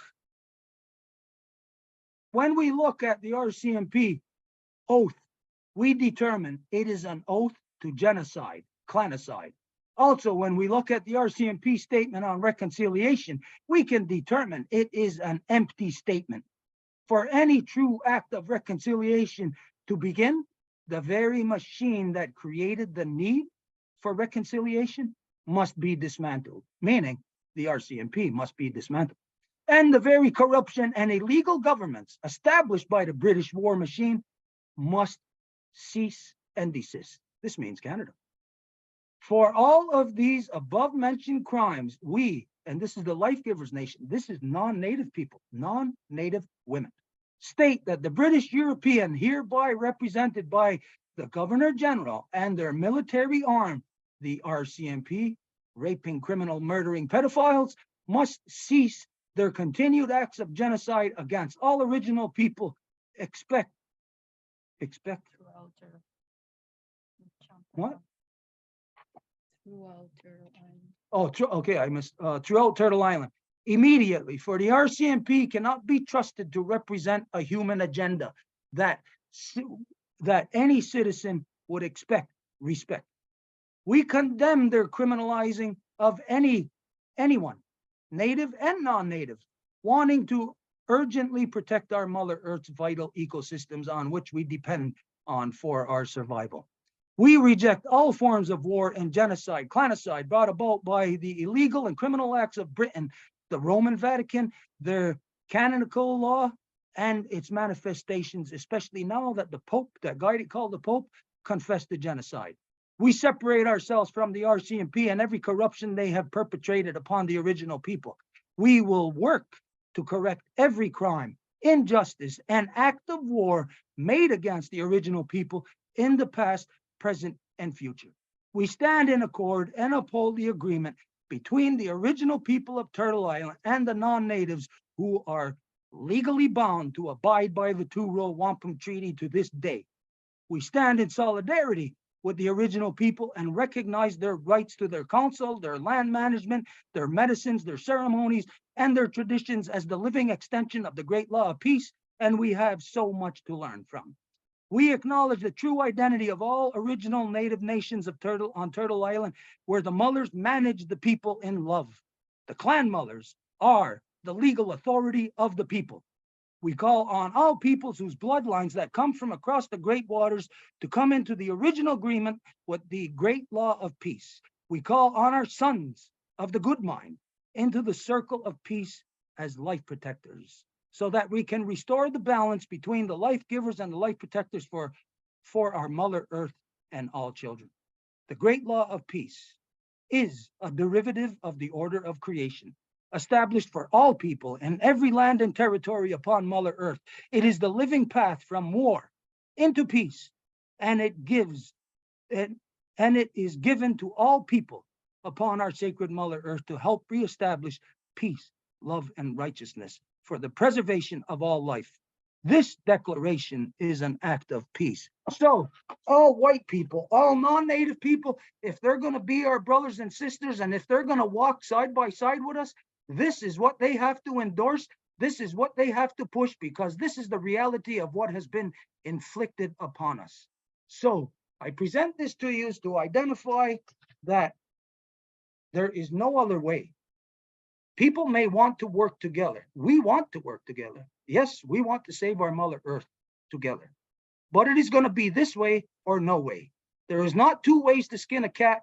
There is not all these different ways to peace, as the people in the world want to say. The non-Native can say all they want. Oh, there's a lot of ways to peace. The non-Native has never found not one single pathway to peace. Never. They are never going to speak to us about how to attain peace. They are going to sit down, stay quiet, and listen. That's where we are at. And this is what we are enforcing. This is for everybody. Come to terms with it, or else don't come to terms with it. It doesn't matter to me. And it ain't going to matter to you anyways. If the people, the non-Native people, stay within their corruption, their mind is going to stay the same thing as where it's at now. So it won't make any difference to them. The only time it's going to make a difference is once they pull themselves out of these corruptions that is identified completely in this document. This document is put forward by the Women's Nation, non-Native women. Also, women of all nations, Native women also, but this is to identify that women are standing up for the truth. So if women can, from any walk of life, then let's see the white men do it. Let's see the white men stand on the line of the truth and address all these truths that are addressed in here. So this is what we're identifying. Right now, white men want to come and say, hey, we're ready for peace, but they have not done any of these things. This tells us they are not ready for peace. Now,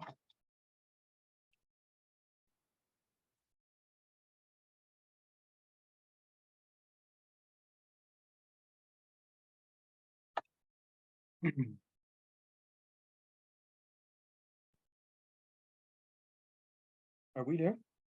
Yeah, they are there.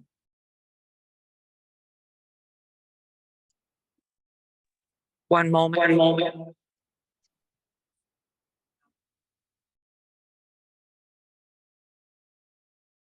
You're not gonna come out on the thing. They'll just be speaking to him. He'll hear you. Okay, you want me to talk?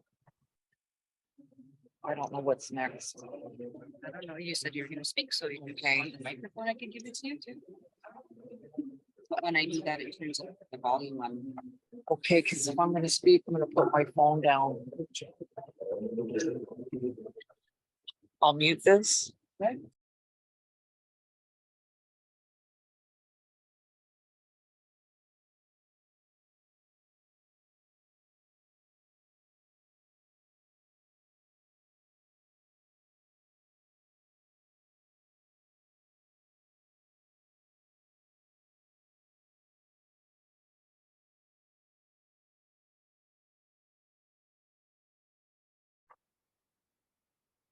Can't hear you, muted. Can the You're longhouse now? Yeah. Unmute it. Yep. Okay. Does anybody want to respond to what Stuart said? I would. Okay. Oh, so let me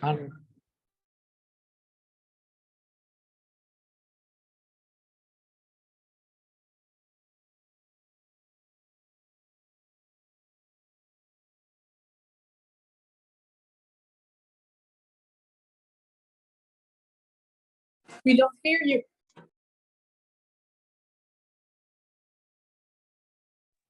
Okay, turn that, Like just to the phone. yeah, mute that one. Yeah, then you not to the mic. Just to the Yeah, I'm not, before I put this in here, it's gonna like. Can you hear me?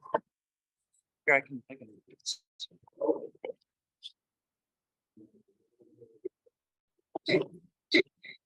Yes, we can. Hello. Hi, my name is Logan. I'm residing here near Winnipeg.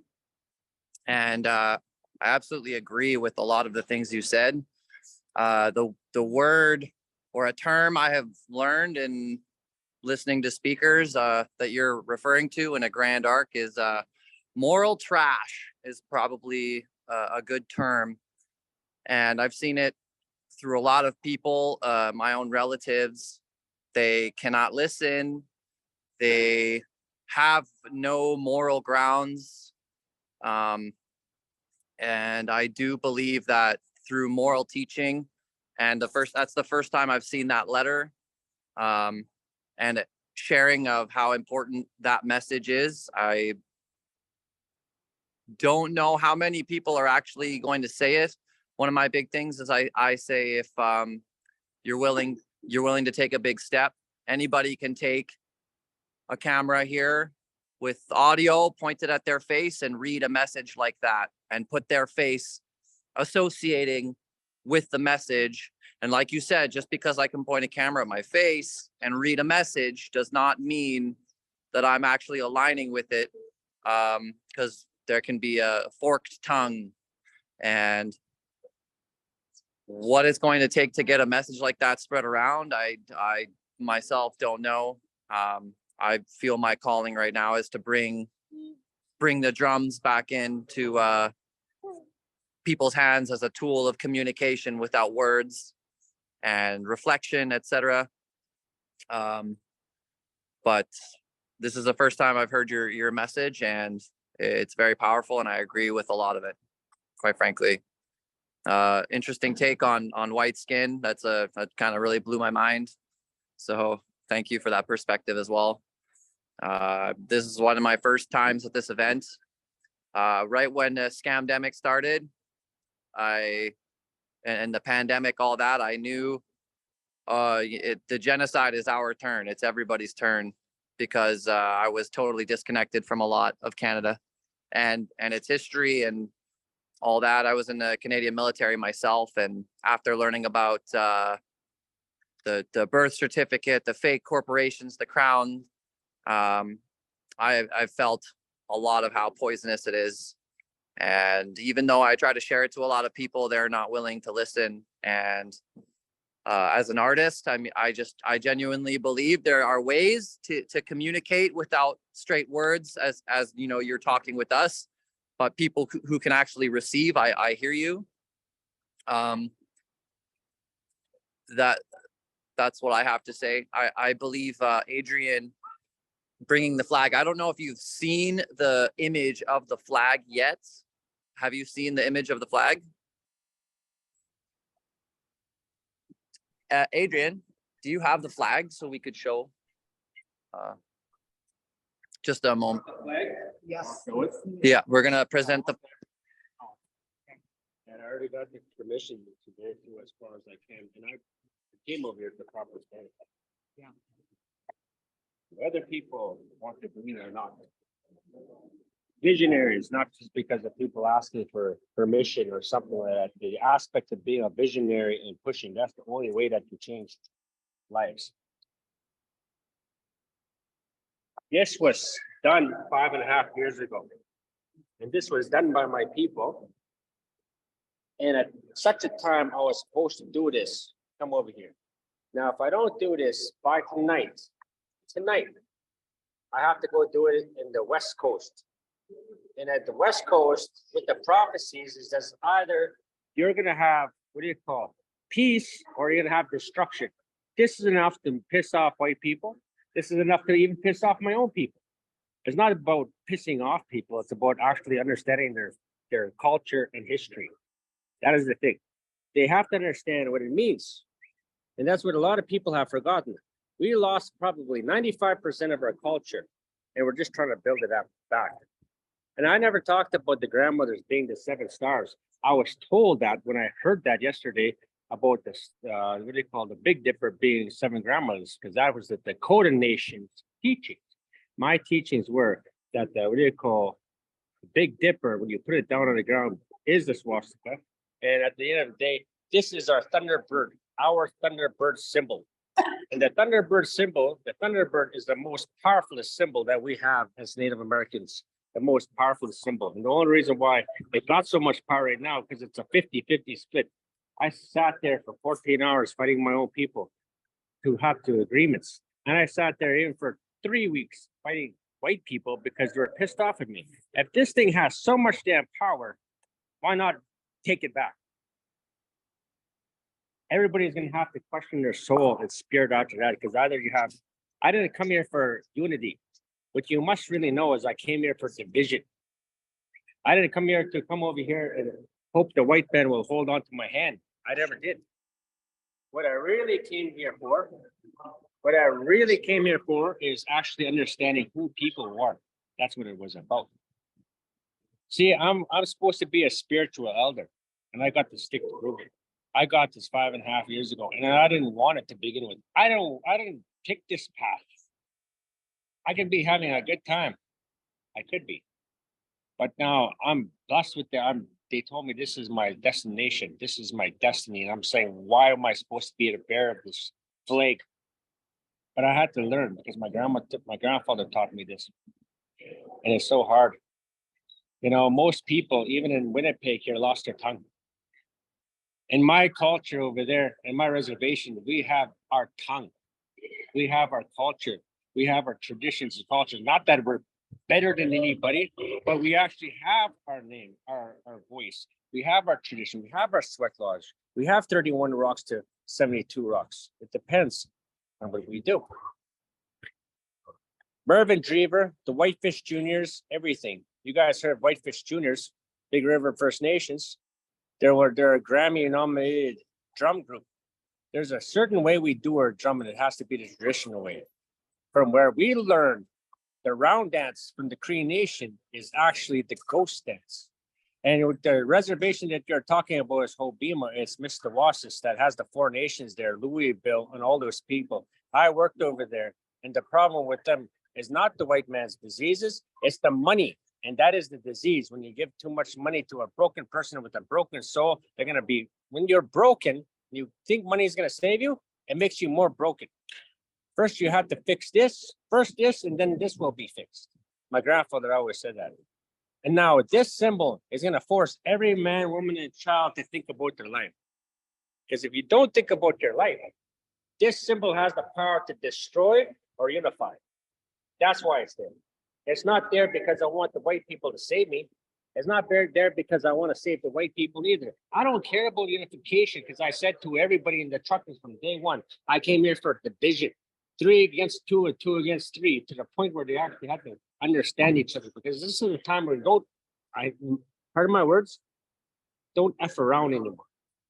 Because at the end of the day, the problem is we can't come together. That's the problem. Okay, forget about that. Let's have something that will divide them so much that they actually have to start thinking about shit. That's what I look at. That's why I came here. I was bearer this, and it's not happy to keep this. I'm not. But that's the responsibility they gave me. And enough of this diplomatic talk that we're sitting here saying that we have to be, come together. Because I'm here to divide people. I came for lions. I didn't come for sheep. That's what I told everybody. And I said that. That's why I was not supposed to do a pipe ceremony or anything with the person that shook hands with power. Anybody who shook hands with the king. That's what my elders told me that 5.5 years ago.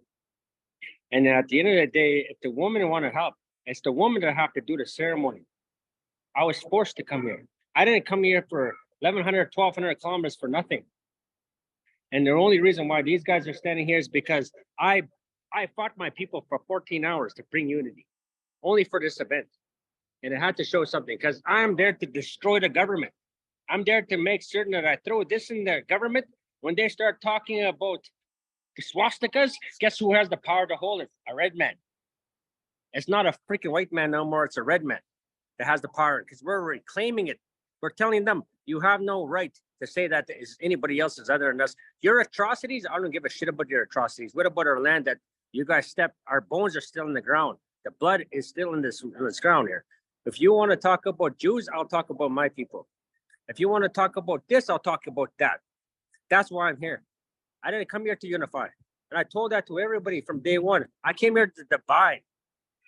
The only reason why we have to divide is because of the fact that truths have to be told. And I didn't come over here to say, we forgive you, white man. No, I came here to say, fuck everybody. We're going to take our land back and we're going to take this. That's what I told everybody. Natural law. That's what I came here for. Hopefully you guys understand. No offense to anybody, but this is the reason why it'll pierce people's hearts so bad. And when they start crying about Jews and everything, well, you know what? My hands are clean. My grandfather's hands are clean. That's your words, not mine. Stop imposing this victimization on us when we had nothing to do with it. And give me back my symbol. Give us back our symbol. That's why I'm there for. Hi. Wow. You and I'll say, I would go on the battlefield with you. I would have no worries. Yeah. Everything that you identify, I agree with you 100%. 100%. We are still in the knowledge that we are still in a 500-year-long war. Everyone else has forgotten. They got their heads up the white man's rear end. So everything that you just described, the reasons, the purposes, the intent. We agree with it 100%. I could sanction that anytime. But given the fact that right now that we are in the darkness of the nighttime, that we're not in the brightness of our eldest brother, the sun, I would sanction this anyways. I would say, yes, right now, I would sanction it. But it would be sanctioned anyways in the brightness of the sun. The only thing is I sanction it and recognize it as you and your nation, as that this is your thing. For us, we have our symbolage, and our symbolage is still true. It has never been tarnished. As you see in the wall behind me, this is our symbolage. It represents the Five Nations Longhouse Confederacy. This is the symbolage that has united the people of the Northeastern Woodlands over 2,000 years ago. We maintained peace for over 1,500 years before the great darkness of the white man came here. And for 500 years, we have endured his insanity. I agree with you. I'm not out to unite with anybody. Right now, like I said, with all these different people, murderers, rapists, gender and identity confused people, who would be stupid enough to think that we're going to unite? Who would unite like that? We would all end up poisoned. There would not be anybody left. If we are moving into purity, like to rebirth, and we're all going to poison ourselves before rebirth, it's the equivalent of carrying out an abortion on the baby, on the new birth that's about to take place. So yes, I agree with you. We're not out to unify either. I agree. We're out to divide. We're out to divide the white man, out to divide all of his poisons that he brought here. I'll say it to their face. They need to know what our agenda is. We do not hide our agenda. Our agenda is to get rid of this poison that the white man has brought here. Everything that he has brought, everything that he does, from the way that he brushes his teeth to the way that he wipes his ass and everything in between, all of it is poison. All of it. Yes, we're using this right now, and somebody can say, well, it's good that we're coming together. We're using this, so the white man created this, so this is good. No, you know what? We are victim of a rape. So you may look at over there, there's two people. It looks like they're having sex. Oh, look, two people having sex. They're making love over there. Get a little closer until you hear the woman screaming and yelling and saying, get the hell off of me. Then you find out that they're not making love, that there isn't sex going on over there, that it's rape. There is a huge difference to think that you look at that place and it's two people doing the same thing in the same place. Native people are never doing the same thing as the non-native people that are here in our house. Never. They are on an agenda of death and destruction. We are still on the agenda of living like humans, enjoying each other, living the human experience. The white man is the death to this. Now, all the white men that are there, they don't want to be the death to it. They want to say that they want to save it, that they want to stop what they're doing. Then to stop what they're doing, they are going to listen. Listen, this means for all to stay quiet and to listen now. This is the only thing that the non-native people are to do. And the moment that they see that, hey, we're doing something that's wrong or we're not representing the truth, then they can say something. But until then, not a peep, nothing. We're not interested in what their feelings are or what they think, or they want to vote on something. They want to put their voice in it to say, oh, should we do this or not? We're not interested in any of that. That does not fly here. We are in a different polarity. They are from a different one. It's not that they have to go back to their polarity, but they better sure as hell adjust to this one. They never did. And up until now, they haven't wanted to. So we're going to put them to the test. The ones that have come forward, yes, go forward with that flag and do what you said. Divide the minds that can be divided, because they have weak minds, that their belief system is based on foundations in sand. It's like a house of cards that's going to fall in at any time. So divide everyone that you can with that flag. Show it everywhere that you can. Let the people get pissed off. Let them say, what are you doing with a swastika and everything? Get those gears turning. We support you 100%. I would ask you, I don't know if you are on social media or not, or if you have a email contact, but I would like to have your contact. For me, you could find me on Facebook. It's Longhouse Stuart Mayo. If you get on there and you just message me on Messenger and just say, I'm the guy, and then I'll know precisely who you are. And then we can continue our line of conversation.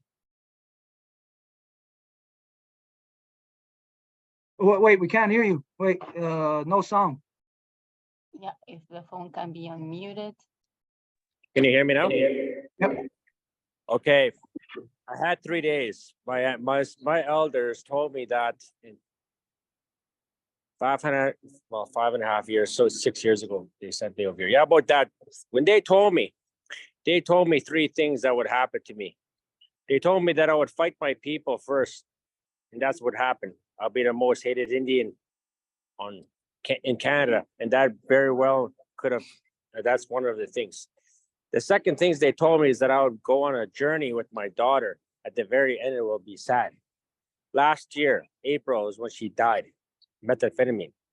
Well, I have a cross here with 2 dots. It means a soul cross. It's not the point of the fact that I'm religious or anything. It's the fact of what it is. And the third things they told me I would do is I'd rise a flag in the times of need when my leaders cut their tongues off. Because obviously they're no better than the white man when they sold. That's what I'm saying. They learned that their what do you call hearts? There's a hole in my people's hearts right now with their leaders. No matter as many times that they fill it up with all their possessions, $1 million will never fill it up. It's just a disease. That's what I learned.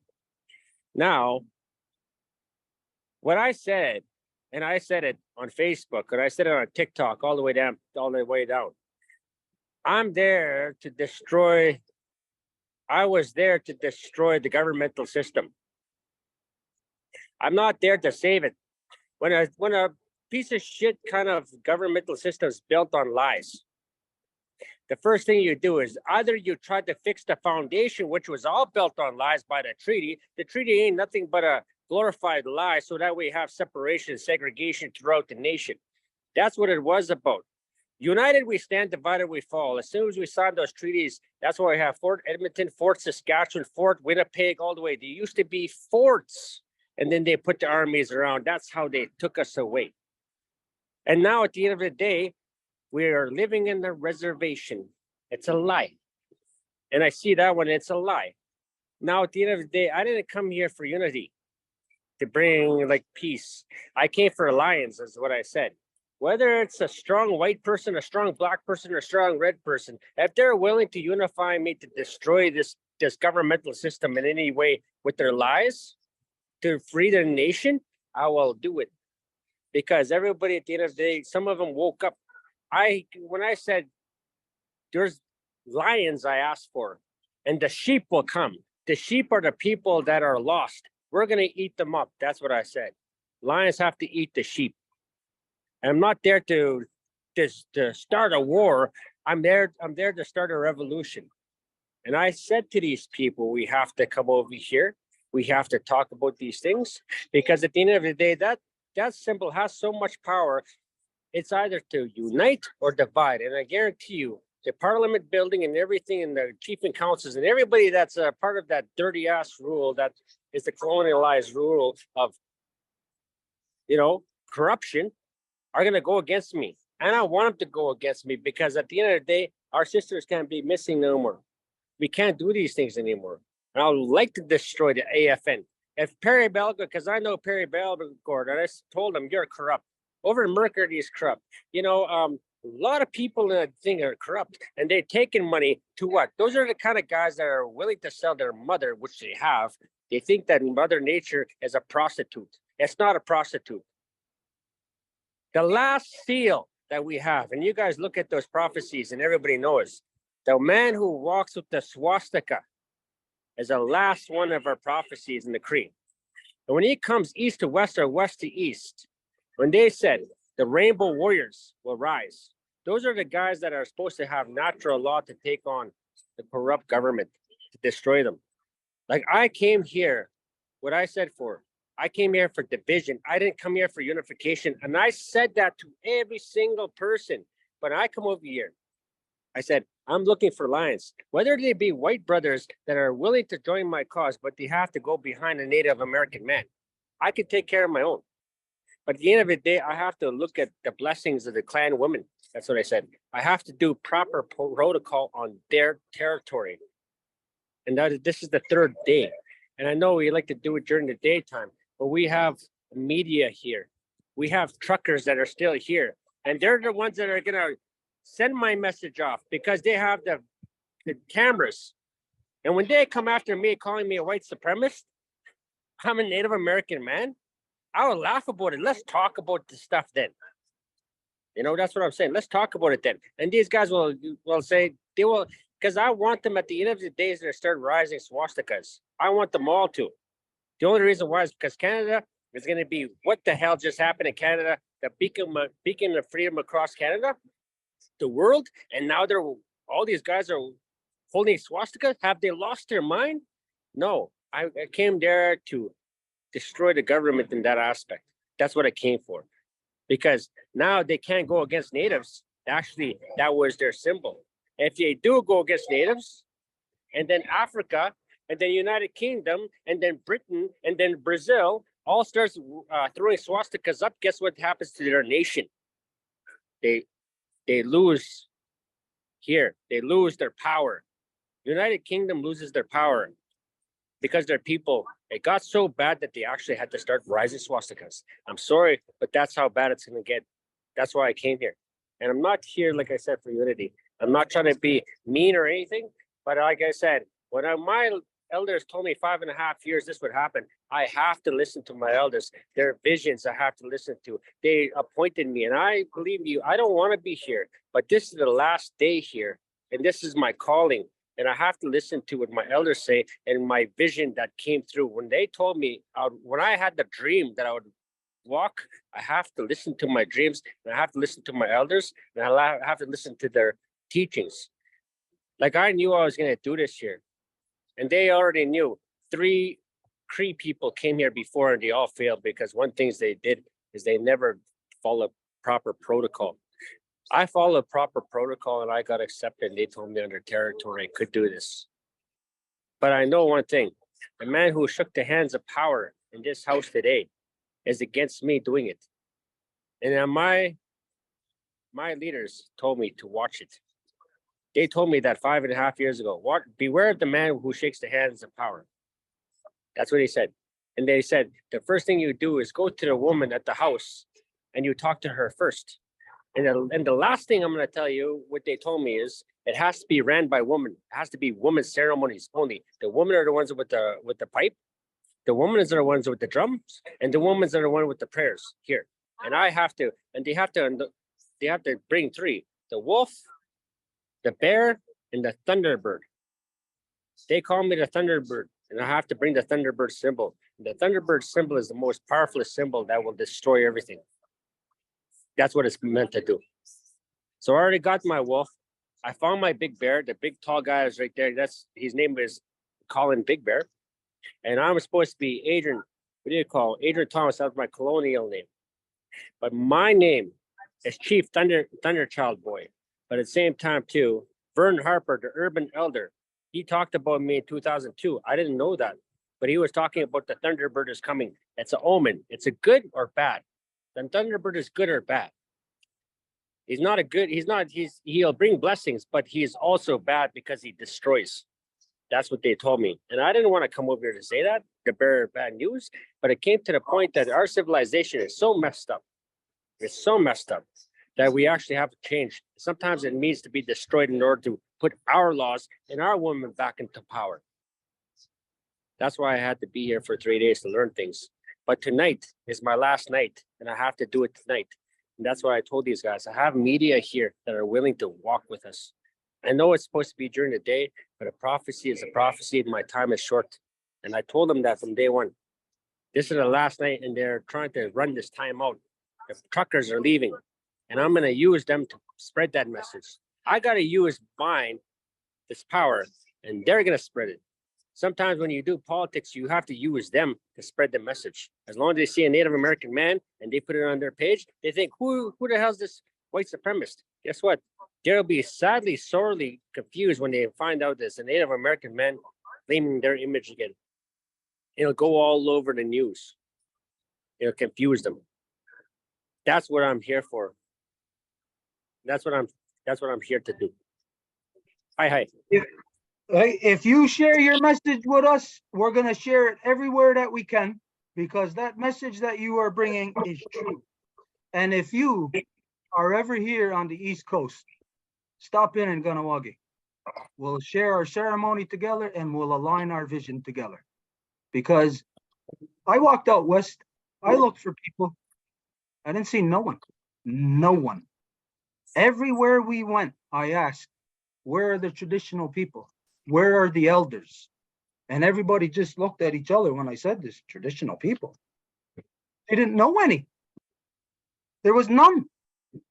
There are some people who are old, so they're an elder because they're old. And some people have their language, and because they're old and they got their language, well, there's some kind of wisdom there, they imagine. But you know what? There's a guy that just died here in Ganawagi. All his life is on a band council. Piss poor example of a man. But he spoke the language better than anybody. So you know what? Having the language is good, but it doesn't mean anything.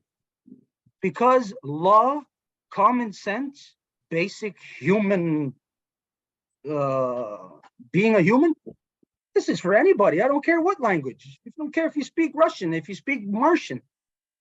Common sense is for anyone. So we got to look at why are we right now where we're at, able to look back in the history of the earth and associate one man with corruption everywhere on earth. There's got to be something to that. I agree with you 100%. We're not here to start a war. We're here to end one. 500 years of war is long enough. And the best way to end it is to put that truth forward like what you're saying. We support it. Like I said, share it with us. Share your message anywhere you go. If you got it on video or whatever, I'm going to put that on our page, and we're going to support your message. No. Hi. Echoing. We are gonna do that. We have to do that tonight. I got media here. We have media here, and we're gonna do that. We're gonna go to the House of Power, like they told me. My elders said the House of Power. I have to do it there. That's the legislative grounds.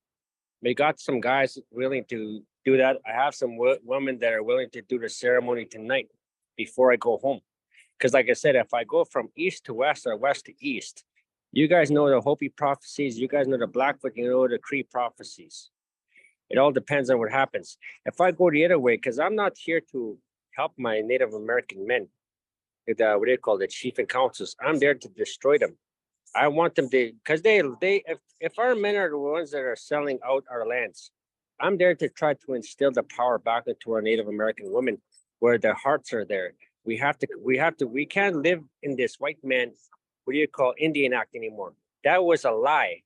That's the reason why there's genocide. We listened and we learned to this. But I want to thank you very much. I want to thank you for your message. I guess these guys were waiting for an answer, and I said I had to do it anyways. But since you agree with it, that makes the message that much clearer. We got the house clan mothers here.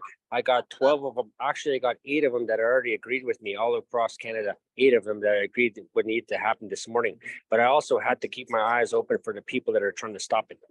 And I had to see what medicines came into the lodge over there at the Longhouse. We pushed a couple of guys out of there yesterday. And at the end of the day, it's about unification. But unification comes after division. That's the only time. That's the only time when we separate the government. That's the only time. I'm there to make certain that MLAs cut their tongues off. Because when they try to talk about a swastika that a Native American man has, they're going to cut their tongues off. That's how powerful that message is, because only a Native American man has enough power to lift up that kind of a flag. Not no white man, not no black man, not no yellow man in this pain. When they start talking about this, I'll bring back the wars. I say, you know what?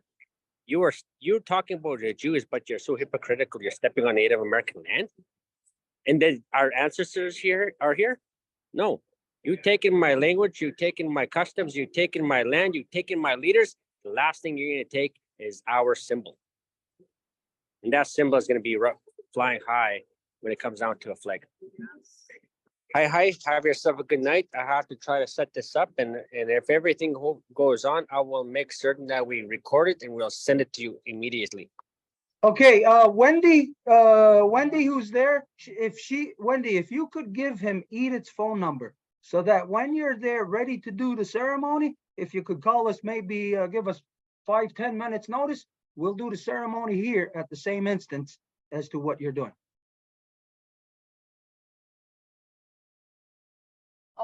We don't. Oh, we can't hear. It's, muted. No sound. Oh, hello? Hey. I'm brother Billy Goat, the Crazy Indian Brotherhood National Secretary. Thank you for the education and the teachings. We consider ourselves free Indians, and we're against the crown and the state. Where our sole purpose is to protect our women, our children, our clan mothers, our elders. We're allied with the Mohawks. We're allied with all the nations. So if you need us, we're there. You got our full support. Much love. You can add me on Facebook, Billy Goat Scarrett. Okay, if you can, for me, I got a lot of stuff coming through, and me too. If you can maybe ask Wendy there, like how to connect, because okay, well, yeah. Bring my phone. All right, much love, much respect. Yawagoa. Okay. So I think this is it, eh? Yeah, I think that's the end. Okay. This is the end? Yes. Okay, Yep. all right. It's pretty much cleared out here. There's a few people left. But yeah, in terms of a circle, the circle has been broken, dismantled. Okay, then should we do a closing? Yes. Is everybody there okay, or is there somebody there to do a closing, or should we do a closing? I don't want to step on anybody's toes there. I mean, if they're gonna do a closing, then that's what should happen. JD, he's gonna go ask JD.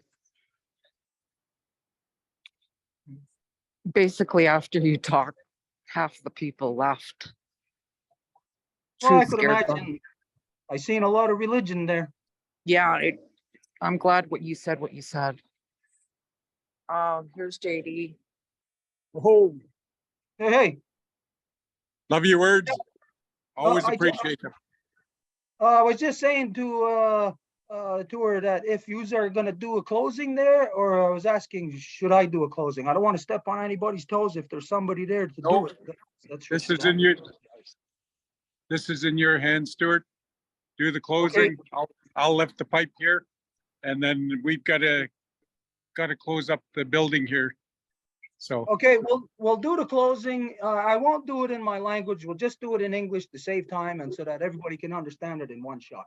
Okay, so first off, we give thanks to everybody, everyone and everything that brought everyone together here tonight. And of course, we know that it's not just the people who are there that brought them there. There's a lot of energy that made everybody come together. So we recognize and we give thanks to this energy. Even though, like what you just said, or what was just said, that after we spoke, that a lot of people got up and left that circle. Obviously, what we said hurted a lot of people, or they just didn't agree with it. So I agree with the last man who said that we are here to divide. Yes, I am here to divide religion from my people. I am here to divide democracy from my people.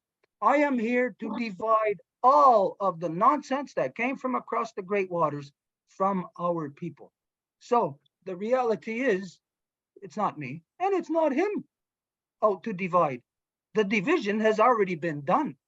We are out to identify which one is on this side, which one is on that side. The division is done already. It just takes people to be cognizant of it so that you will know that you don't step on that side because that's poison. You stay on this side where our canoe is. We don't step in to the white man's vessel. The white man's vessel is the Titanic and it is sinking fast. So we call upon all our ancestors who carried the good mind to help us to take all these words that were said tonight, take them home so we can wrap our mind around it so that we can understand it. Not that we can be turned off by it. You see, when people get up and walk out, this tells you that they are not open-minded. Because the fact is that when anybody comes to a circle and says something, it is their truth. So if those who got up and walked out, that means that tells you that they don't care about other people's truths. I don't care that the white man has religion. I face him to his face and I tell him he has to get rid of his religion.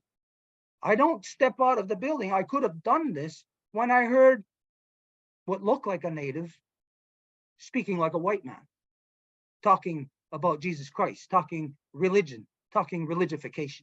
But no, I didn't, because we all have to stay together and put all of our thoughts together and to see what is going to be the truth that's going to come out of this. So we give thanks that everybody is, to whatever degree, that everyone did stay, as long as they did, to hear what all the truths are.